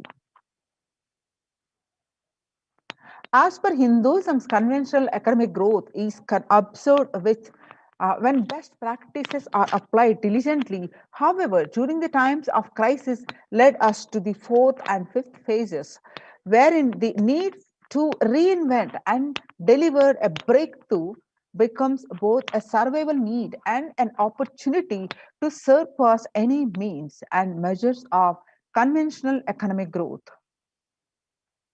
According to the key nations, increased public expenditure during the Great Depression of 1929, improved the economy. However, the government never completely gave up, trying to balance the budget which resulted in it never spending enough to bring the economy out of recession until the Second World War. Similarly, the current crisis requires government to temporarily discard trying to balance economic interests that compromise quarantine safety and put human life at risk, and rather reinvent their economic strategies and multilateral coordination for benefiting during the subsequent breakthrough period after the end of the crisis.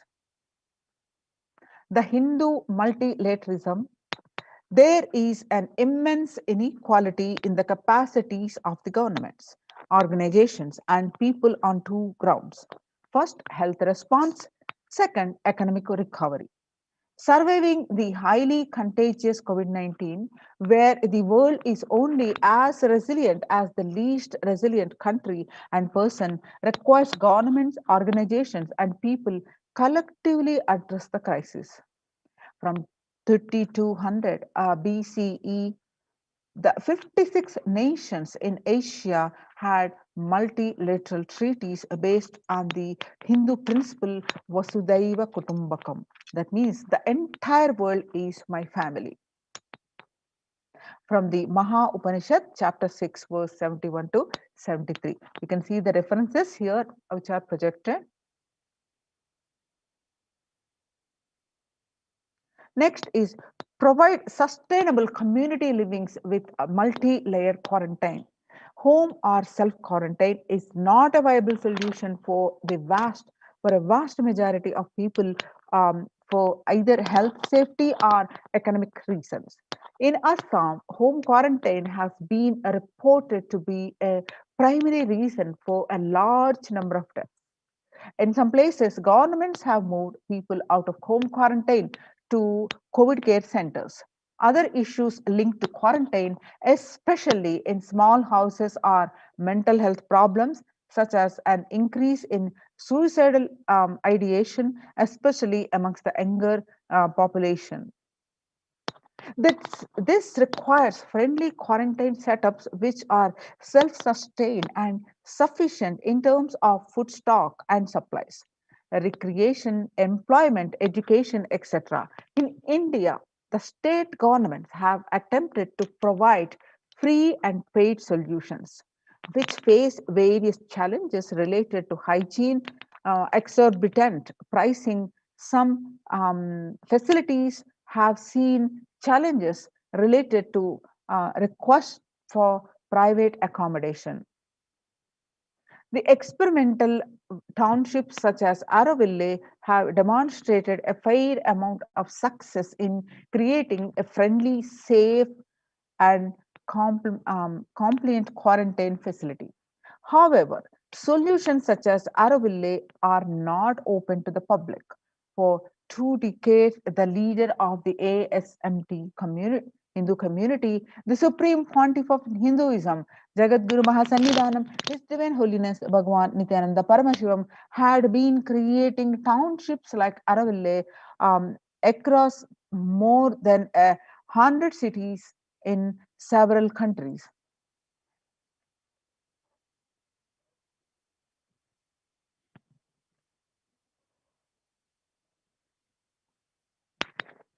Most of the townships have most of the townships such as ASMT Monastery, India, Bangalore, have been open to offer multiple quarantine as a free public service with free food accommodation, free internet to work from home. The ASMT community has seen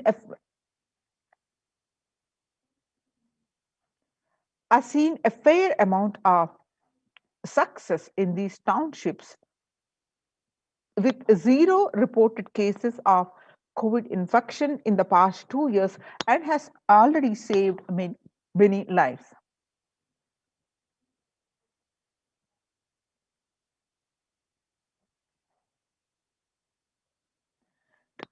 The Supreme Pontiff of Hinduism, Nithyananda Paramashivam, has urged citizens worldwide, especially from regions severely affected by the pandemic,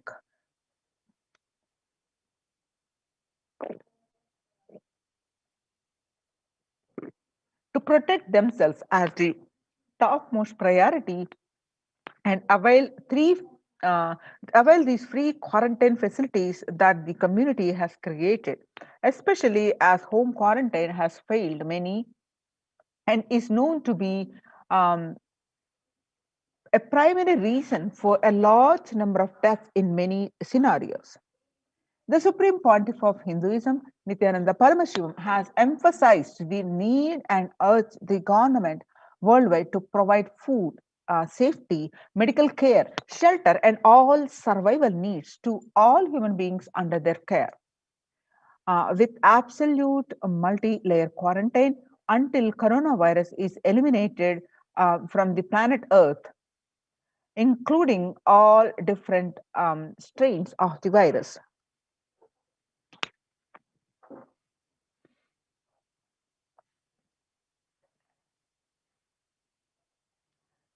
Now you're seeing the articles published in these multi-layer quarantine facilities. Sorry, the articles published in the United Nations website OHCHR. Now, the next is educate citizens in individual pandemic management. Unlike previous pandemics, the current era provides active, real-time, and visual information about the fatalities. Underreporting of this data may give false hope and make people reckless. Exaggerations in reporting can also make people reckless as they may feel eventual death due to a coronavirus is inevitable.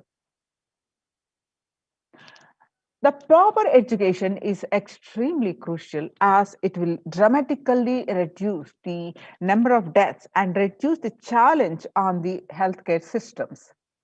Alcohol related deaths have hit a record high during this pandemic, and long post lockdown liquor lines are some extremely worrisome issues regarding which people need to be educated. As a top priority, people need to be given confidence in their life and security about their future for them to stop behaving recklessly or fall into depression and commit suicide.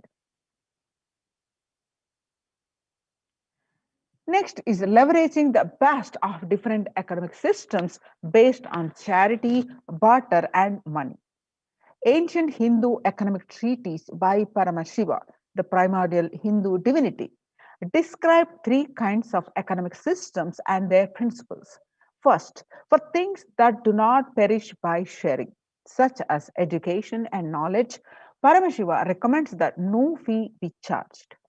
For survival needs such as food and healthcare, barter and charity are recommended. Third, for all other infrastructure development works and services and commodities, gold and conventional currency based transactions are allowed.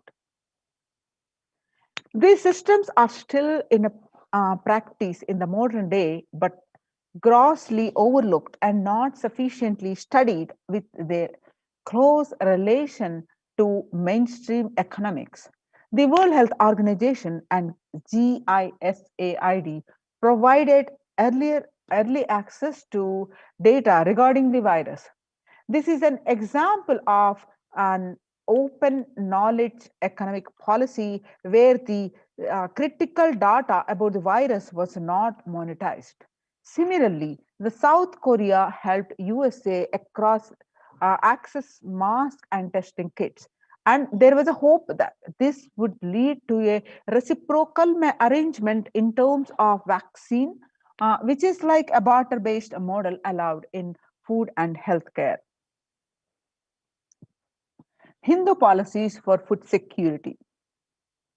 A highly effective concept for ensuring food security in ancient Hindu nations was that of food grain banks.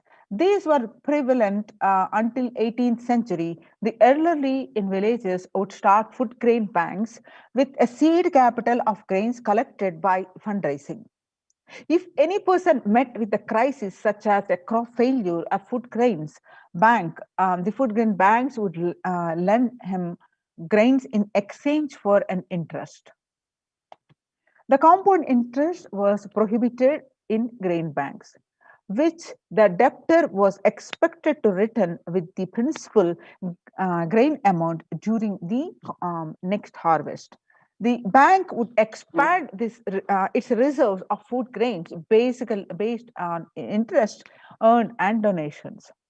At the time of severe crisis such as famine, the entire village would be able to withdraw these grains, and if required, all such grain loans would be written off on humanitarian grounds.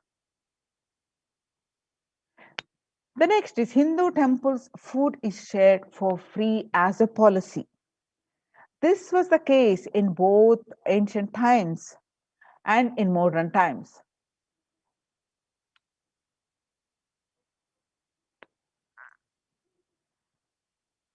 For 27 years, every month, the Supreme Pontiff of Hinduism in his ASMT community has served more than 3 million free organic meals in religious gatherings to everyone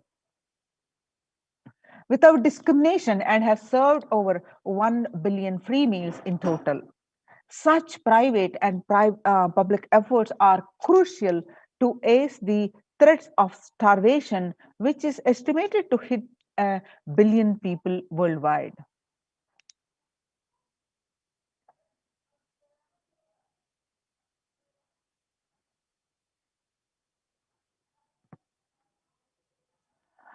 And next is monitor global health. The crisis requires government to take aggressive, proactive measures to monitoring health. Smartphone applications have been used by the government that are based on health code color systems that categorize individuals into 3 color groups based on their health status and travel history, and then determine whether they need to be quarantined.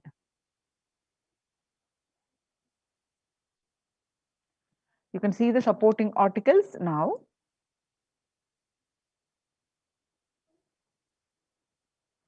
Though there were privacy related concerns associated with these approaches, some of these measures, such as agile daily reporting systems for accounting of newly suspected diagnosed asymptomatic cases, number of the deaths, and generating area-wide statistics have played an important role in proactively responding to curb the spread of the disease and are being considered for implementation by the various countries.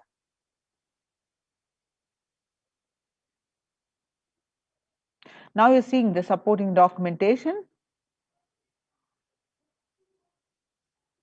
In Hinduism, this is about traditional medicine, the article which was published.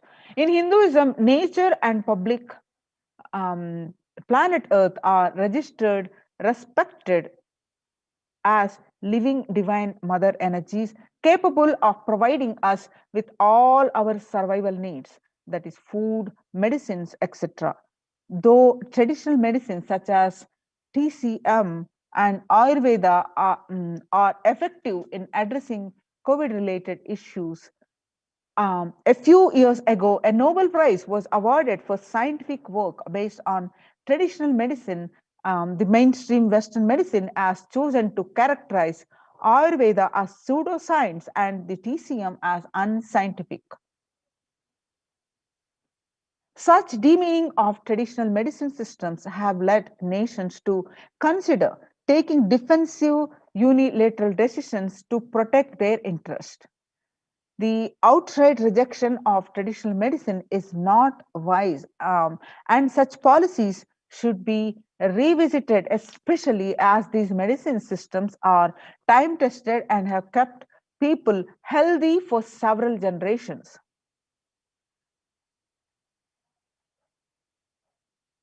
Kailas Union recommends government worldwide provide solutions like Kailas Hindu medicinal care which includes complete free of charge services such as Ayurveda, Siddha, yoga, Western medicines, and multi-layered quarantine for complementing their ongoing public health efforts.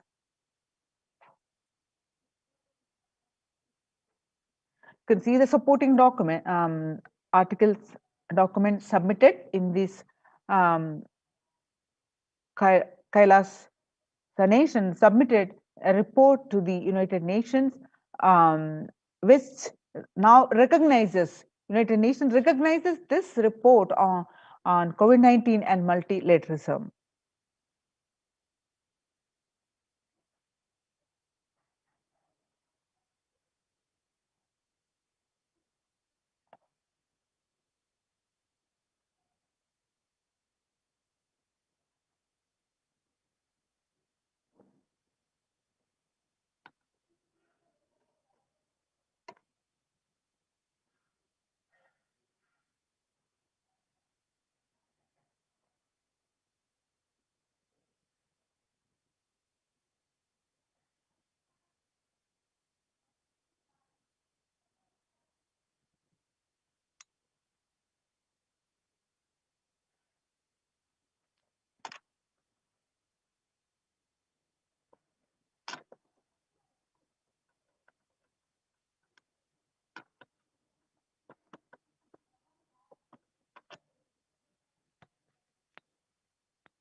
Everyone should be provided access to traditional healthcare systems free from policies that are prejudicial and discriminatory towards these systems.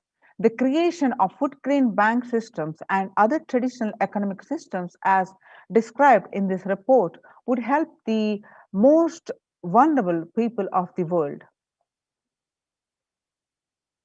You can see the supporting documentation which were published in the report on COVID-19 and multilateralism.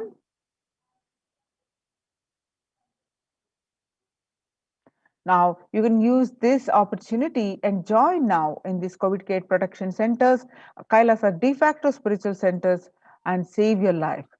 And register now through the link below, https://kailasa.org/Kailasa care.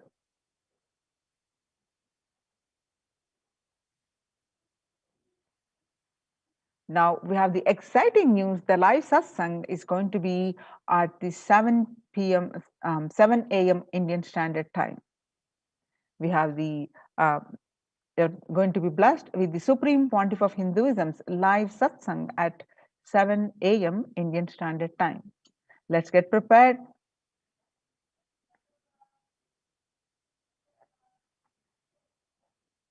Now,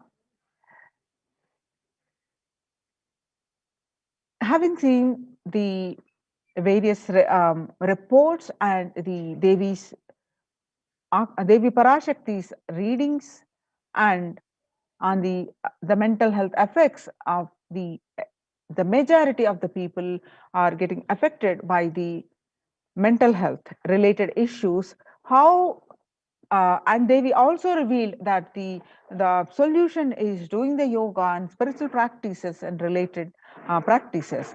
So how the Supreme Pontiff of Hinduism revived and been reviving the across the globe so many Kailasas ecosystems, which is mainly based on temple sciences and the related, how these ecosystems are serving the humanity and protecting the lives from corona. Let's see of these more statistics and how the Supreme Pontiff of Hinduism revived these ecosystems. Now across the world, all the doors have shut and the temples have been locked down due to the rise in the pandemic, the Kailasa doors are open to save your life. So now let us see some statistics of the India across India. The temples have been shut down. For example, the Shirdi Siddhivinayak temple shut down till further orders. The Shirdi temple administration took the decision after the Maharashtra government on Sunday announced a weekend lockdown and night curfew in the state to control the spread of coronavirus. Puri Jagannath temple to remain closed for public, keeping in view the surge of COVID-19 cases in Odisha and also in Puri. The authorities of the temple of Lord Jagannath in the pilgrim town on Sunday. The famous temple is closed for the devotees since May 5th as a statewide lockdown was imposed by the Odisha government. Not only the Puri Jagannath temple, but all the religious places closed for public in Bhubaneswar as city records the highest daily COVID surge, with the Odisha capital Bhubaneswar registering the highest ever single day spike of 581 new COVID-19 cases. The local municipal authorities recently declared closure of all religious places like temples, mosques, gurudwaras, and churches for devotees till further orders. In Uttar Pradesh, the major Madura temples banned the entry of devotees amidst the COVID-19 surge. Two major temples of the Sapta Devalaya, the cluster of 7 temples in Vrindavan, banned the entry of the devotees in view of the rising COVID-19 cases. On the other side, the Gujarat Somnath temple closed for darshan amidst the COVID-19 surge. In view of the COVID-19 surge infections, the Somnath Temple Trust has announced that the temple will remain shut for devotees from April 11th for an indefinite period.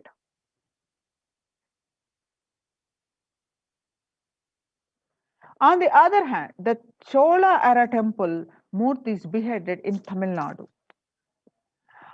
The Murtis of the Chola era temple have been vandalized in Pudukkoti, Tamil Nadu. A devotee who went to the temple was shocked to find all the Murtis in the temple in a beheaded state. He lodged a complaint with the local police later. The Kailasanada temple in a village of in Pudukkottai is said to belong to the era of Kulichunga Chola too. With Shiva as the presiding deity, the temple houses other deities such as Ganesha, Parvati, Murugan, Krishna, and Nandi. All of these murtis were discovered in a beheaded state a few days ago.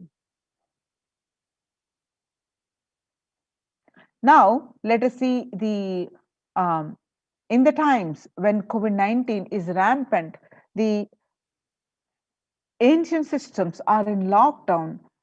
Ancient temples are in lockdown because of the risk of the widespread corona disease. The devotees of these temples were visiting and having darshan of their gods and goddesses for thousands of years. At all these ancient sacred sentiments have come to a harming halt after the lockdowns have taken place. The religious fervor of the devotees is being lost due to the pandemic. The Supreme Pontiff of Hinduism is reviving these e-Kailasa ecosystem and bringing all the ancient traditions of the online platforms on Kailasa TV, YouTube, and Facebook.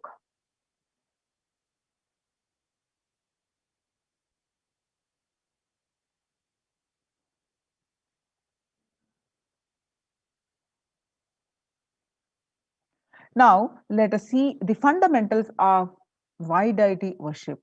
In the Kailasa ecosystems, mainly based on the deity worship, temple-based ecosystems. So, let us understand the basics revealed of the Supreme Pontiff of Hinduism.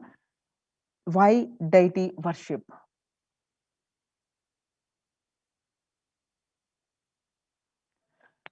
In his own words, the Supreme Pontiff of Hinduism, in his own words, please understand, deities are not mere idols, they are embodiment of ideals. We do not worship the idols, we worship the ideals presented through the idols. When the divine is present before him in a form that he can see, touch, and relate to, the transmutation becomes an easy and joyful process. Second, the deities in a real kshetra are always carved in the form of ancient masters and enlightened beings. Even though no longer in the body, they can be invoked through the name or form they used while in the physical plane. When we pray to the deity or chant its name, the corresponding divine vibration is automatically awakened and becomes available on the energy plane to guide and bless us. The Supreme Pontiff of Hinduism reveals that we mastered the science of bringing the divine to the deities and expressing the divine through the deities. The whole science has been mastered in the Vedic tradition. The revival of temples will be the revival of world peace and world bliss. Revival of temple culture and deity worship where people are made to look in. That is where the revival of Sanatana Dharma, the Advaita Satya, is going to happen. The divine has infinite, auspicious qualities. And with these auspicious qualities, any one quality they manifest when a devotee intensely prayed to protect him, or when they manifest a different form with other different form to protect the whole world. For example, Shiva saved Markandeya from death. Markandeya was born to destined that he was to live only 16 years. On the day of his death, the Lord of Death, Kala, arrived to take his life away.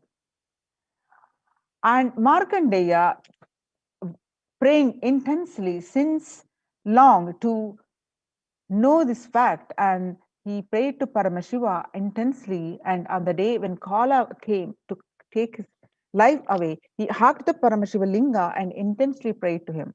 And that's when Paramashiva manifested as Kala, the Lord of Death, and saved Markandeya from death, and he became an independent deity as Kala. As Kala, not only he saved the life of Markandeya, he also gave him the boon of eternity. And Markandeya wrote many scriptures, including the Mrityunjaya mantra. Same way, Paramashiva danced in ecstasy. That action became Nataraja. Paramashiva, as a Nataraja, performed as a cosmic dancer, performed the Panchakritya so casually. The creation of this universe, sustenance, and the pulling out of the rejuvenation and pulling out of the delusion and giving us the liberation. All these Panchakritya, the 5 actions, he performs just as a cosmic dancer. Similarly, Mahavishnu's every action of showering blessings on the world becomes Lakshmi. Brahma's very action of constantly sharing the wisdom becomes Saraswati. So each of the actions of the ultimate becomes an independent intelligence and energy. When you connect with those independent intelligences, those deities, where you want, whatever you want immediately happens. Whatever result you want, worship with right those divine energies who are the personification of those specific actions. Immediate results are achieved by connecting with those deities. In this world, this can be a powerful method through which you can achieve whatever you want in your life. Join in these COVID care protection centers, save your life, and enjoy the joy, peace, and bliss, and much more. Register now through the link below, https:// kailasa.org, Kailasa, kailasa.org /Kailasa, Kailasace. We will resume the session after a very short break. And today we have an exciting news of 7 a.m. Indian Standard Time. The Supreme Pontiff of Hinduism gracing us with his live satsang. So let's get tuned to the satsang. Let's get prepared for that. We'll resume the session after a very short break.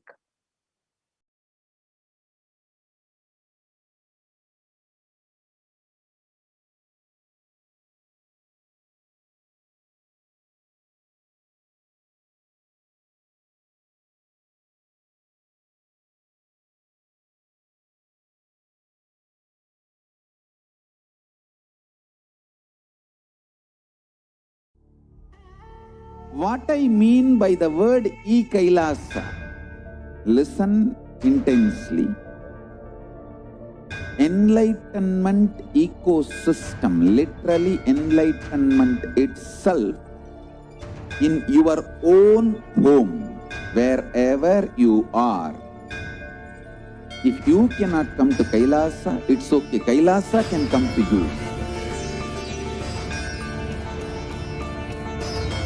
Kailasa coming to you is Kailasa.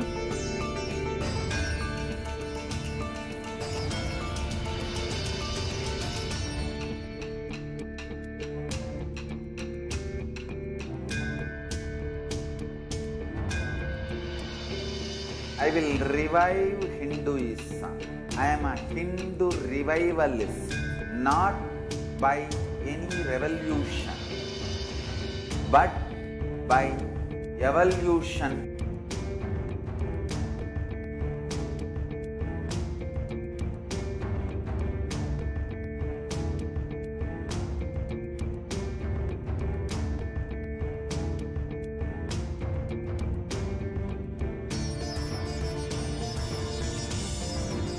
And setting model communities.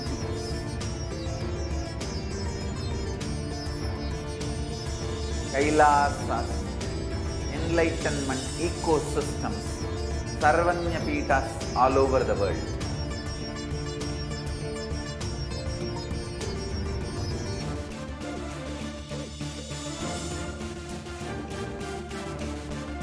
All powerful cognition, knowledge, only when you live, power manifestation and possibilities manifestation happens.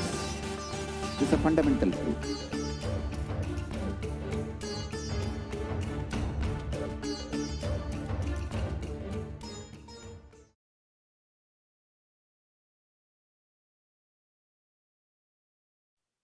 Yes.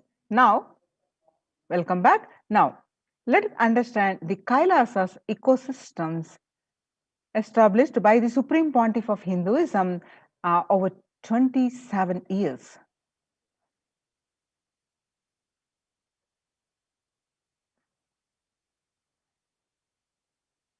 Kailasa is a place where everything related to superconsciousness is revealed. All the sampradayas. The sampradaya is the multiple, the sects of Hinduism, each exploring the science of awakening the individual's peak possibility in a unique, time-tested, foolproof way. So all the sampradayas, all the spiritual ecosystems created for enlightenment will be revived and established in such a way it never gets lost again. There is forever serving the humanity, says the Supreme Pontiff of Hinduism. Now, let us understand in his own voice a revival of Hinduism's temple ecosystems.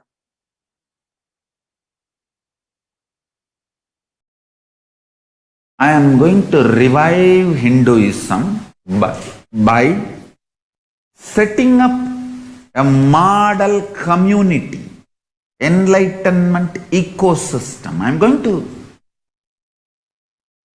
create absolutely from the scratch newly.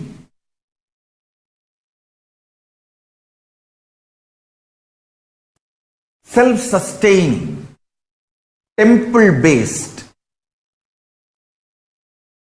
Hindu ancient enlightenment ecosystem and civilization based on that. Understand? Kailasa is reviving the ancient Hindu enlightened civilization.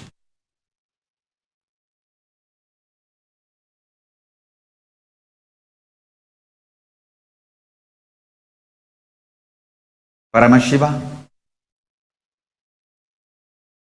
himself manifested this Kailasa Mandala, the enlightenment ecosystem, and the lifestyle.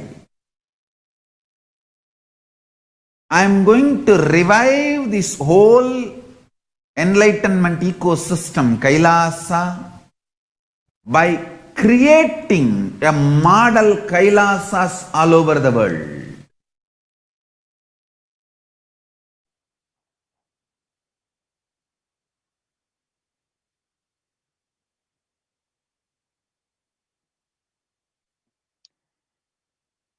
Next, the adulation of violence in recent lifestyle has enabled disruption in several nations, affecting millions of lives with a mental distress, physical health elements, defalcation of food supply, and pinpointed destruction to the infrastructure of several countries. The Supreme Pontiff of Hinduism, Bhagwan Nithyananda Paramashivam, has dedicated his entire life and made it his mission to bring the global peace from the ground level through the Kailasa Department of Religion and Worship and Department of Human Services. To bring the humanity to create a life of freedom and peace for every individual on the planet and through the revival of the temple ecosystems.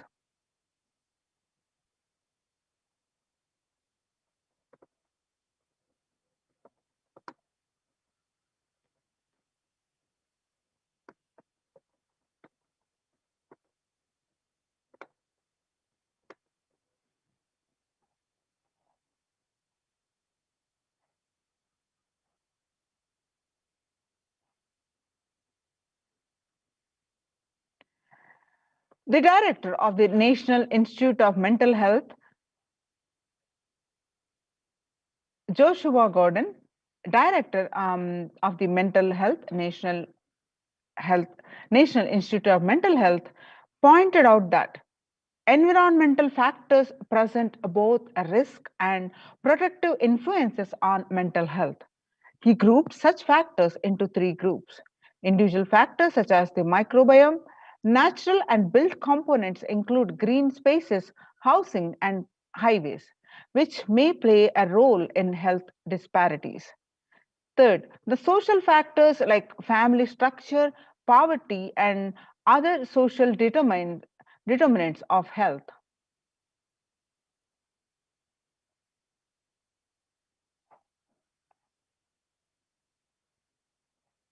From 1994 to this date, the Supreme Pontiff of Hinduism has worked tirelessly in the revival of temple ecosystems globally.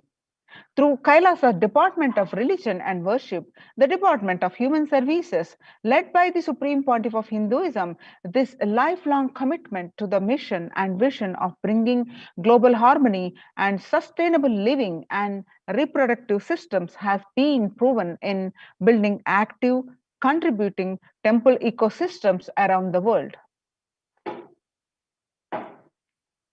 Now you can see the glimpses of this how the Supreme Pontiff of Hinduism revived these ecosystems, the temple ecosystems across the world over 27 years.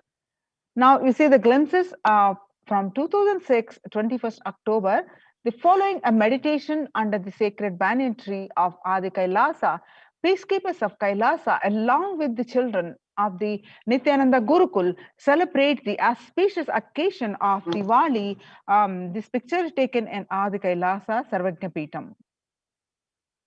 Now, on 22nd, 2018, the peacekeepers of Kailasa and the practitioner participants of the Paramashivoham meditation workshop take part in a celebration of a traditional flag hoisting ceremony. These pictures again are taken from Adi Kailasa, Sarvajna Peetham. Now you're seeing the pictures are where the Supreme Pontiff of Hinduism conducting Nithyananda Spurana Convention, the Life Bliss Program Level 2 meditation workshop, Chennai, India. The picture is taken on 14th December 2006.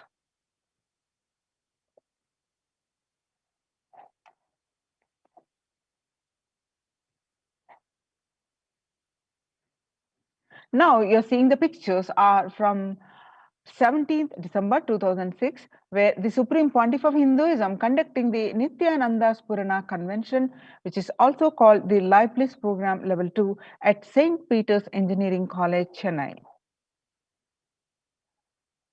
Now you're seeing the pictures from 2006 Himalayan Yatra. The peacekeepers of Kailasa and the Supreme Pontiff of Hinduism embark on the Himalayan Yatra, the traditional sacred pilgrimage to the Himalayan mountains and up to the river Ganga Harshil. Now, the temple ecosystem of Tirunamalai serves as the driving factor in maintaining the lifestyle of health, wealth, and well-being for the citizens of Tirunamalai, where you find in these pictures where Supreme Pontiff of Hinduism himself welcoming the lakhs of devotees at the Tirunamalai in a procession. He is waving the flag to welcome the devotees. And now you're seeing the pictures of these peacekeepers of Kailasa and the participants of the Paramashivoham meditation workshop take part in morning meditation and traditional puja or ritualistic worship. The pictures are taken on 31st December 2018. Now you're seeing the pictures of the Krishna Janmashtami celebrations, the distribution of sweet butter as part of the Krishna Janmashtami celebrations, which the pictures are taken on 17th August 2014. And now we're seeing the pictures from 17th January 24 again as part of the Krishna Janmashtami celebrations of where you can see the Supreme Pontiff of Hinduism and all the peacekeepers of Kailasa joyfully celebrating the festival with so many activities. Now you're seeing the pictures as part of the Krishna Janmashtami celebrations where you see the peacekeepers of Kailasa distributing the free organic food to the to one and all.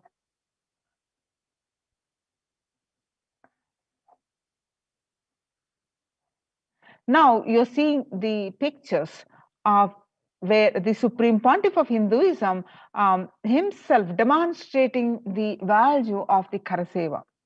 The picture is taken on 11th September 2006, where the peacekeepers of Kailasa, led by the Supreme Pontiff of Hinduism, take part in Karaseva, the voluntary contribution of physical service towards the cleaning or construction of the sacred Hindu temple. The pictures are taken in Adi Kailasa, Bidadi, Bangalore. Now you're seeing the pictures are from way back in 2013, 2nd Jan, where the Supreme Pontiff of Hinduism, Bhagwan Nithyananda Paramashivam, arrives with the volunteers and Kailasa's peacekeepers to provide relief efforts to the cyclone-hit Pondicherry region through the distribution of food, water, basic necessities, medical camps, and clearing the local roads for further relief efforts. This picture is taken in Pondicherry, South India. Now, you're seeing the pictures of taken on 4th January 2012, where the Supreme Pontiff of Hinduism monitoring the food preparations as to serve to the victims as part of the Thane flood relief. And you can see the Pondicherry Thane flood relief medical camps, which are clicked on 3rd Jan 2012. Now, Kailasa's ecosystems around the world, you can see the ecosystems across the globe, across the continent, they have spread. Way back in 1994, the leftmost picture where you see Mataji Vibhudananda Puri,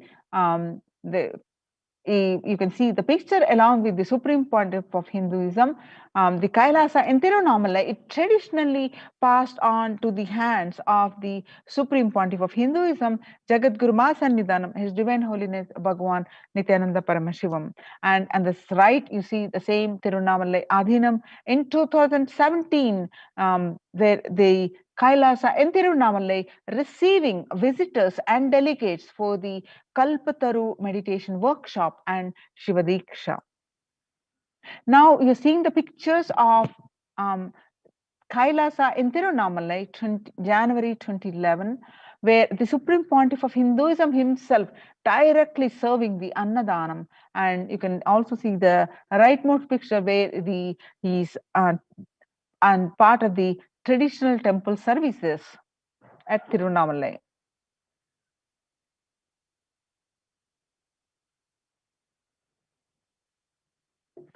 On 11th March 2017, Kailasa in Tirunamalai, thousands arrived to celebrate the Enlightenment ecosystem and to traditionally meet the Supreme Pontiff of Hinduism, Jagadguru Mahasannidhanam, His Divine Holiness Bhagwan Nithyananda Paramashivam.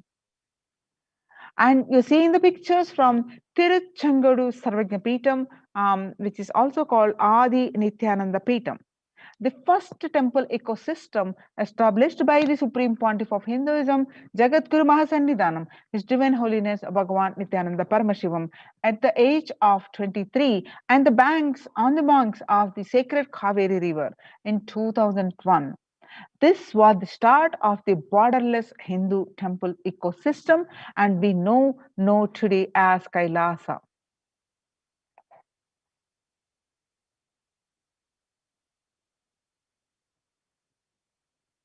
Now you're seeing the pictures from Adi Kailasa Nithyananda Peetham in Bidadi, where you see the Supreme Pontiff of Hinduism has established, and this is the first Bhumi Puja, the worship of the Mother Earth, and the first consecration stone placed by the Supreme Pontiff of Hinduism.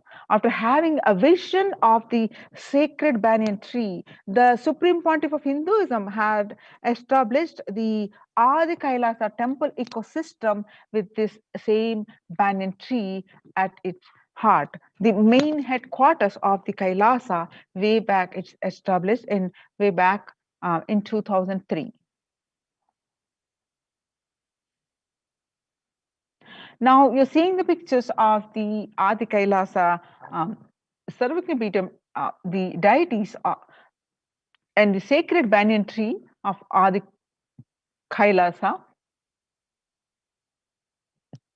and the Nithyanandeshwara Paramashiva and Nithyanandeshwari Paramashakti and the Nithyanandeshwara Paramashiva Linga.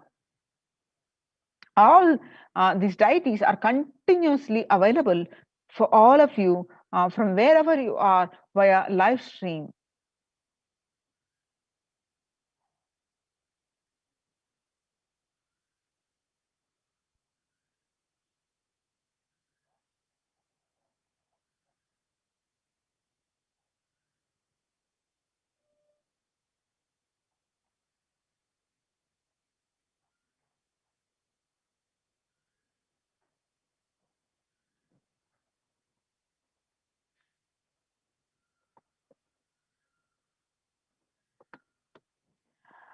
Now you're seeing the pictures are from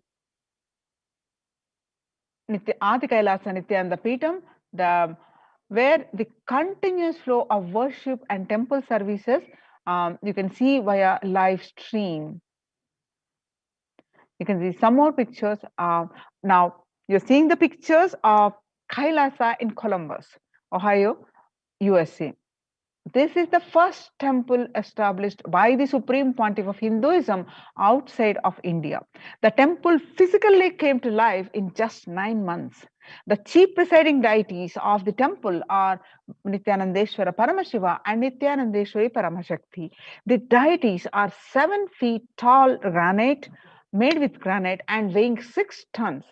And their divine faces have been carved directly, hand carved by the Supreme Pontiff of Hinduism.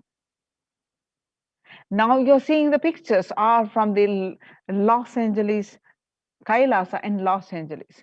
The Los Angeles temple is the first inaugurated temple in 2005, then established in its permanent location in 2007. Houses the largest Shivalinga and Rajarajeshwari in North America. Now you're seeing the pictures of that where if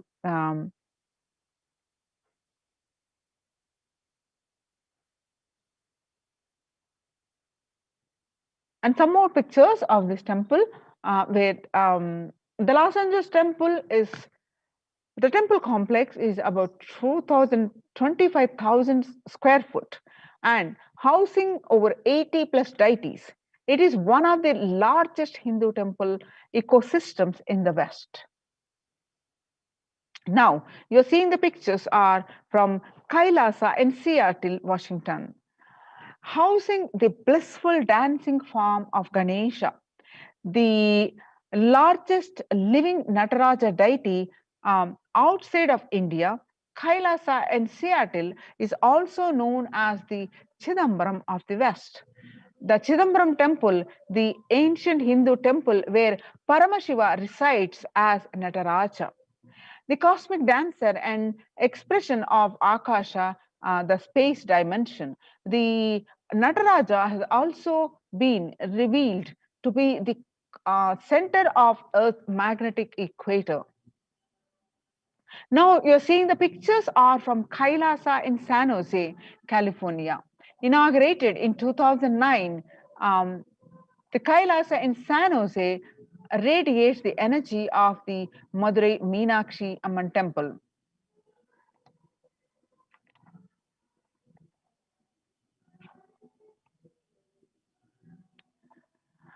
The chief presiding deities of the temple are Devi Paramashakti, Devi Meenakshi, the Shivalinga, and Nithyanandeshwara Paramashiva and Nithyanandeshwari Paramashakti, which have been created, installed, and energized by the Supreme Pontiff of Hinduism.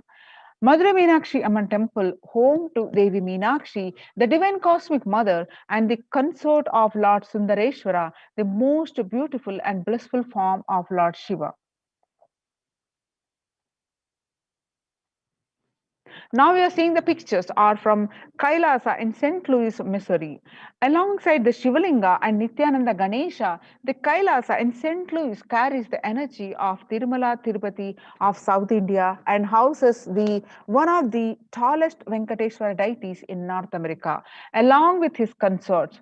Sri Devi and Bhudevi. The beautiful landscape nestled among the woods and rolling hills of Missouri stretches over 20 acres. Tirumala Tirupati is one of the most beloved of Lord Vishnu, whose temple is the most visited of any religion in the world. Now we are seeing the pictures are from Kailasa in Phoenix, Arizona, home to over 21 deities and with a temple structure of 2,500 square foot. Kailasa in Phoenix has been directly established by the Supreme Pontiff of Hinduism, serving as an energy field of worship, meditation, and celebration for over 7 years.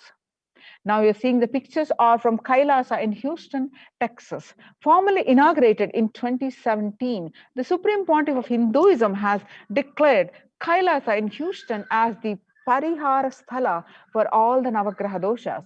Parihara Sthala, which will remove all ill effects of the 9 celestial bodies. The celestial bodies are will hold you responsible for all the good bad that you did. So but in the course of time, if anyone realize their mistakes and want to do the Prayashchitta, you can do the Parihara, where the deities will reduce the effect of the ill effects of mm, the action that you did. So the Supreme Pontiff of Hinduism had declared the Kailasa in Houston as the Parihara Sthala for all the Navagraha doshas. Now you are seeing the pictures are from Kailasa in Toronto, Canada. Inaugurated on July 2011, Kailasa in Toronto is the only Hindu temple in the West with all 63 Naimanaths and 18 Siddhas residing as deities. The temple deities here are seated exactly as they existentially preside in Kailasa around Paramashiva, the primary deity of Hinduism. Naimanaths are the most endearing and notable saints of Hinduism, and Siddhas are the meaning the accomplished perfected one. Kailasa in Toronto, Canada, active and alive from 2011 onwards, Kailasa in Toronto has been blessed to radiate the superconsciousness energy of Kailasa. This temple ecosystem goes on providing various temple services to the community, such as Annadan and traditional Hindu ceremonies. Kailasa's Department of Religion and Worship, the Department of Human Services, and each of the Kailasa's temple ecosystems consider the right of happiness to be the highest fundamental right to all human beings.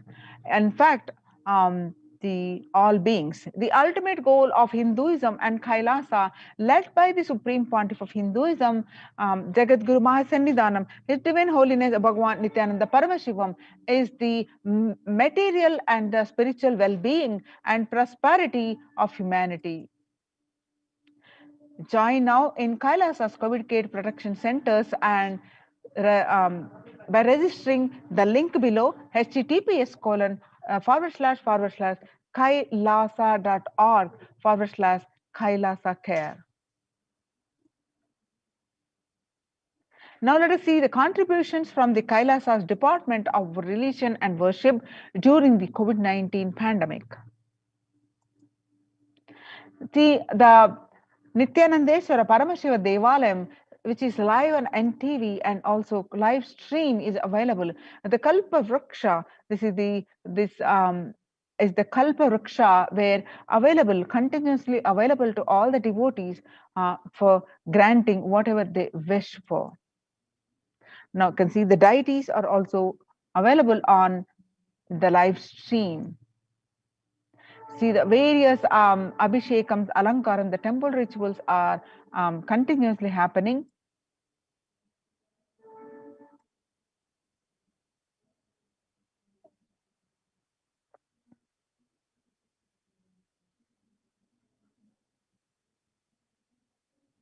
Revelations to the world by the Devi Parashakti on 12th May 2021. Devi revealed that I came as Nija Avatar. I am blessing you, listen people, listen. To do good to all of you, I have taken the form of Nityananda and came down as Nija Avatar. People of India, listen carefully, listen. Time after time, Bharatam is Jnana Bhumi, where enlightenment have to come.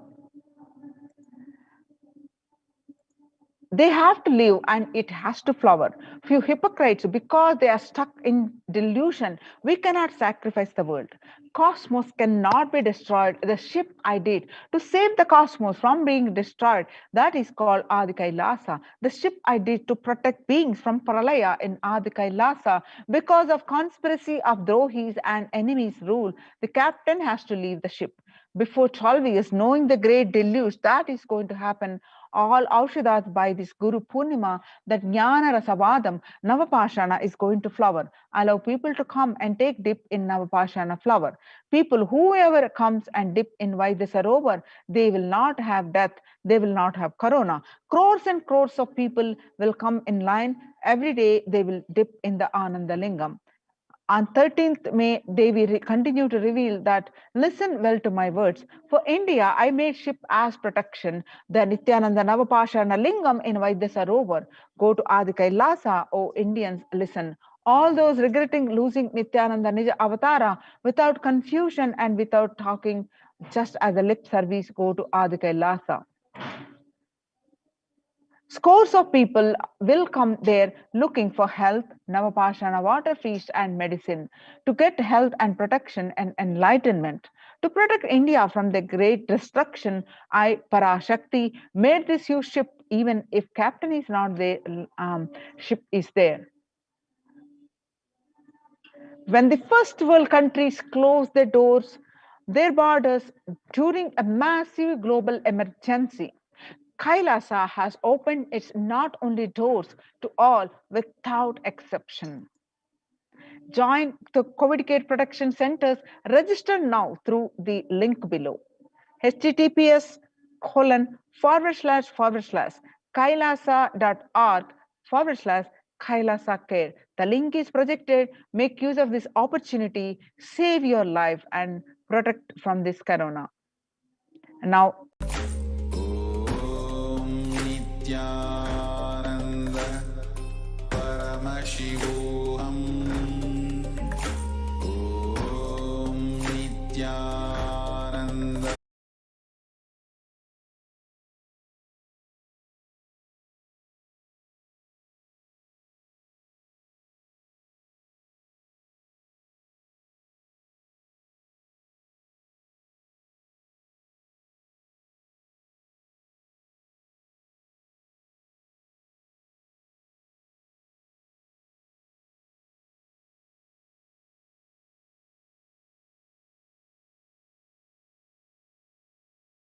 Nithyanandam, Jnanapadati Manual, under the guidance of Supreme Pontiff of Hinduism, Jagadguru Mahasannidhanam, His Divine Holiness, Bhagavan Nithyananda Paramashivam. Let's start with the Sadguru Vandanam.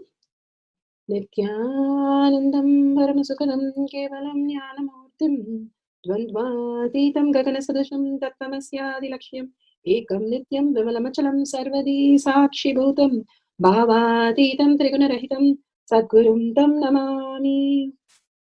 Let's go through the disclaimers. Security measures. No photography, video, audio recording. Important cautions.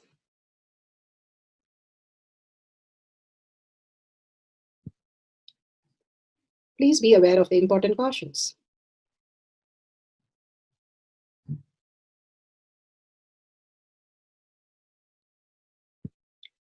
What is power manifestation? Let's hear from Bhagavan himself explaining what is power manifestation. All the 25 states of consciousness, when they happen in you, due to your chemicals and hormones ups and downs, it is powerlessness. When it happens in you, out of your free will and consciousness, it is powerfulness. That's all. When you fall into sleep, it is powerlessness. When you enter into sleep, it is powerfulness. When you fall into dream, it is powerlessness. When you decide to dream, it is powerfulness. So I have added the ultimate powerfulness, Turyatita, in your whole being and doing. Manifest all the powers. Understand, power manifestation is nothing but cognitive shift. It is not work. It is cognitive shift. Understand? It is just cognitive shift.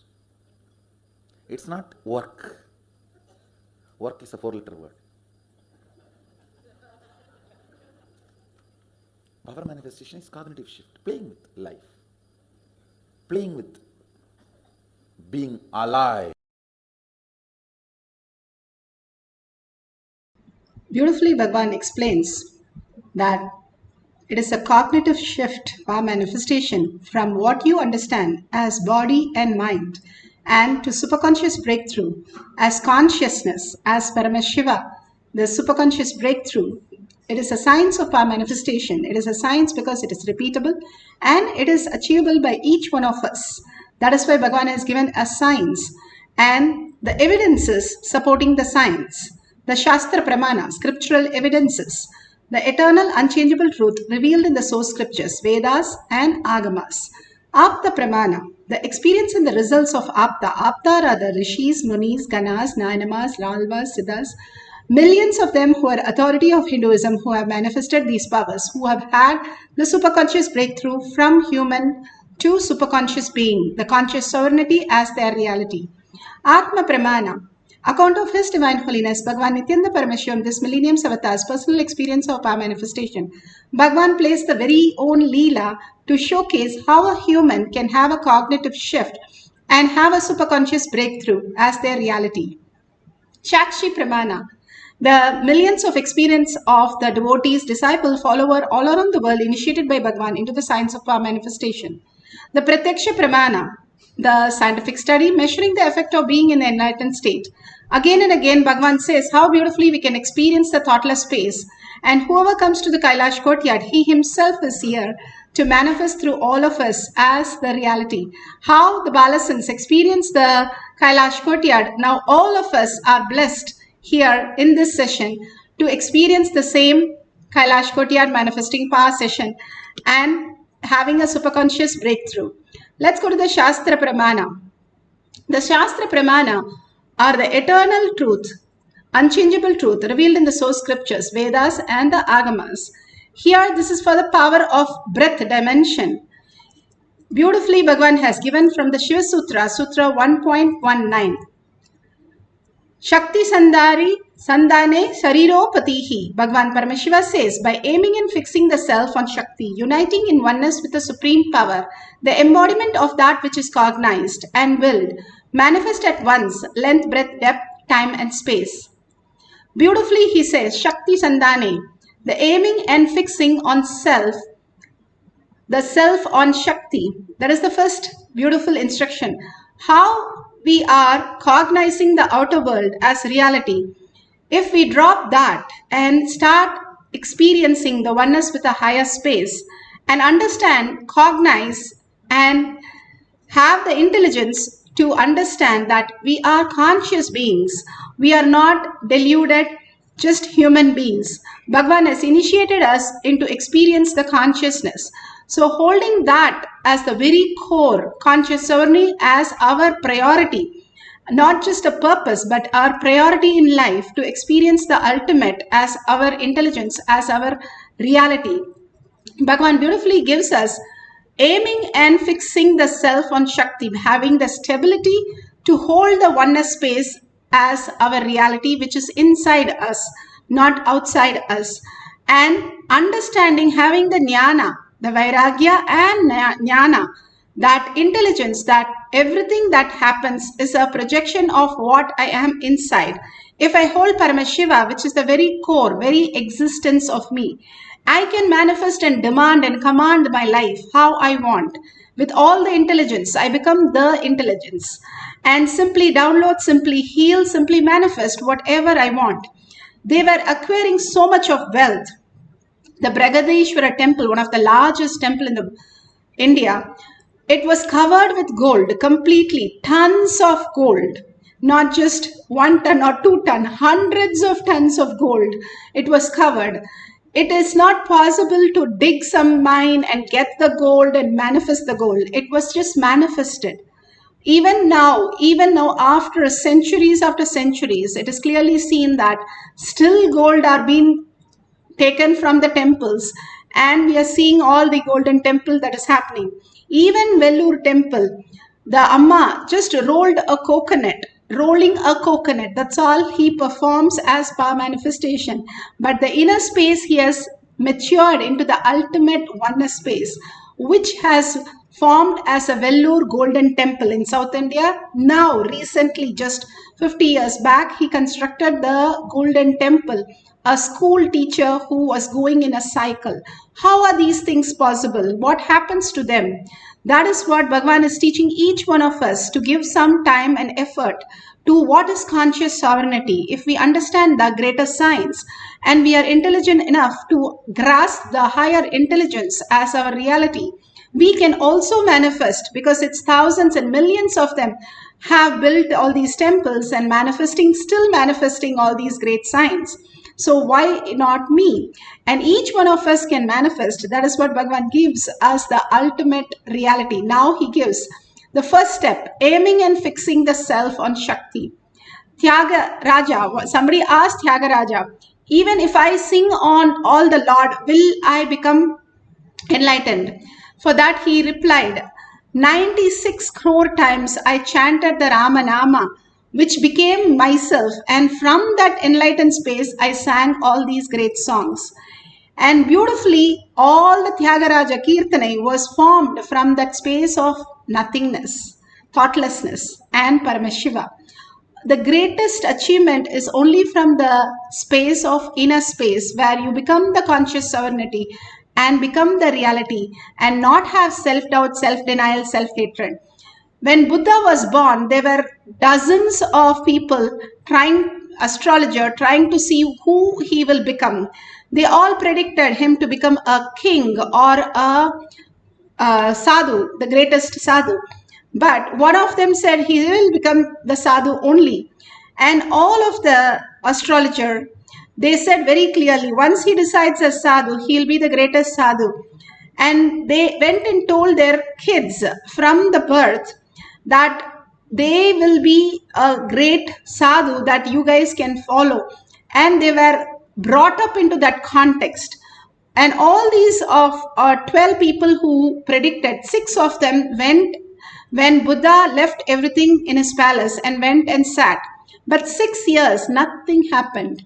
Nothing. He did all the greatest things of Kriya and pranayama, yoga, everything intensely, but nothing happened. So these 6 sadhus left him. And they said nothing is happening. But Buddha did not give up. He still said, till my body evaporates, I am going to hold that. That is what the will persistence. That is fixing, aiming and fixing the self on Shakti, uniting in oneness. When he said those words, let my body melt, I am going to be here forever, only holding this, my cognition. When he had the clarity in his cognition, it can be even in outer world, if you have the clarity, you will have a breakthrough into the next conscious level. But he had the utmost clarity into the utmost space of oneness. And he became the Buddha we know. And the supreme power, the oneness, he became the oneness with the supreme power, the embodiment of that which is cognized and willed.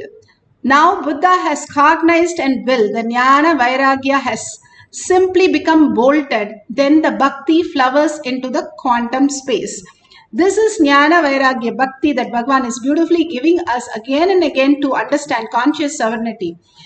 For the breath dimension, Apta Pramana, Vishwakarma was the greatest artist, and he created all kinds of things, even the formation of Mahabharata war, or he created all the weapons, or he created all the beautiful temples and architecture, everything. The flying Vimana was the specialist. So he created the Vimana for Ravana, is the clearly shown in the Valmiki Ramayana, Sarga 127, verse 29-30. Beautifully, all this great ascent, Yuddha Khanda, it is given how these Vimana are made. And even now, in all the temples in the underground, the Vimanas are all present. And we just need the science to download what Bhagavan is giving us to raise ourselves as consciously and start driving all these Vimana in a physical reality. And that is what Bhagavan says, after 2030, I will be flying all these greatest things and all the Siddhas will come down. We have a great future to experience all this reality. Atma Pramana, Bhagavan himself beautifully explains the greatest science. In Arunachaleshwara temple, in the shrine Sannidhi of Devi Unnamulayamman, I was standing in one corner. Suddenly I saw the cosmic geometrical representation. That time I did not know the word, only now, later on I came to know it is Sri Yantra in the golden, shining, absolute energy light form. And then Devi appeared in this very form. She is gracing now with Lakshmi and Saraswati. When I had darshan, I saw only Devi, Bhuvaneshwari.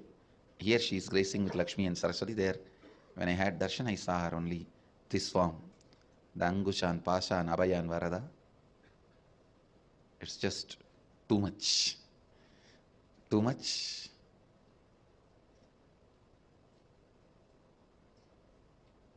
Slowly, that very geometry and that form both disappeared into my inner space. Then I went back to home, carved the deity as I experienced in the stone, carved the Devi the same way I saw in stone, and carved that Sri Chakra the same way I saw in copper plate. This happened. You can see the yantra I carved after the darshan at the age of 10. And this is the deity of the Devi. This is the deity of the Devi I carved at the age of 10. Actually, this happened during Navratri time only. I do not know whether it happened exactly on the 4th day, 5th day and all that, but during the Navratri time, let me enter into the... So amazing. Beautifully, we can see how the carving of the yantra simply happened. Now you can see the balasans doing the third eye blindfold and manifesting the powers. All these great signs is for everyone to experience the higher reality. I got to learn in Gurukul. She was initiated, actually, by a guru, but we'll talk more about that later. She demonstrated her impressive ability on Capitol Hill, and then again at this Vedic temple in Southern California. All I can say is be prepared to be amazed. American business. She plays with toys, letting an audience member mix one set before matching up the colors as though her eyes were wide open. First the green, then the orange, then the blue, then the blue, then the yellow, then the like a donut. Wonderful. Even onlooker at a game of tic-tac-toe. X, I won. Yay!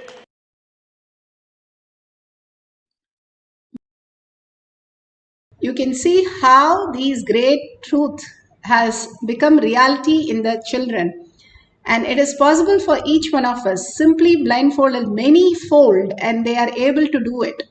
And this is a science. It's a science that everybody can experience the oneness and manifest as powers. That is why all the balasans, we had a world record of all the balasans, 108, and actually more than 108 of them, at the same time demonstrating the third eye power to the professionals of the world record and showcasing to the world. All this is possible for each one of us. Each one of us are gods and goddesses. If you're here listening to that, be very clear, you're the chosen one for the power manifestation session, and you will manifest all the powers. The only thing that we need to understand is drop the self-doubt, self-denial, self-hatred.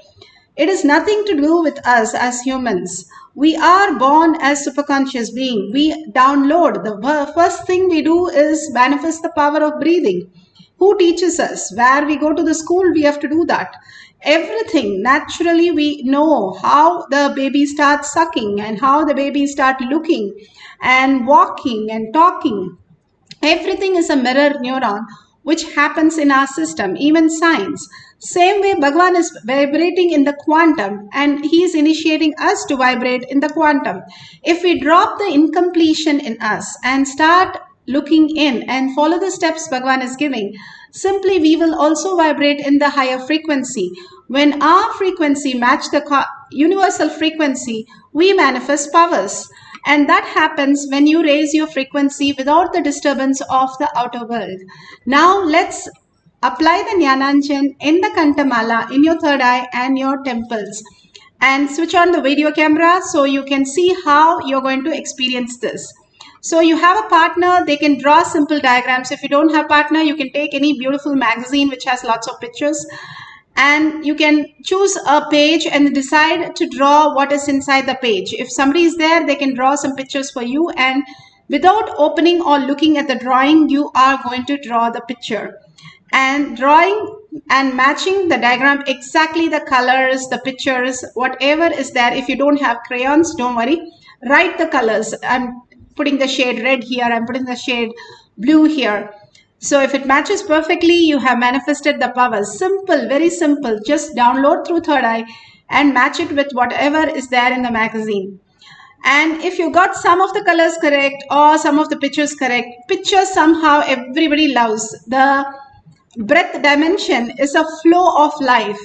The music, the art, the instruments, the Balasans used to play all the instruments just by hearing once. We were shocked how a person can play flute and veena at just the first shot.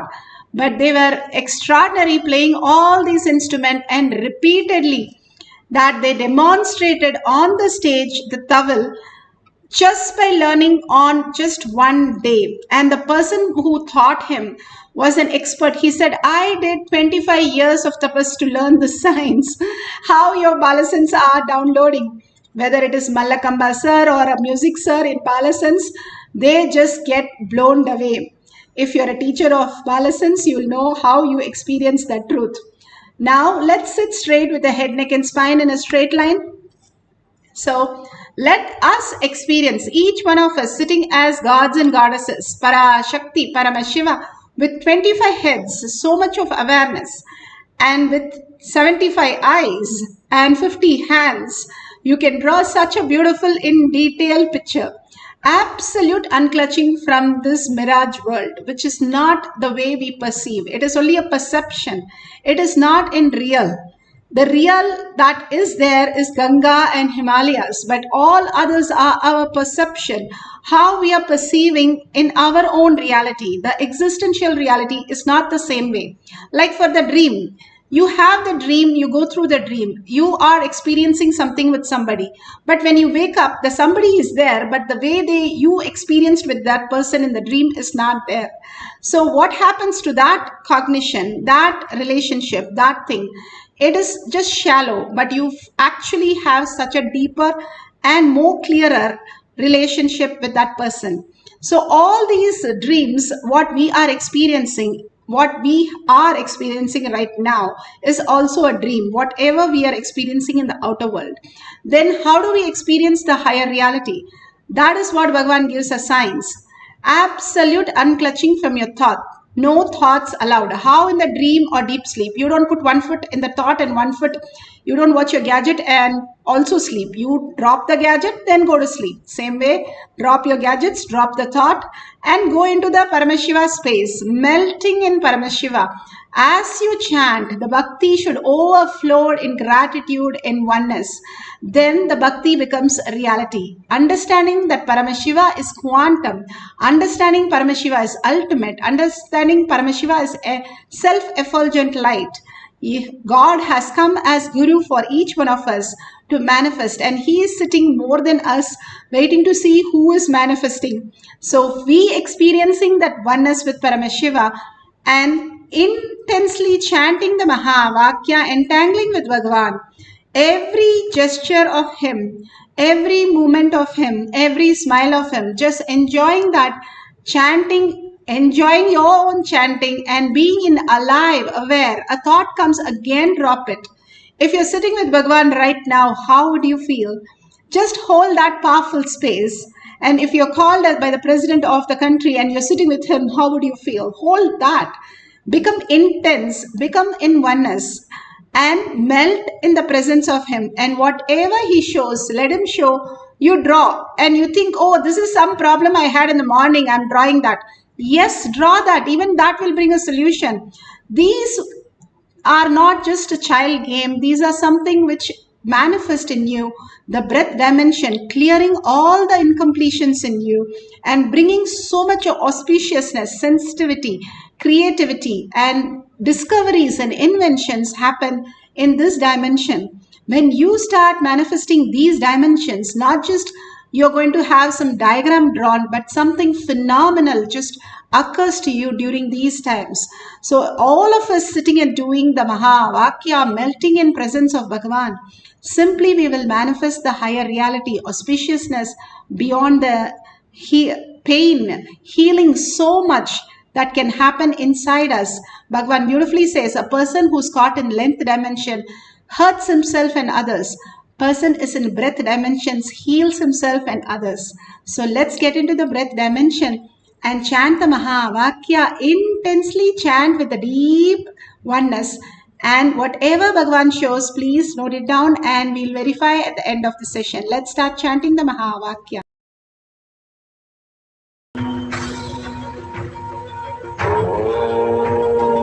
Nithyananda Paramashivoham. Nithyananda Paramashivoham. Nithyananda Paramashivoham. Nithyananda Paramashivoham.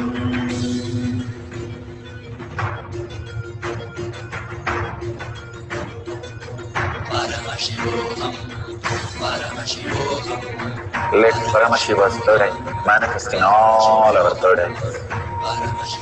Let the Amrita pour, let the Varni open up, manifest in all of us.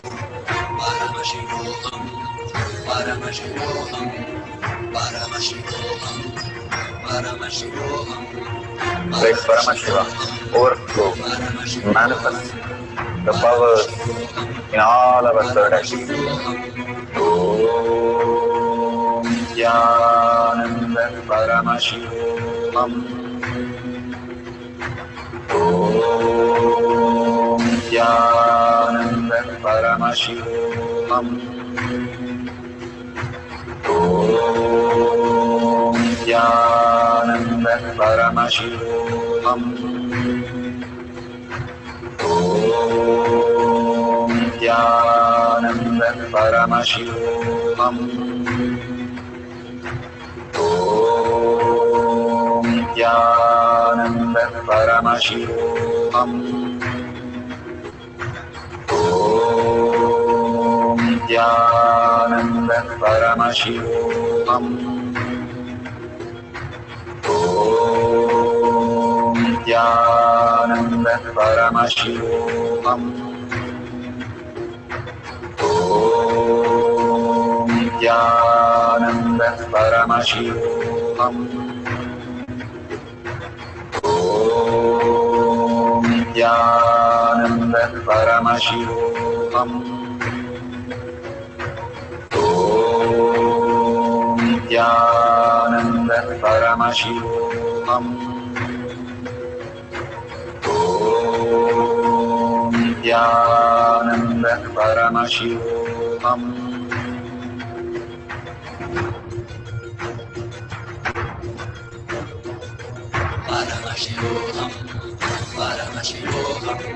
Let Paramashiva's third eye manifest in all our third eyes. Let the Amrita pour, let the Varni open up, manifest in all of us.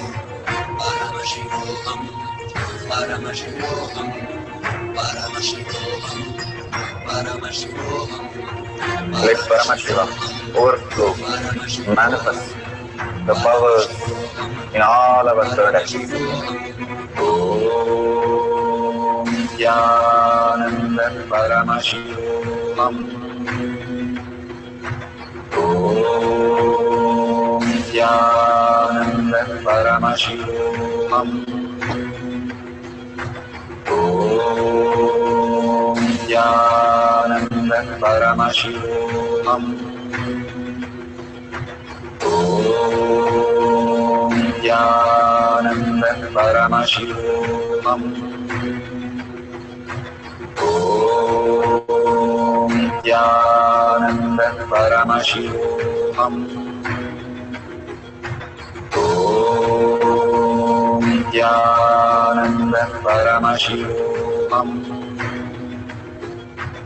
Om Nithyananda Paramashivoham. Om Nithyananda Paramashivoham. Om Nithyananda Paramashivoham. Om Nithyananda Paramashivoham. Om Nithyananda Paramashivoham. Om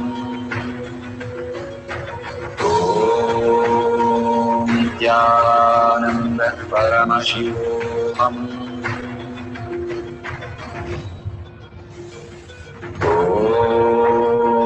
Nithyananda Paramashivoham. Om Nithyananda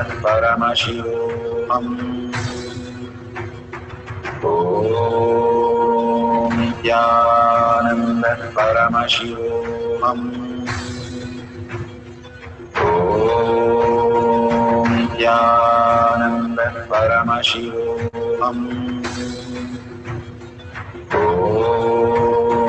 Nithyananda Paramashivoham. Om Nithyananda Paramashivoham. Om Nithyananda Paramashivoham. Om Nithyananda Paramashivoham. Om Nithyananda Paramashivoham.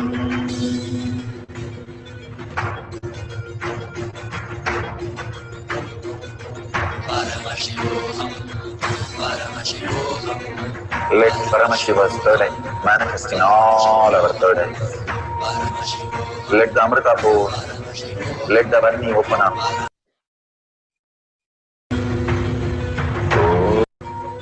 Om Nithyananda Paramashivoham.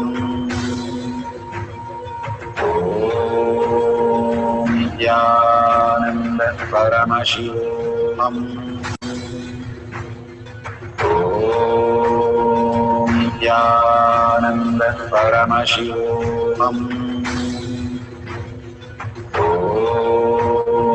Nithyananda Paramashivoham.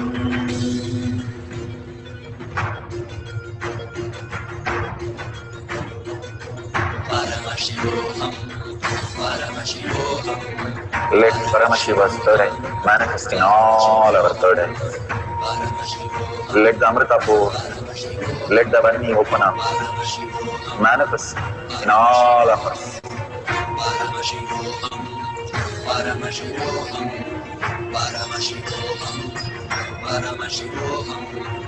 Let Paramashiva overflow, manifest the powers in all our third eyes.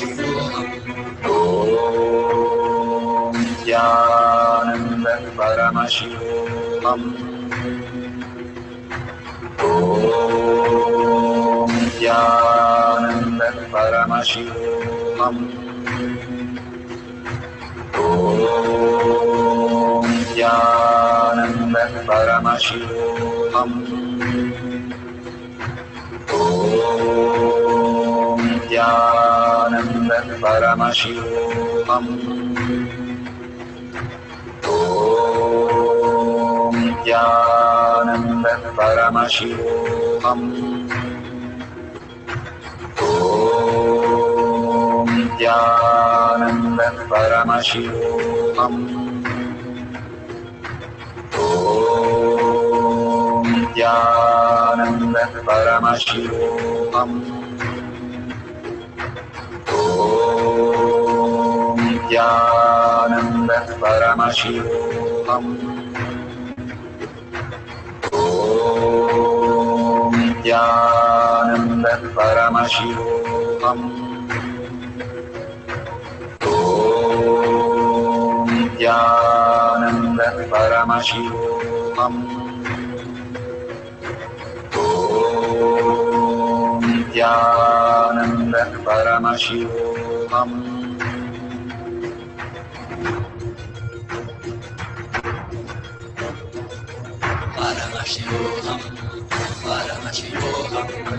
Let Paramashiva's third eye manifest in all our third eyes. Let the Amrita pour, let the Vani open up, manifest in all of us.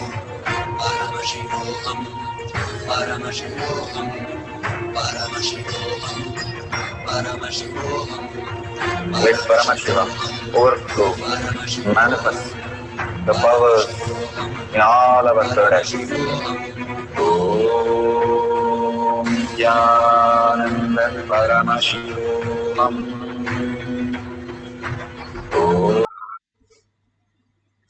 So beautiful. Whatever prasada you have received, whatever drawing that Bhagavan has shown and you have drawn, such accuracy matching of everything suddenly just manifest in you when you are in oneness with Paramashiva. Everybody says only when they don't really be thinking and just enjoying the whole space, they manifest powers. So just in the oneness space, whatever you experience, start just downloading whatever Paramashiva shows, and you'll be shocked to get the exact picture. It is not guessing. It is not something you are doing. It is Paramashiva in you who's showing that he is sitting there right now experiencing the oneness with you, and he is more there than you. That is the reality. Paramashiva in us is more than what we are. Bhagavan says, what we understand is 0.00001 and what he is 99.999. But we think 0.001 is what we know better than him. But he is the one who is manifesting each one of the thought, even for us to understand. Without him, it is dead body. It is just matter. With every bit, every cell filled with him is what is you are manifesting right now, even your life. Otherwise, we are not even experiencing this. That gratitude, that oneness we understand. That is what Bhagavan says, Brahmanya Bahuputratam. Each one of us is favorite inheritance of the cosmos. It's like you are become suddenly you are begging and you are suddenly $1 trillion dad's kid. What would you feel? What would you experience? That is exactly his power manifestation. In deep gratitude, that overflowing gratitude just starts happening as reality. That is power manifestation. The auspiciousness and abundance just overflow in each of us. Now we'll have one more cycle. If you have already manifested, please share in the chat that whatever you experienced as oneness and the diagram that you drew, you can share at the end of the session in social media. You can just share it in the chat right now. And we'll have one more cycle, Entangling with Bhagavan. And you can choose some other books, or you can ask the partner to give you some other picture, and simply entangle by deeply chanting the Mahavakya, intensely chanting from your navel and vibrating with that, and the vibration raises to the cosmic vibration, you becoming one with Paramashiva and manifesting all the reality. Let's start chanting intensely the Mahavakya. You can hold any Ishta Devata inside you and melt into him. The chanting is so powerful that it will simply take us into the ultimate. Valmiki was born from chanting Mara, not even Rama. And that is the power when the Guru initiates into the higher space. It just becomes reality. Let's start chanting the Mahavakya and experience the oneness and draw Whatever is shown by Paramashiva for the breath dimension. Nithyananda Paramashivoham. Om Nithyananda Paramashivoham. Om Nithyananda Paramashivoham. Om Nithyananda Paramashivoham. Om Nithyananda Paramashivoham. Om Nithyananda Paramashivoham. Om Nithyananda Paramashivoham. Om Nithyananda Paramashivoham. Om Nithyananda Paramashivoham. Om Nithyananda Paramashivoham. Om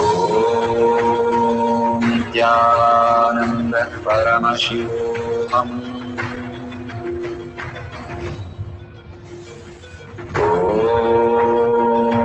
Nithyananda Paramashivoham. Om Nithyananda Paramashivoham. Om Nithyananda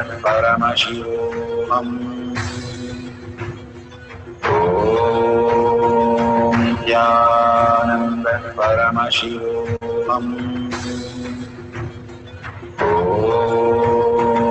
Nithyananda Paramashivoham. Om Nithyananda Paramashivoham.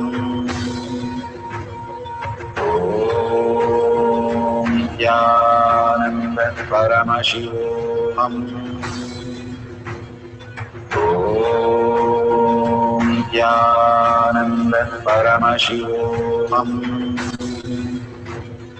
Om Nithyananda Paramashivoham.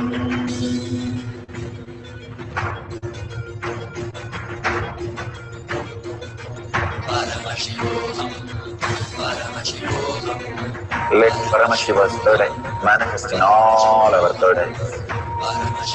Let the Amrita pour, let the Om Nithyananda Paramashivoham. Om Nithyananda Paramashivoham. Om Nithyananda Paramashivoham. Om Nithyananda Paramashivoham. Om Nithyananda Paramashivoham. Om Nithyananda Paramashivoham. Om Nithyananda Paramashivoham. Om Nithyananda Paramashivoham. Om Nithyananda Paramashivoham. Om Nithyananda Paramashivoham.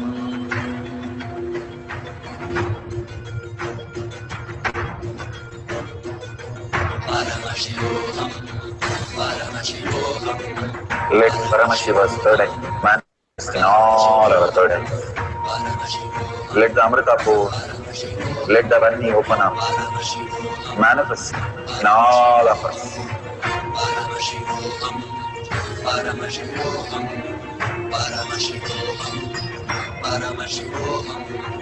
Let Paramashiva overflow, manifest the powers in all our third eye. Om Nithyananda Paramashivoham.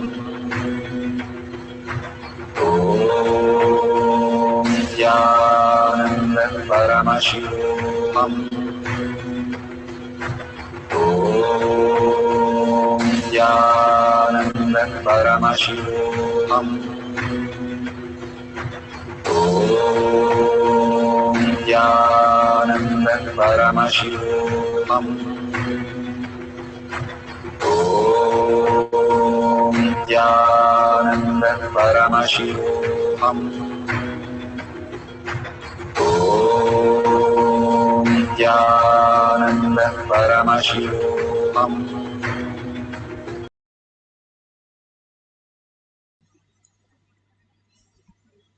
So beautiful. Please open your eyes. Whatever Devi has shown, please verify it authentically and please share all this great powerful cognition and power manifestation in tinyurl.com/power manifestation. Again and again, why do we have to share? Only when we share to the world, we open our mouth and tell, I am Paramashiva, we become Paramashiva for sure.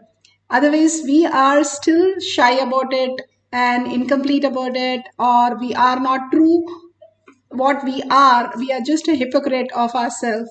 But when we tell, hey, I manifested today, I just experienced Paramashiva, and this is what Paramashiva showed me, and this is the powerful cognition which shifted me to complete with all the incompletion. When you share, that powerful cognition becomes your reality. Again and again, when you share to the world, you understand that world is just a mirage. And it is not true the way you perceive it. And simply it will rumble down and become Paramashiva for you. Again and again, when you experience the oneness with Paramashiva, you have the ultimate reality. Now, if you see the $ on the YouTube chat, you can offer your contribution to Kailasa. Bhagavan is showering so much for each one of us to manifest the highest reality. All we can do is contribute 1 unit of our currency. What does it help? Each time you contribute, you become Kailasa inside you. Like, for example, you take a coffee brand. Each time you buy the same coffee brand, that is the brand you like the most. You vote for it. You are cognizing it. Same way, how you experience the oneness with Paramashiva, you again drop a coin every time, even it is small, 1 unit of your currency. You start experiencing something phenomenal inside you. You become that Paramashiva. Simple things in our life really shifts us to a higher reality. And Bhagavan has given the greatest gift for all of us to experience the oneness. Let's have the simple integrity, simple obedience to share, and more like others sharing in Kailash Kotiyan Manifesting Power page. So many tons of them have shared. You can go and check, and you can also share. And thanking each one of you participating in the Kailash Kotiyan Manifesting Power session. And thank Bhagavan with a deep gratitude, surrendering your powerful cognition and power manifestation with a deep earning and gratitude, holding that space, I am Paramashiva, becoming our existential reality, and thanking Bhagavan. With that deep gratitude, let's end the session with the Purna Mantra. Om Purnamada Purnamidam Purna Purnamudashyate Purnasya Purnamataya Purnameva Vashishyate. Om Shanti Shanti Shanti Hari Om Tat Sat Sarvam Bhagavate Sri Nithyananda Paramashivam Paduka Arpanamastu. Om Nithyanandam.